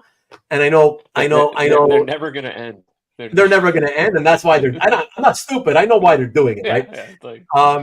I cried and listen, I know you guys. I know what you guys are doing. I'm going along with it only because I don't mind. It's all good, right? Yeah, it's all good, right? It's all good. Rick cried when Nick Cage destroyed the paint job on the 71 Shelby Mustang and gone in 60 seconds. You're a car nut, are you, Rick? Is that why? Oh, that's funny. You know what? I don't even think did I see Gone and Say? Was that the one with Nick Cage and Angelina Jolie? The only thing I remember from Gone in 60 Seconds is that towards the end where Nicolas Cage goes, "Oh, let's go," or like, well, he does like some like thing, and it's like they're like before they go to like whatever, I forget what the hell they were even doing, but there's like some Nick Cage moment where it's like he's leading them to like, okay, let's go, and that's what I remember. Nothing else about that movie. That's funny. Antoine says, "I went to Auschwitz and all I got was this lousy T-shirt." Oh my God. I would never buy something like that. Ruben wanted Bones to also die at the end of Star Trek 2. I don't know that I watched that. I used to watch the TV show and I enjoyed Star Trek. I was a Star Trek fan. But I don't know that I watched the movies other than I remember watching The Undiscovered Country, I think it was. I think it was the 6th one. And I watched it at the theater. And it had, what's her name from Sex and the City? The horniest one. The oldest one. The horniest one. Huh? Kim Cattrall. Kim Cattrall. Yeah. And she was super cute back in those days in the 80s. She was still young and thin and, a very nice face. Yeah. And she was in that Star Trek movie. So I saw that one. But I don't think I've seen any other Star Trek movie, actually, Marcus. Antoine Dennison is at the Camp Auschwitz. Okay, I don't even want to get into you got to be careful with those jokes about Auschwitz. Ruben met Joe Black and wasn't impressed. You know what? Love Brad Pitt, but never saw Joe Black because I just didn't think it would be good. It just didn't sound like it would be something appealing. I didn't like the idea of it. I don't remember what the idea was or the synopsis or anything. But at the time, that's what I remember thinking. Oh, what's this about? I read it. I was like, what? No, I'm good. Yeah, that ain't gonna be anything special. I think I'll skip that one. Yeah. Ruben watched Eternal Sunshine of Spotless Mind. I did, and forgot about it 5 minutes after. You're probably right about that. But I do remember liking it. I like that. I definitely like that movie. Most animated films are formulaic, and the scope of the human experience is abbreviated in order to not lose the attention of kids. Okay, that's a very well put way to sort of describe why you just don't want to sit down and watch them anymore, Antoine. That's pretty cool. Thank you. Ruben laughed when they killed John Wick's dog. I've only seen one John Wick movie, the first one, Rick. And, it was okay. But just like I was talking about the death of Superman, I don't like drawn out battle scenes. And that movie, as you know, and I guess the whole series of movies, it's from start to finish. It's nothing but fighting and killing. So, not my thing anymore. Ruben watched Patch Adams and wanted to see Joker 2. I don't think I've seen Patch Adams, actually. That's disturbing. As a kid, they had an original animated film here on YouTube. I check it out regularly. Interesting. Okay. Marcus Way. Look at JC still with us. Wow. All this time later. Come on. I got to catch up now. How many? Every time it looks like there's only a few comments. It looks like there's more. But okay, by the time it looks like I'm getting there. Hold on. Okay, Ian, thank you. Thanks for hanging out so long. Appreciate it. Have a good one. Have a good week. I really wanted Willie Lopez and Carl Brunner to work on the pottery instead of Swayze and Demi Moore. I don't know who Willie Lopez and Carl Brunner are, but I did see Ghost. That was a pretty good movie at the time. I was not a Swayze fan. I never was a Swayze fan, but I enjoyed that movie. But I don't know who Lopez and Bruner are. Okay, thank you, Rick, for confirming. Jolie, I'm honestly, in this case, it's weird. I cannot remember for absolute certainty whether I did see Gone in 60 Seconds or not. I don't even know if I actually checked it out or not. Listening to Lowrider's song to get hyped. The car in the movie had a name as well. Logic clearly dictates that the needs of the many outweigh the needs of the few. In what movie was that? In the Star Trek 2. Is it? Okay. Yeah. See, these guys are nuts. How do you guys remember this shit? The chick from Mannequin. Yes, that's right. Yeah. That's right. Mannequin. Yeah, that was fun. Yeah. Kim Cattrall. Exactly. That takes over Pitt's body. Yeah. Okay. It doesn't sound like, again, it doesn't really sound interesting to me. Memento was actually biography of Rubin. What was that again, Carl? Because I think that sounds like something I've seen. What was that again? The guy had an accident and he couldn't form new memories. So he had like he would forget everything. When he went to sleep, he would forget everything that he knew. And he tried to solve the after he went to sleep, killed his wife, I think. Yeah. Who was in it? So he Guy Pearce. So he would write stuff on his body to remember. Like he'd wake up and be like, oh yeah, was it Guy Pearce or was it I don't know, I forget, but yeah, so he couldn't form new memories, so it's like forgetful. Okay, it sounds very familiar. I feel like I saw it, but then when you said Guy Pearce, I'm like, I don't even know who the hell that is. So is it Guy Pearce or is it I forget, but it's a okay, Marcus is how do you remember these things, Marcus? Come on. Are you looking it up? Are you just looking it up to sound like you remember? Come on. How do you remember the name of two? Is it Guy Pearce? Yeah. Oh, so maybe I haven't seen it. I don't know. I don't have to look at IMDb and the synopsis to see if I've seen it or not. Because it sounds like it's something that I did watch. But yeah, it was an early Christopher Nolan film. Eleanor. Okay. Yeah. Engine blowout in The Love Bug. Hey, I used to love Herbie the Love Bug movies when I was a kid. Tattoo You. Love that album, man. That's a great Stones album. Now it's the first one that I bought with my own money.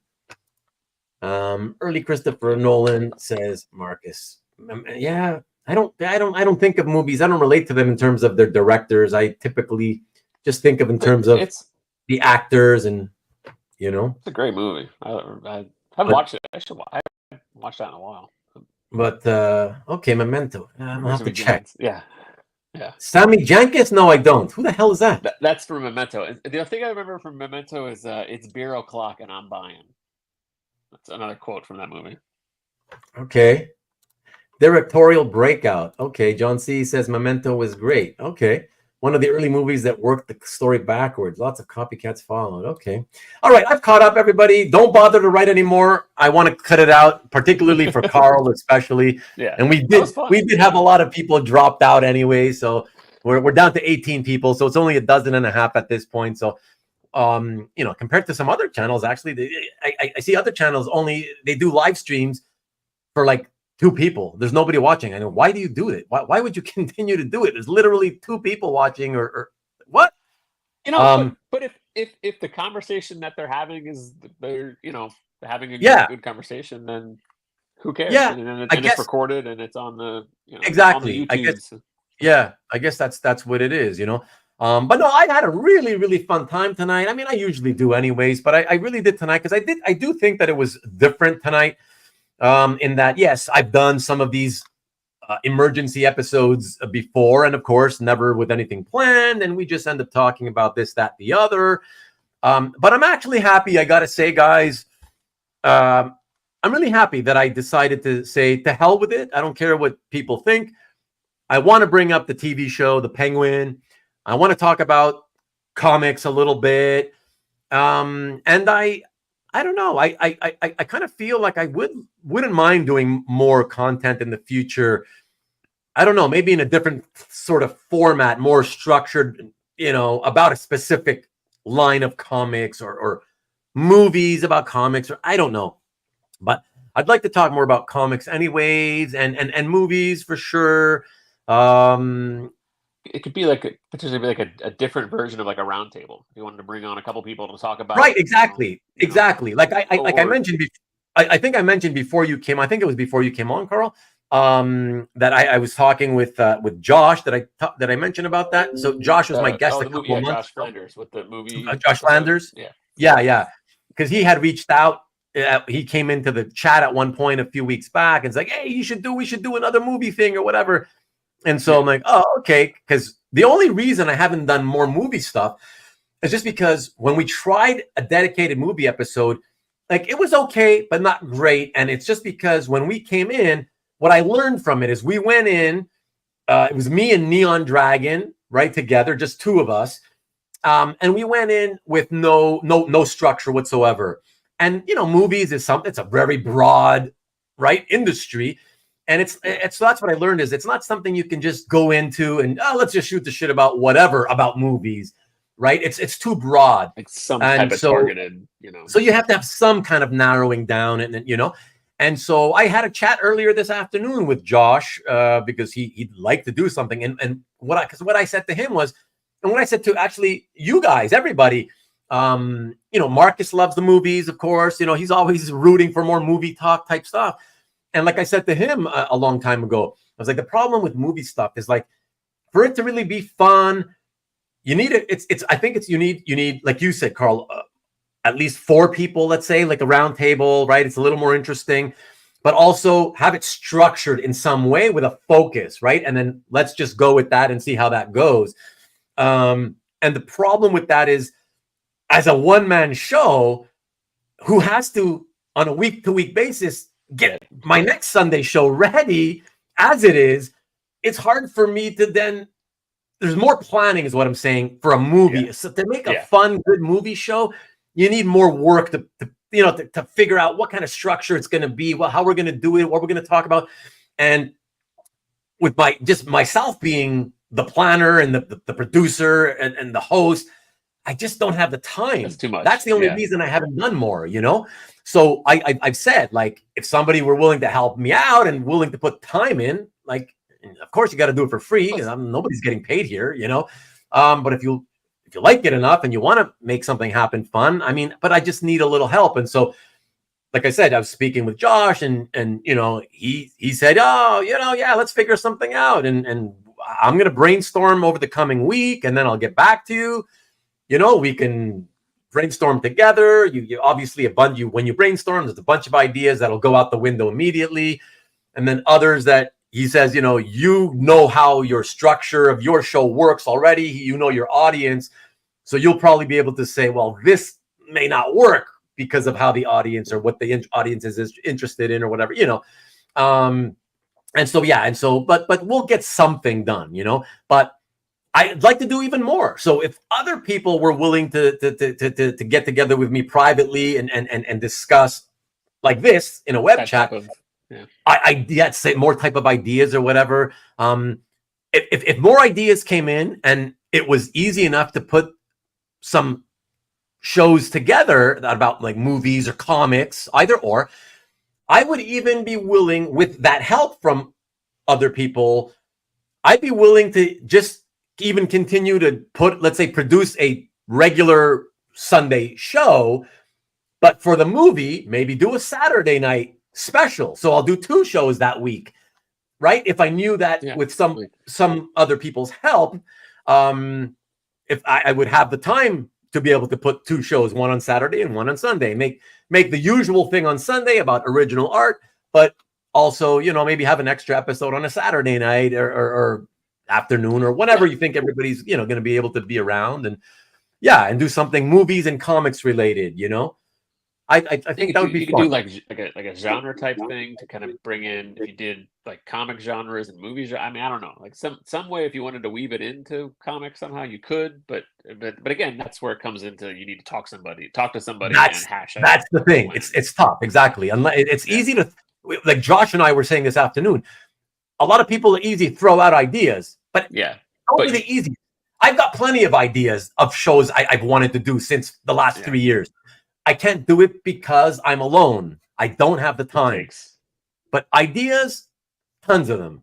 Yeah. If you got help, Okay, now it becomes more likely that it could become possible, right? So exactly. So we'll see, but that's it. It's just I gotta have people willing to just sit and chat with me, and let's just come up with something. And I'm willing to listen to other people's ideas, but I would like them to want to be in on it too, not only to help, but to then be part of the show. And yeah. So anyways, so there you go, guys. Another half dozen have dropped off. So I'm going to say goodnight. Let me say goodnight to the rest of you who was here. Let me see. Good night to you, Lee Parmenter. Night, Lee. And I'm glad, Tom, that you thought it was a fun show. I appreciate that. Not many can hang like us. That is true. That's why I love you guys, man. Like, you guys are awesome. We need a Halloween theme. You know what, Marcus? I was going to do for the Halloween, the one closest to Halloween, I wanted to do something because I did that last year. But what I really wanted to do was I thought I'll do an episode of show and tell of not comic art, but I was going to do one of my a collection of Gothic paperback paintings covers, the book covers from the 60s and 70s that I have. I thought, okay, that's kind of as close to something scary as I own. I thought that might be fun, even though it's not comics related. But the thing is that I want to do it with a guest, as I always do. And nobody that I know in the comics hobby knows anything about that stuff. So I didn't know who would I ask to be my guest for that. And there is one person I know who I would love to be my guest. She's not a comic book person or comic art person. It's a woman I've known for many years through Facebook because of our mutual interest in that type of artwork.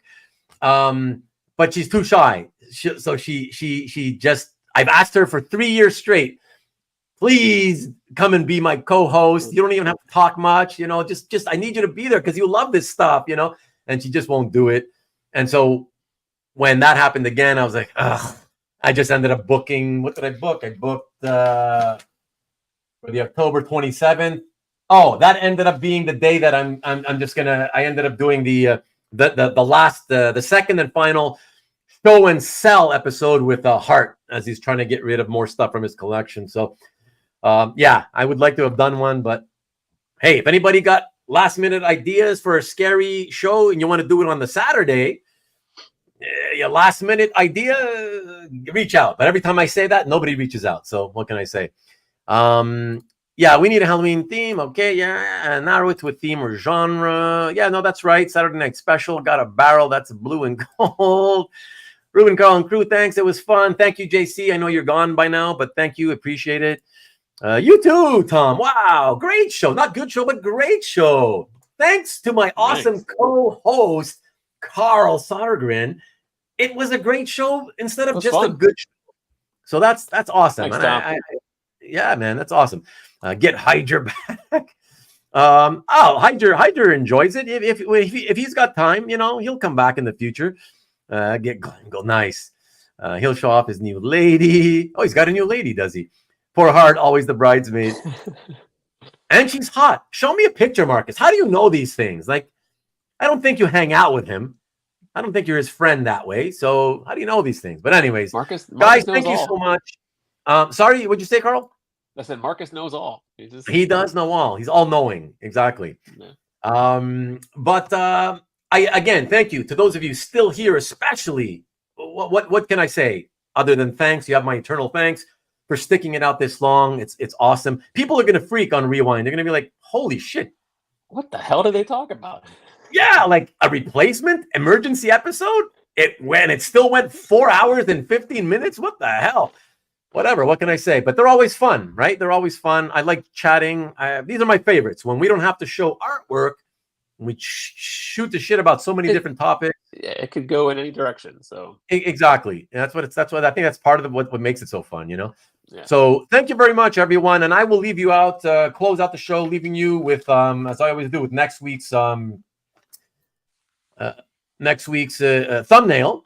And Carl, just stick with me for a sec, will you? You got it. All right. Appreciate it. And yeah, so please. Oh, and of course, I never said, everybody, please, for those of you still here, check out Nicky B next week at Friday, or sorry, this coming week, Friday at 7 p.m. Eastern, 4 o'clock Pacific, and then be back here next week for my show and tell. Finally, he's been on my show a few times, but never for show and tell. Jeff Wedding, the amazing Jeff Wedding from Las Vegas. Here we go. So please, yeah, he's such a great guy though, such a nice guy as well. Thank you, John. Wow, I can't believe how long you stuck around. Wow, a great show again. The Heartless episode. Thank you, Marcus, as always. Hey, the most loyal one of us all. Marcus, you're awesome, man. Thank you, brother.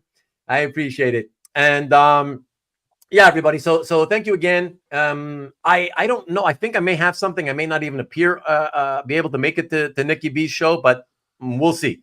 But whether or not I'll be there, yes, please come back here for Comic Art Show and Tell number 58 with Jeff Wedding next week at the usual place and time.